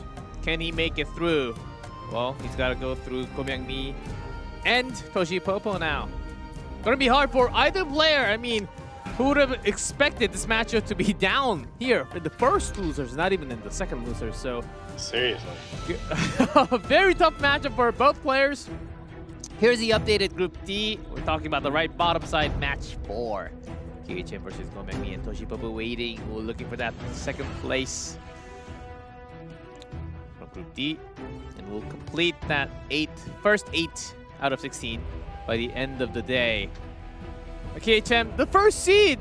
Gotta come. But hopefully, you got enough sleep. Hopefully. Oh yeah, so many games played. He's been grinding, G-Clef. It's late over there in Europe, or early now, but man, he has been in contention for rank 1 on the ladder. And this is a match I wanted to see so badly, so I'm glad, even though he's in the loser's bracket, he made it through. I mean, having a lot of games is one thing, but he's doing this at nearly a 70% clip. And just, that's the part that absolutely floors me, because that just speaks to his consistency. He's got more matches and a higher win rate than KJ. This really is Korean Jesus versus French Jesus, because the two best players in those two respective countries are gonna go at it. And from what I know, there can only be one God in EpicSeven. In EpicSeven Group D. Yes. 11 to 14. Wow, we're having some good numbers today. We had like 28 to 20. This is 11 to 14. Yeah, not bad at all. Slightly higher for Go Myung-mi, but I wouldn't really count out too much. That's not that big of a difference. Here we go. A game with Notos is allowed for the first time of the night. Komyangmi gets first. KHM leaving it up. Here we go. The Korean Notos. Picking quick. I know he was practicing a draft where he leaves up the Notos. No mercy. Genesis Roz with that cigarette. I have a feeling of what he's going to pick on 3 and 4, but I don't want to spoil just yet. That was Yeah, I mean, the thing with KHM is he's almost on the opposite character growth arc as Light E7 that we got to see earlier today. Light used to be a cleaver that was super fast. All he did was play speed, but over time realized, hey, maybe it's more consistent to play turn 2. KHM had the opposite problem. He's what the European players all look up to as the father of European-style tank down. But that made him so predictable in these kinds of tournaments. It was very... not easy, but it was very possible to ban him out and just force him into too many uncomfortable drafts. So recent seasons, he's really picked up to playing aggro, playing Zio, and now the Zio is falling away. How does he adapt? Yeah, I think that was one of the picks that KHM wanted to get is Zio. You know, we've talked about how this character is kind of like the speed demon. Yeah, for players that don't have a lot of speed, like KHM, self-admittedly, he said his gear is not the best. I want to see how he adapts when Zio is stolen away from him. I know he wanted that. Veronica on 3. Hovering. Sword Ice area. Would you bring in some counters? You have to think about burning that Notos quickly down if you can. You better stand down. Oh, commits the Veronica on 3. He's confident. He just wants to stop the DN from being able to play the game. There's a burst.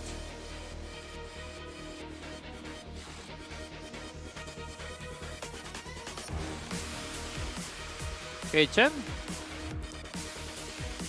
The duality of man is on display. Do I play into the speed, go after New Silk Swan, and go for the damage? He does! Opts out of the Monarch of the Sword Ice area. Successor Tay.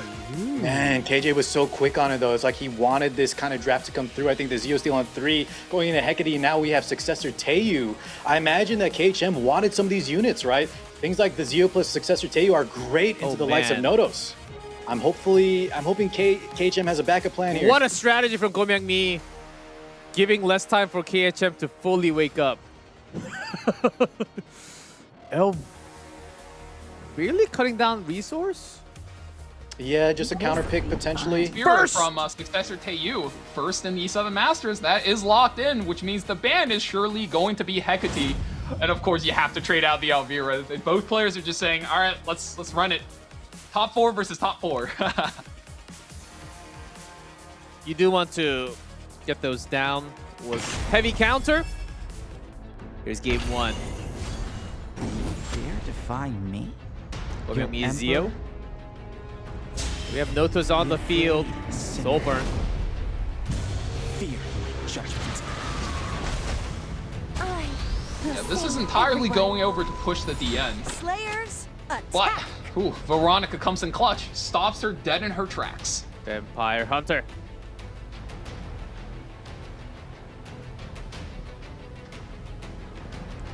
How do you get that Notos down?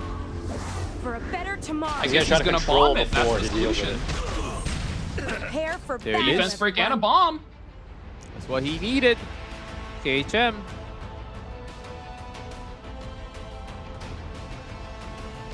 Cover me. And then a shot into the end. Some rubber? Wow, doesn't go for the detonate, so he's splitting his damage here. It's a bit of a taking a risk, so to speak. So now, do you go for the full pushback, or do you just click S2 instead and just get the attacks in? Lots of interesting choices. We're skipping the S3, S2. All inning this the end. Really have no tact. How much damage? I think he's got it. Now you push up the flan, and I think KHM's out. He sees the light at the end of the tunnel. No use fighting it. You've already been railed in. Show me the damage. Holy sacrifice. Holy sack activated. But look who's up to bat. Mr. G. Roz. Firing on all KHM with 1 win. What a play there. The Veronica just pulling so much weight. Beautiful draft from KHM. Play. I was worried about the Zio, but yeah, the Veronica just played well. And his decision making after that. identifying what needs to go in what order. I think a lot of players would have tried to get that Notice out of the way sooner. Gets the DN, then has enough still to finish both the Holy Sack and seal the deal. Well played. As you two mentioned. Can I just point out how much KHM has cooked this draft? Because yes, he is very reliant on the Zeo, but also on the same token, look at his team. It's so resistant to Zeo. The Veronica is on Guiding Light. Flan has 100% evasion. Swift Flag Bearer Sigrid is honestly the weakest one. She's 50% evasion with her turn 1 buff, and Genesis Ross cannot be pushed back or silenced turn 1. So he actually knew exactly what he was doing, and KJ a little bit walked into the trap right there against KHM's own draft by stealing away the Zeo. That was a very well laid trap. Beautifully said, Valken. I think he's using his weakness against. We talked about earlier how he's been streaming nonstop, and a lot of players like KJ, I'm sure, know exactly what he wanted. He's not a fast player, so maybe I steal the Zeo. If he set that up as a trap, holy mama KHM, giga brain play. KHM, perfect calculations. Played those turns like as just as a top rank, top seed for the group. And Go Myung-mi, he had some other solutions that we can think of. So with successor Taeyu. Regardless, we'll have the second game, but Go Myung-mi's tournament life on the line. KHM. should do. That is scary. The nerves have to be on. He's already one game away from being eliminated this early. Well.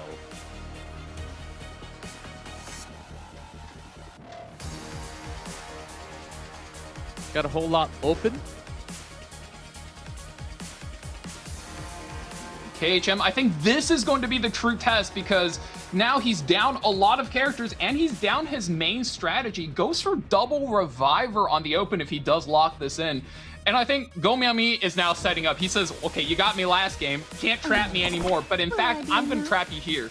Because one, there's no Zeo in the game, so he can pick the Renak. And that is, in fact, the fastest character in the game. And two, if you do slow down against Go Myung-mi, he's just going to spring multiple debuff characters on you, which if the mirror is still up. And that is very, very scary if you opt to play turn 2, especially without Monarch of the Sword Ice area. Yeah, additionally, right, he had the first pick, so that Perfumer Biblis is also going to be just such a threat if he tries to slow down too much. Arya coming out from Go Myung-mi. Aren't we? He does still pick up the Renak. Jams her on third pick, though, now. KHM knows he has to play turn 2. This is not a good spot for him to be in. He needs to be able to somehow flip the tempo back and overcome a Renak, but how? That is one of the toughest things to do in EpicSeven. How do you keep her locked?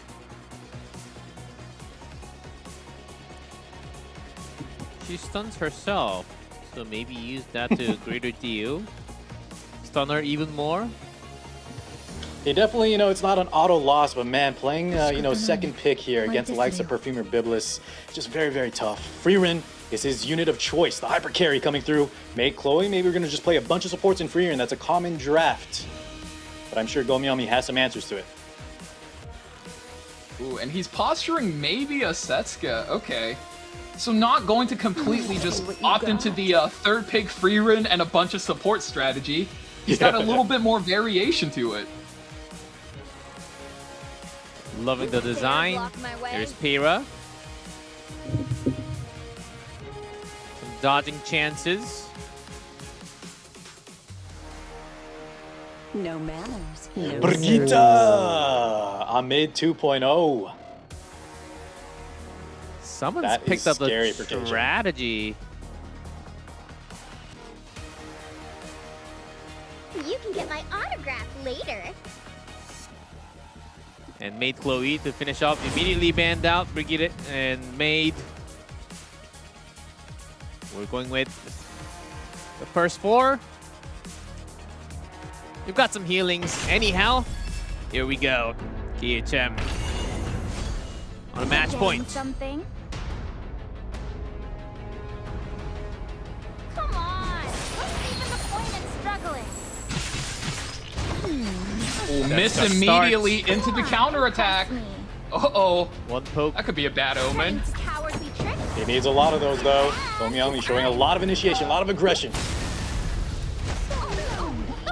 Does get damage through. KHM just my barely God. survives. That's the scary part. The souls are available to him. He has 10 souls. He can rev, get the cleanse, get his buffs up, and just splash KHM's entire team. That's the strength of this Payra. Soulburn. Miss. I have a horrid stench. Time better spent Still elsewhere. one reviver left. Those who fall below Yeah, now KHM is on so much of the back foot. Arya now keeping up the tempo. We're gonna punch out the Ruel. Oh, It's enough to finish already. First life is gone. I think here you just gotta bring back the Nurse Yolha and hope she can just let Setsuka take over the game here. You don't really have a play left in you. I mean, that's, I think, his draft from the get-go, right? Just rely on the Setsuka. Need some RNG. Or Vitals check. Looking good. Now, wakey wakey. you zap the free run. Get the free run back. 9 souls to her name, so she's still in this. Biblis is still on the other side of the field, though. No buttons have been pressed. There we go. Procking, gonna be healthy again. Taking reflect damage, too. Consider this an honor. And that's part of what makes this matchup so scary is even if you get the free run back, even if you get the tempo going, even if free run has double the HP, she has about 3 good turns left in her, then she's gone again just as quickly as she came. You might feel a little dizzy. Here's Biblis. Nice play there from Gomiami. Waits out the immunity. Gets some decent debos. Not gonna be too effective though. Here we go. Free run. Double tap. Wow, excellent target selection. We take out the biggest threat here first. Renak is completely out the fight. Another Soulburn bite. But he misses. Oh, Counterattack's a hit. A bunch of mutts. Ooh, decent damage. Looking a little low.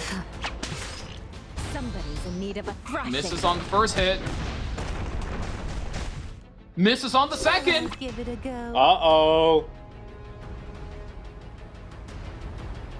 Yulha. I can see. A whole lot of misses on both sides. Finally, Setsuka gets her first turn, and that was a good play. Now we see why he didn't superhumanize a Setsuka. Now she gets a free turn to blind everything, and she's full fighting spirit. Can you keep up with Oh me? god, no counterattack there. KJ has to be breathing a sigh of Still relief. No nothing. counterattack again! It's Setsuka. I wish for a miracle. I mean, one more anything, the Setsuka is going off. This is a very scary time. Does land the crit. Take out the Yula here. Switching target. Dare block my way. Miss, no counter. Can you break through? Oh my goodness. One more hit, that's the counter, and finally, she's going. There we go, She's activated. And you'll finally be free. Where does the damage take KHM? It takes out the Biblis, takes out the Payra. Oh my god. Gomiang on his life ropes. May the light guide us. Well, still got some cooldowns. Even this A bunch crits. of mutts. Violation Soulburn. will not be tolerated. A forced eviction is due. Burns it into the Ruel. KJ knows his Oh, way. enough to finish. 26 He got on one hit. lap too. Counterattack! Counterattack! Somebody's in need of a thrash. And Arya have the follow-up. There's a damage limit, but still! Gomiang Mi. What Barely a match. standing. Literally down to the wire. Down to the pixels.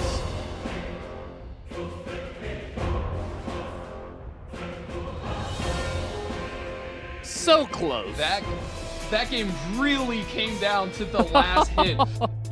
Okay, okay, that was so unfortunate because KHM was 1 soul short of being able to soulburn the Setsuka against the Arya. I was thinking, they're like, why didn't you soulburn? I realized, oh wait, that's a Setsuka because it's an Arya. Arya doubles the cost of your soulburn, so her 10 soulburn turns into 20 souls, and after the attack goes through, we see him generate just enough souls for the 20. If he had that, that was the lethal, that was the turn he needed, but no, both players playing the exact right turns, and you see KJ saw that and he goes, okay, Arya's gonna drop the Soulburn S3 on the Ruel, this needs to one-shot, and it in fact does one-shot. Oh, yes. Yeah, Holy beautiful moly. play there. A lot of people, I think, underestimate that. It's just a wrong target decision, right? One turn down and you are out of the tournament. But Gomyami played that perfectly. It was enough to kill the Ruel, laps, and as we saw, locks out that Setsuka as well. Yeah, Loto's banned for third game. Oh, double cigarette. Then MLDN also banned out. Ooh. Now both players on their tournament lifeline. Round 3, my God. Tori's coming out, Tori-chan. Genesis Ross immediately picked up for KHM. Empyrean Ilanov is banned, so penetration resistance is off the table for everybody here. Tori Arrowell, so Tori plus a Knight, we already see this combo come out. KHM needs to be able to tempo up above this, because if you let Tori take over the games, I mean, guys, we've seen that takeover. Master of Nightmare is going to activate, she gets an extra turn, she goes on a war path. So KHM needs to be able to stop that. Yeah, just a versatile unit too, especially pick this early. It's going to lock out a lot of units on KHM's side if he doesn't know what to deal with just yet. You want to formulate your draft in the beginning, be a lot safer, but Tori's going to kind of put a wrench in that plan. So let's see how KHM adapts. Abigail on hover, but unlikely. Do you smell that? That's the smell of death. Going to bring in some poison with Zio. KHM here really likes that speed. I think Zio does him a lot of favors here. A lot of characters that are fast, medium speed. Gomyami is now, it's off the table for Gomyami. He cannot play those characters. Festive Ida, though, is going to be able to react to some of the actions KHM is setting up. But I think being able to force Gomyami to react to you is already powerful. 100%. Tori Ida, though, going to be nice pickups into something like DD Ray, where one is immune and the other one has that kind of, you know, reactionary cleanse. Exactly. But like you said, Zio is a favorite pick of KHM. We saw KJ steal that away in game 1. Now KHM has it on his side.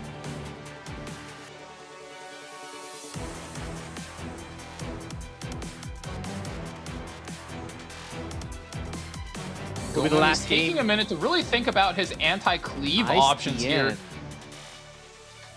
The OGDN. Not a bad choice here. She provides penetration resistance. Celine. No, Celine. Whoa. I think that is entirely going over to counterpick the Ray. You do not want the Ray to click S3 against these guys. I mean, even if the Festive Ida wakes up, the injury from the Venom is going to put so much hurt on her. So Spirit Eye Celine puts a very, Green Celine, the meme machine herself, puts a very good stopper on that. That's desperate. Tournament life on the line, and you have Celine Taeyu Here we on the go. left now. When KHM has that Zio, he can put on the aggression. The successor Taeyu, this is the draft he wanted in round 1, but could not make it happen. Luckily, still won that match with some beautiful trappings. But here we go. I love the Zio. Push back, can activate the successor Taeyu. Those unworthy shall step aside. Picked. We have Man, Spirit Eye Celine is just the unit of today. She has been so good. And does Gomyami have the stun exclusive or not? Let's check that out when we get in game. Are you talking about the EE on the Celine? Yes, the EE on the green Celine. Likely. Big spot. And the Moon Bunny. Bunny. Somewhat of a Gomyami signature against What any an of those interesting extra jab turns. on the side of KJ. Huh.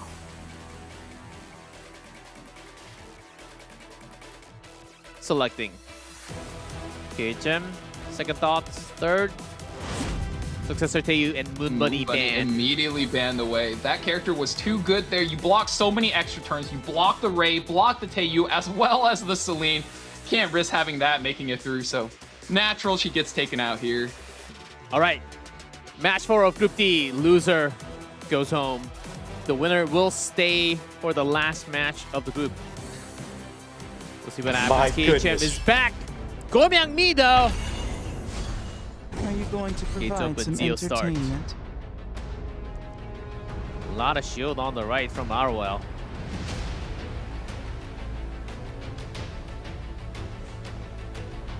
That's a lot of shields. Barrier. Those who deny their fate. Bow down before me from Child Zio. Emperor. He's gonna save his souls here too. This is Just like a dream come true. Ripple raw press resist. the S3. Help me. Oh, dual attack. Oh, that was is so scary. Could have went exhausting. so disastrously. Hold up. And he's hostage here, right? We talked about the interactions. Gonna be very scary to press buttons. Opting to just S1. Most foul. There shall be no more agony. Quite unfortunate, because if he used his Ray skills right there, the green Celine would have killed the white Celine. So has to pop the Immortal. Yeah, Immortality's gonna keep him cool, but Green Celine will be able to work down these HP bars. You can't claim your kill this turn. Soul. To depth to the Ray. Barely alive. 2 units at 1 health. Yeah, at this Tori rate. activating. So MMZN about to bring down the entire team with 1 HP. Another soul. It's the cascade. Holy!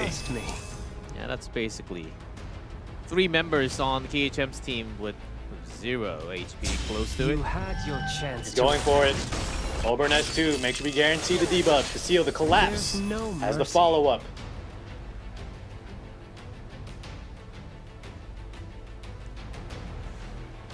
A simple task. 1 HP. S1 is enough to finish. He's holding it. Has a second life still.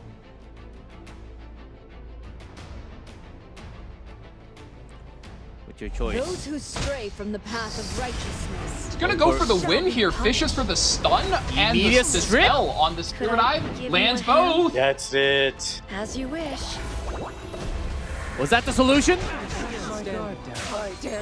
Let's take it. Ross goes out. Don't count him out just yet. Genesis Ross is still in this game. It's not looking good for KHM. But I wouldn't count him out. Worry not. Ray is still silenced. tanky. That is Silenced not a good here. spot to be in. Yeah, it's very tanky. Yeah, just Escort. Ow! That is through Deify. Oh my god. Is it time? But Oh, here's that's Genesis unfortunate. Ross. Now he's forced to wake up this Arrowhell, but your Ray, oh, he was so close to getting a turn. That first hit! The duel! I command thee. Look at that change. send it. Perish. We're praying here for some big damage. That rock. Life or death. Pick your poison. Enough to kill the Harwell, though. Ray gets a turn. Both exposed. Burns that. Sleep. Lands asleep on the Celine. That was a clutch hit. Wow, Instinct was up for And the the Celine as well. stun. He Oh knows he my. couldn't have done anything about it. From But Ida. Festive Ida is going to splash. Ooh. Knocks out the Ray, landed the stun on the S1. Boom stunned. Still. I'm with you. And she has skill 3 KHM came available. so far, With the but soul. Gomi just had his number on this green Celine.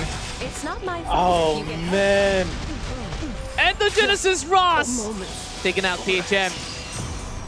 Gone from the tournament. Gomi stays in for the 5th match. Says I'm the best. But better win another match to be staying on that best level. That was close. That first hit. Yeah, as much as I duel, loved the Zio lineup from KHM, go Miami there in game 3. The early Tori, and then he kind of has those counter picks. Checking the Ray, checking the Zio. He knows KHM wants to have the turn initiative. Queen's Whistle on the Ray to get that early cut in. However, you can't press buttons against his team, and he just had the right lineup to put him in check. I know there was an early dual attack that really put KHM on the back end, but my God, man, what a game. Man, Gomi somehow got that chance. And the angle through the ashes of the volcano. And drove that plane out somehow. I will save everyone. And that game 1 was very well played from KHM's side. He designed the Zio trap. completely forced it out of KHM and just expertly dismantled every single part of that aggro, including the anchor in that Notos. And I mean, just look at every single character working in unison, doing exactly what they needed. Quite unfortunate that game 2 and 3 did not go his way. But they were coming in within 1 to 2 attacks every single time. I think this is the closest match we've seen in the entire tournament. My God, it came down to the wire. Setsuka activating, not enough souls. But look at the damage coming through. 19 souls on the Setsuka, that was so unfortunate. Aria here, half-life. Counterattack comes through, but not enough to even strip the shield. And with that kill on the Ruel, she follows up, and it's enough to kill the Setsuka. In game 3, Step back if you value your life. Don't say I Gomyangmi took care of most of the HP. A simple task. Early game damage. Excellent target selection there, taking out the Zeo while the defense break persisted. And of course, you know, when everything is said and done, it was so close. It was so close. It was. It really was. At the end, Gomyangmi still standing. That Celine, gosh, that green Celine still destroys so much. KHM, gone from the tournament now down to Toshi Popo versus Gomyangmi. Only one more will survive from the group. And we'll see what happens now, as that was a close one. Toshi Popo have been watching, saying, yeah, okay, maybe I got a really good chance now.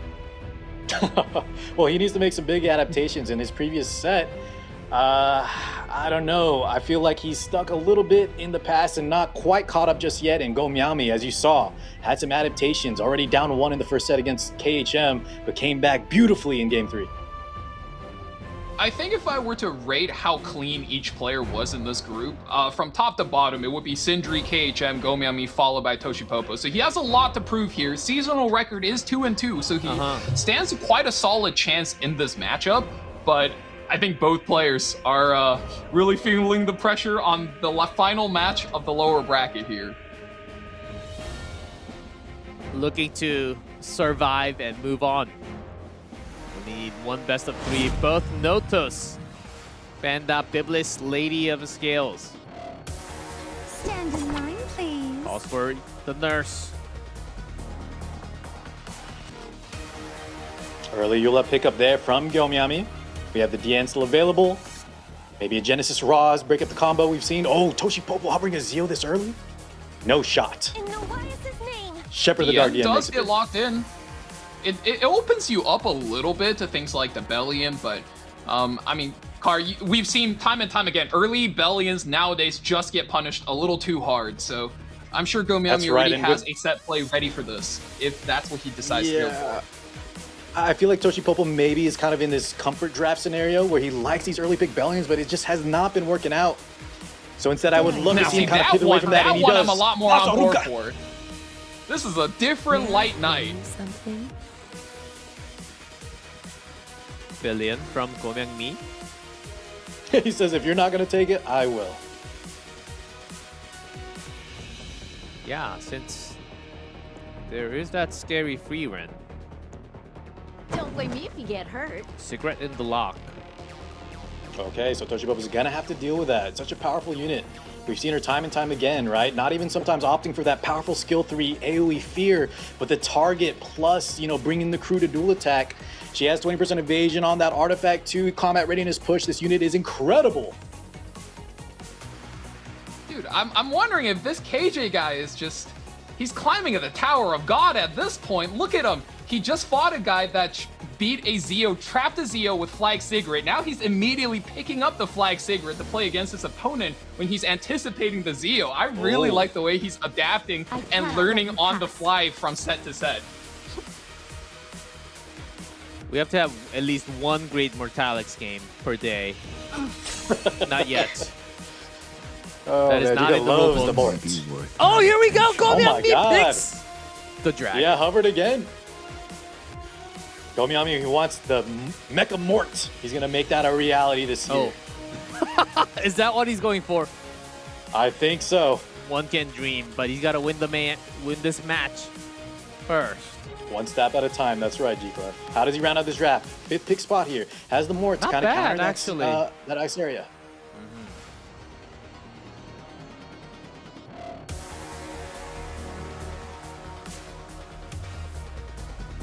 Lone Crescent Bologna is still available. Maybe on the side of Toshi Popo, kind of setting up a hyper carry position protected by the Silver Tide Christie. He has to be thinking about it because she is a very strong pick, especially into the Sword Ice area. Not so good into Boss Arunka, but we're going to commit it anyway.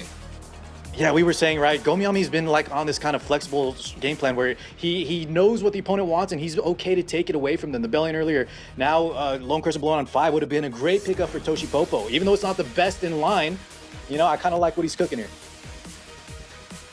Yeah, now Toshi Popo is starting to cycle through all his units. Setsuka as the last character, so surely that's going to point to a Mort ban. And I think those 3 units, right, the Lone Crescent, the Ice Area, and the Setsuka are the premier hyper carries we're seeing in this meta. Mort ban. Exactly. I think the defense utilities are so good in the game right now that you really prefer just slowing down and letting your opponent take the speed turns and, you know, counterattack them, extra attack them on their turn. Who cares? You can go first. If I do more damage to you anyway, I win. Sorry, G-Clef, no Mort makes it through today. It's all right. It was at least picked one. Here we go. Final match of Group D. All right, let's Cigarette. roll. Gomiami. Target. Rally up, everyone. Where the Hold up. banner leads, you follow. He's ripping it. 10 in the gang. One beer. Christie does appear to be very, very real. Uh-huh. Time to be That ER buff. Is that Lone all you Crescent have to show Bologna. me? Become like the Superhuman Bologna. and scatter upon the ground. Feel the melody. Oh, some good chunk into the end. Conductor exerts total control. Going to immediately refresh the immunity buff right there. That's going to be paramount in keeping him chill through that the end turn. Think I can play my part, Millie? The counters starting. When the festival starts, let's dance together. In my eternal darkness. There's Without any soul burns available, Diane only has this one good turn where she gets the guaranteed seal, so very ready to just drop that in versus every character. Malona, once again, she bats back, double speed. Already her turn again takes out the Diane. Yeah, lots of misses, but Setsuka in fear.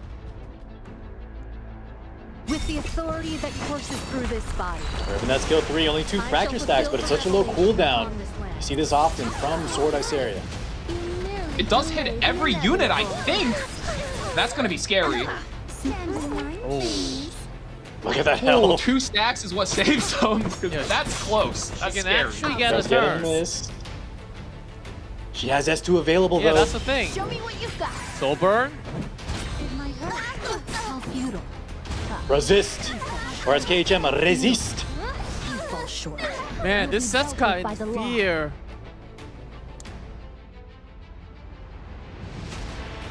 She's just been sleeping the entire time. Or more like stunned.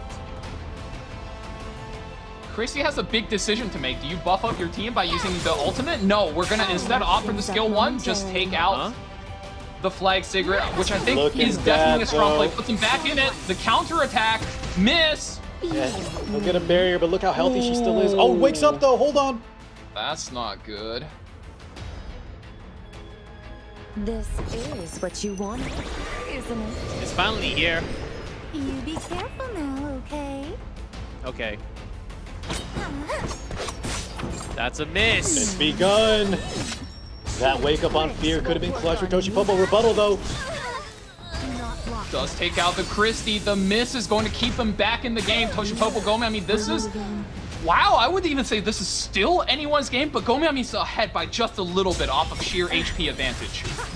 Soulburn Goes to the activated, soul. decent damage That's a coming lot out. of damage.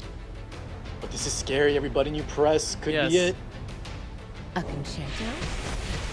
Just this once. Counter! Elbridge? Dual attack counter! Another bat back from the Melona. That might be too much for Toshipopo to handle. I think so too. Those dodges No! were clutch. Does finally land a Great hit. hit! But the pop-off. Flash kills! Bellona will bring a win to Gomyami.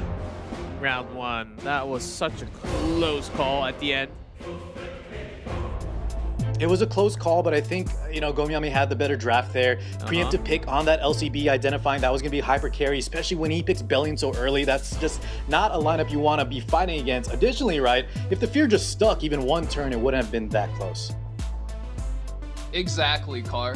And one thing to note was, I think the Monarch of the Sword, Iseria, was low rolling a little bit of her counters in the earlier couple of turns. So overall, I would say RNG is kind of even, but definitely draft advantage goes to Gomyami. Isolate the Lone Crescent Bellona win condition and ban out the boss rune, because that was very clutch. That is RNG. You have to take some high rolls, low rolls. Think about your chances. Politis, Arceria, Arcerie. I was wondering where she would go. Elinav fanned out. KJ gonna look to come over the top here. So Toshipopo first pick on that Renok. Over the top is right. Not only are you taking the fastest character in the game, I think you're also denying KJ's extremely fast Renok.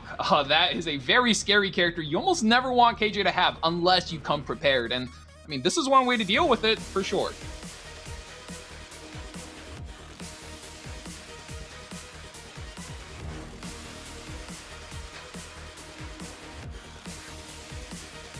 Oh, unlike Gomyami. Trust me. Okay, that took a long time, surprisingly. We're referencing Raji Clef in past tournaments. You know, Gomyami always has a game plan, sometimes even disrespecting his opponents and just picking fast stuff from the get-go. But now I think we're seeing a new version. There's a lot more collected and calculating.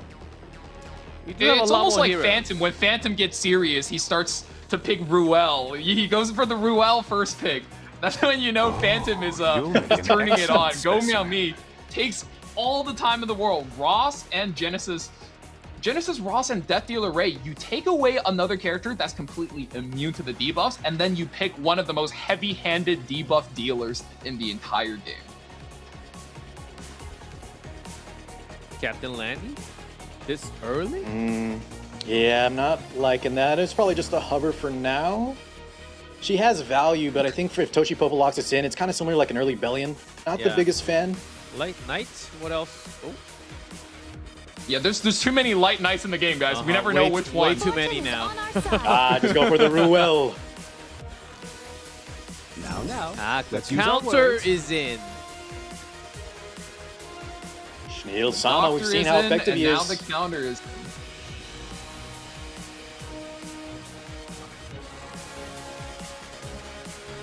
This is a very tough position for Gomyami to play in, I think. Zio is still available, but Zio is terrible at dealing with Ruel, and one of the best ways to stop the Ruel is with the Ray, but your Ray is essentially disabled via the Schneel, so going to opt for the Luna. So once the Luna seal sticks onto the Schneel, I mean, Ray gets to do whatever he wants. The power of the chosen one. So he's going to start up with a Zio. Harseti banned, so no one else to contest.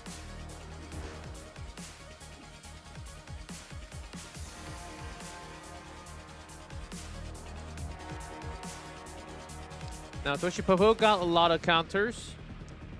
Wretched Rose? Wretched Rose. He needs some damage here on the side of his draft.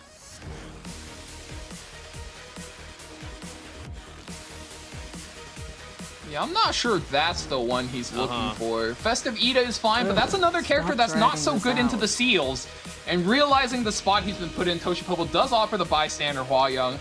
I don't know. Do you guys like that pick? Me personally, ugh. Every time It's Bystander almost Hwa-Young like, comes down, it's almost like you're throwing up a white flag. Hey, Valk, the reason you don't like it, and me too, is because it's almost reminiscent of like, you know, Remnant Violet in the past. You kind of pick it when you're sort of out of luck. That being said, she is strong against the debuffs that Gomiami is showing. But as we've seen, a lot of times when she just doesn't pick the right target, she doesn't counter enough, it's not that effective. Exactly. You're saying you've outdrafted me. Okay, let me take a 25% out. And in this case, I mean, if she ever does get activated, if she kicks the Genesis Ross, excellent. Then you win a 25-75. But most of the time, it's not oh looking my good. goodness. Gomiami picks a Leica. Oh my god, that also doesn't look good, but does ban it out alongside the Renok. It also doesn't look good. Oh man. Was picked though, but there's still Zio for Gomiami.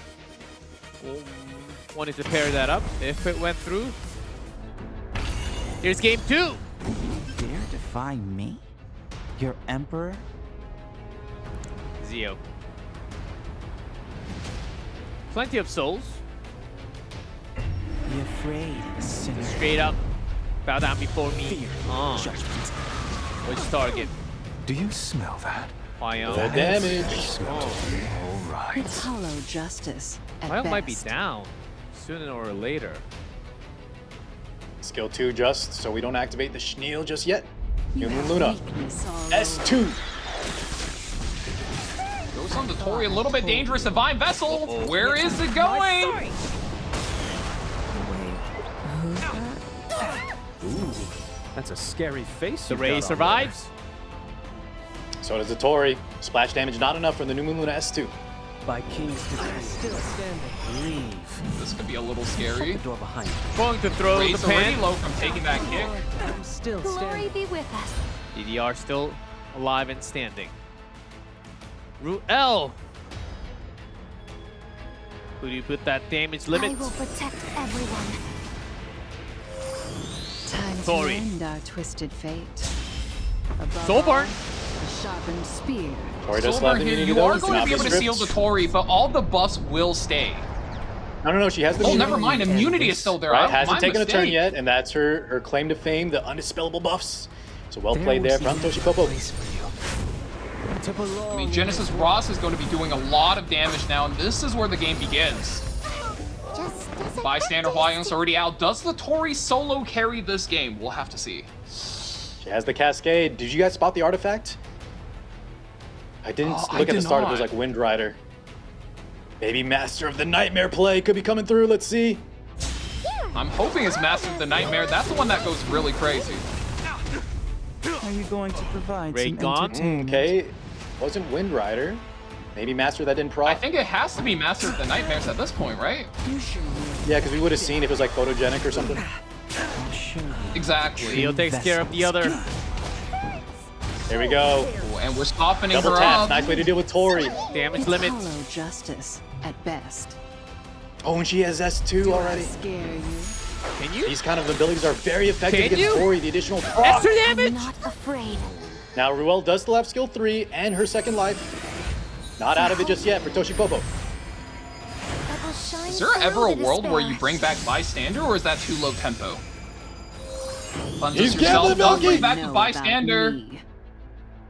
He's So sending this it. is a very interesting spot to be in. Counter Counter attack? That's what we're hoping for. There we go, I mean, she Toshi. can't get the invincibility on the revive, so you're really just hoping she gets the turn and she can soul burn on the Genesis Ross. Hits, doesn't counter, that is doesn't close it unfortunate. out. Oh my god! 270 health! She has skill 3. Locked and loaded. So, Tolbert activated. Bystander Hwa-Young. Ross here. wasn't you?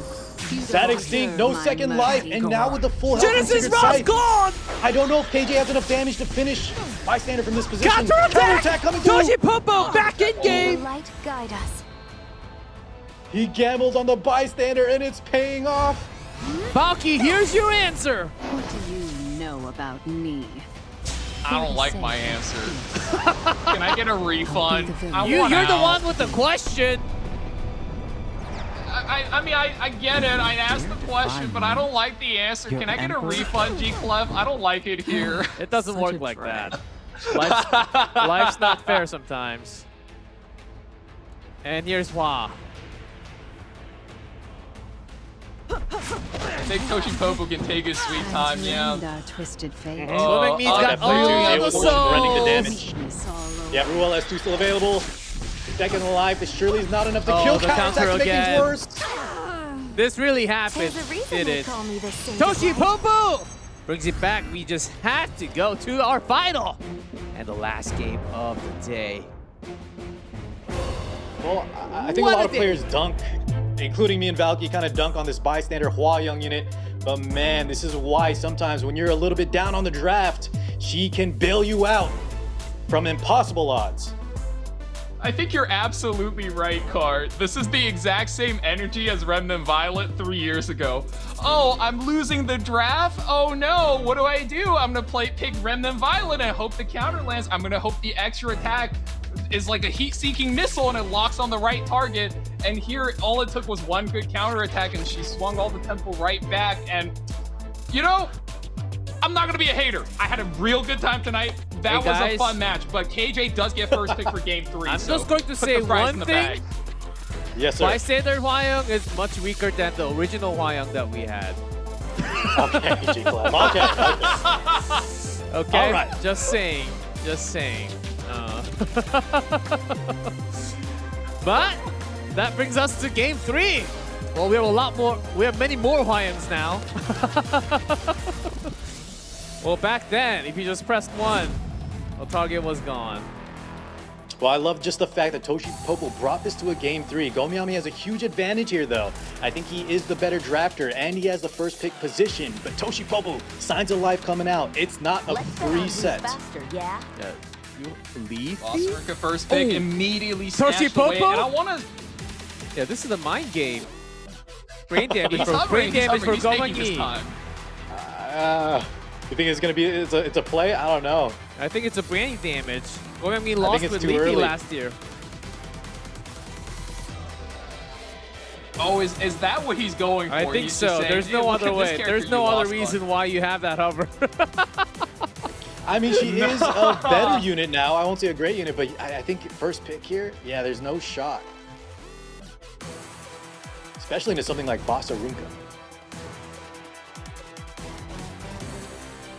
And I just want to say, Gomiami's going in for the kill shot there. Pre-bans the Christie.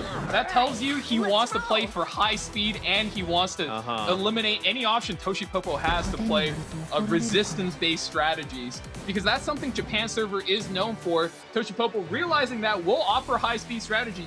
You have the Flag Sigret, you have the free run. We've seen that plenty of times tonight. Gomiami can still go over that. There's faster characters he can pull out of his bag of tricks. Bellion is allowed. There's free run.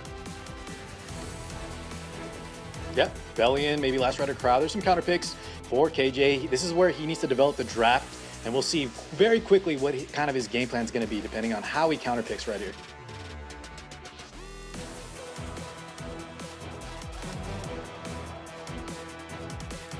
But man, he's really taking his time. Lone Wolf Para. Interesting. Yeah, Gomagi is a Para lover. Have faith and in a me. mid. There it is. Coming out. Oh, look at Toshi with the Mediator Coeric. Another unit that you don't see a lot nowadays. But man, after that S2 buff that he gets, his damage is real. I've even seen him take out characters like Nodos. Now, the curious thing to me is, usually it's very hard to be the first player for third pick Ban Protect to pick the Amit because the other guy can just drop, I don't know, Bunny Dominio, right? That's why the only time we've seen Amit be played successfully is in a position where Bunny can be banned or Bunny is picked away. Like in this spot, do you ever just take a Bunny and then suddenly KJ is stuck? But no, instead Oscar the Euphine. Okay, interesting.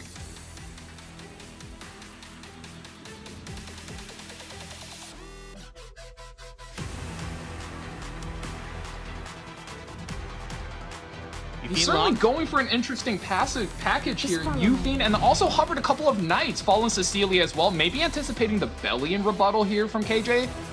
But with an Amit on 3, I imagine KJ just goes for the kill shot. Oh yeah, whatever's coming out here is going to be so scary for Toshipopo. That Amid on the lock is just going to enable some crazy and fast damage.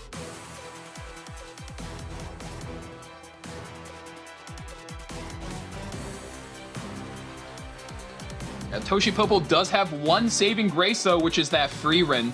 As long as Bellion doesn't appear anywhere in the draft, she has the ability to just face tank any amount of direct damage coming her way. So Amid will be able to be nullified that way, but as long as Basarunka as well as the Lone Wolf Payra has any amount of splash damage, they can still close out the Freerin. Your last Rider Crown and Goemeng-Mi. Oh.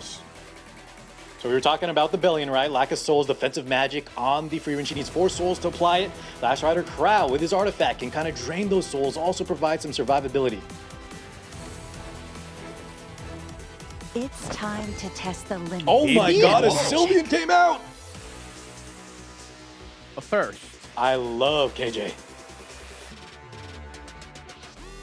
Now Sage Vivian's a character that has so many hard counters. Yeah, Valky, I'm sure doesn't like that pick very much, but I think on 5, maybe he's got a game plan. Being popular is so exciting. Yeah, see, this is what I was thinking Toshipopo would opt for. Whoa! Solar Tanya goes through.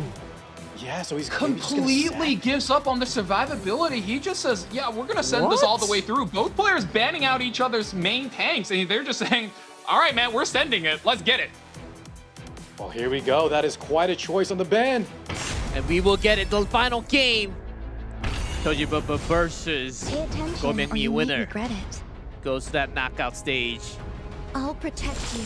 Amid is going to maybe try to come over the top of the aggression. Try to get some early kills here with the Sage Vivian push. A future wrongly pruned shall flourish once again. No, he's actually boosting up the Lone Wolf Para. Slow rolling a bit. Boost up, Swift, and Crank. That's the rampage here. You dare block my way? Stand straight. Here we go. All right, this is the damage dealer. Barry's tooth. This is gonna hurt. You haven't changed. Look at that damage already. Wow. This Para is built for damage. Right now. That was the power of the greater attack buff with the Soul Burn, but it wasn't enough. It didn't close out the Freerin, didn't close out the Solly. Oh, wait. And the flag Vivian just break out? She was able to be debuffed, but she cleanses that. The more desperately you struggle, the deeper your despair will be. Oh, Toshipopo. It doesn't close out anybody still, though. I just want to go home. Solitaria wants to go home. Toshipopo. Yeah. He needs these fears to kind of stick around. The main character, I can do whatever I want. Starfall? There's a stun! Stun lands! Free red. Will this play from KJ pay off? 365 HP. Now we have this Sylveon. She's a sitting duck. Sylveon's out, Amid's out. KJ looks like he's on the ropes. Toshipopo is pushing the tempo. Yuffie takes the immediate next turn. S3 is ready.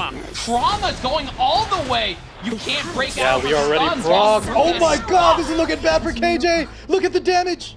Toshipopo. About to get it done. There's the GG. Goemeng-Mi knocked out from groups. Toshipopo is the one moving on. I almost can't believe it. Toshipopo over KJ. Oh man, that's the result. 0-2 against Sindri. And you kind of see what he was going for, right? The Sage Vivian maybe kind of a ban. You get the Solitaria counter pick, you leave it up, and you have that deceptive Lone Wolf Para, greater attack buff on Luberry's Tooth. Big damage, but it wasn't enough to finish Freerin. She lived at like 1 health there. And with that Abyssal Euphine as that anchor, even if she did kind of get another turn with the Fear Cleanse, I think that Euphine was strong enough to close it out regardless. Yeah, Toshipopo brought a very tanky team. And made it through. That was a very interesting draft from KJ as well, but going back to the first game, I mean, oh man. I think by out of all the matches we've casted so far, guys, today's matches are some of the best. They were back and forth, there was cleave versus anti-cleave, and there was turn 2 slugfest. I think if you were an RT enjoyer, we were eating good today. We had some of everything. The sampler was lit. Especially it was Group definitely C. exciting. I mean, there were some samples that I did not order, but still they tasted really good. You didn't send it back to the kitchen, huh? You No, liked I it did still. not. I just took it as like, oh, that looks great. Yeah, I'm not sure I ordered this Hua Young solo, but you know what? It was a win condition. It's not a dish you would taste every single day, so you know what? Look at that, by Relish the way, it guys. while it is available. It is here for a limited 270 time health. only. Man, what a play there. He bet the farm on the bystander Juan. As we were discussing, it paid off. Oh, some big moments. There's a reason they call me this. But it wasn't just this moment. Ko Myung-mi also had his lucky game previously, so I think it was a bit of a give and forth, back and forth on RNG. Look at that free run health, 300. Yeah, and Toshi Popo drafted well. Look, able to survive that. I think so too. Solely Tamiya going through was somewhat of a question mark, but we'll see. It is the result. Light Phantom moving out from Group C into knockout stage in May. From Group D, Sindri and Toshi Popo are the two players. That's the surprising one. Light and Phantom, you kind of expect, right? They had the highest numbers on votes. You know them. You know they're going to probably make it through, all things even. But Group D, what a standout kind of lineup. Sindri and Toshi Popo over the likes of KHM and KJ. Who'd have thought? Main stage knockout without KJ. How long has it been? But it's not E7WC, so you can still you can still go for the end of the year E7WC, of course. But in the main stage in a big tournament here, like almost top tier tournament, he was always in. But this year, so far, no. Well, that's a big surprise for everyone, Even especially had the the Korean second fans, lifeline. maybe. Oh, I'm sure he'll be back for E7WC, but talking more about the tournament, we're only halfway done with the groups. We've got 4 more groups to go through. And again, just to clarify, Salome, even if she is introduced, she will not be available until the knockout stage. Fair square for the hero pool for all the groups. Good info. So only until Notos. Look at those names. Minoru, Daystar, Miamex, Nutria. Still got some Korean players left in the tournament, as you can see. Tetsu slowly, Hasama Ray, CYY, Omega! Oh. Big names. But nobody is safe, right? There's no free rides here. Oh. Man, anything can happen. And Victon has the last game, too. Wampy, big names next week and the week after. This tournament just keeps on getting better and better. I love it. So we're only halfway done for the groups, and I hope you guys had fun. I certainly did with Group D and C. As we mentioned, Group C was a lot of first in the tournament picks happened, and yeah, we've got it. And the mixture was somewhat unoriented sometimes, but it was overall very good. What do you think about the entire tournament, Valky, today? I really like the format of Lunatics. You really see a good mixture of the current meta of people just going, me, Bibulus, me! And then you have people going, oh, Bibulus is out the game, let me play this. It was a real shame KHM could have made it, real shame KJ could have made it. Those were some of the best matches. I think Group D has been my favorite group to watch, but today overall is one of the best days of competitive E7 I've seen in a minute. All right, we do have to close real soon. So, Car, any last words? No, I'll keep it short and sweet. Thank you so much for watching, guys. What an exciting day, and we'll see you next week. All right. Thank you everyone for watching. And also, a lot of watch parties out there. Keep on rooting. Keep on playing EpicSeven. Have an epic weekend, and we'll see you next week with Group Stage E and F.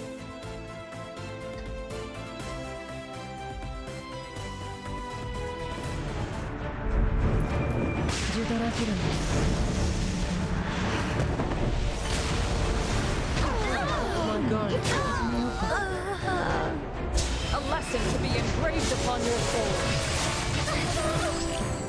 Stench Monk, do not forget your past transgressions. Guard down. Fate cannot be. You'll pay for the dress you ruined. Quit your life!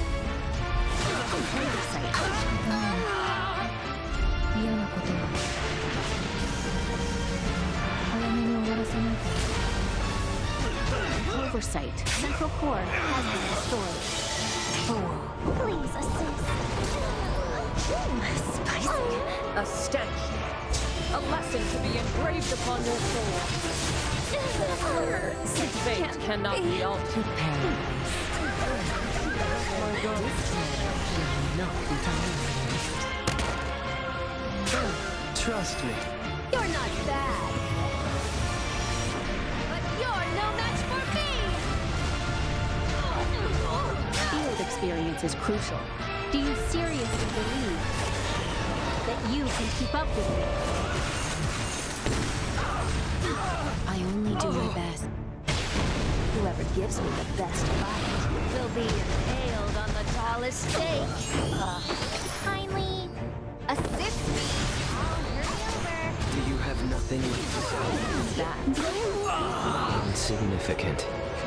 It's time for you to get back to it. You've been putting off all this paper. My God. Trust me. Shall we bring this to a close? I'll pierce straight through. Enforcing discipline. These words aren't enough for you. If you wish to fight, How dare you! Give in to your desires, and you'll finally be free. I've been waiting for you. Somebody's in need of a thrashing.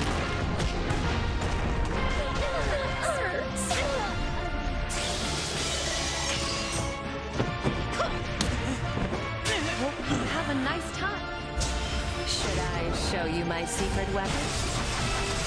It's not my fault if you get hurt. Just a moment. Rest. A concerto? Just this once. Have you? Come here. Did I make you nervous? I'm well aware of what you're planning.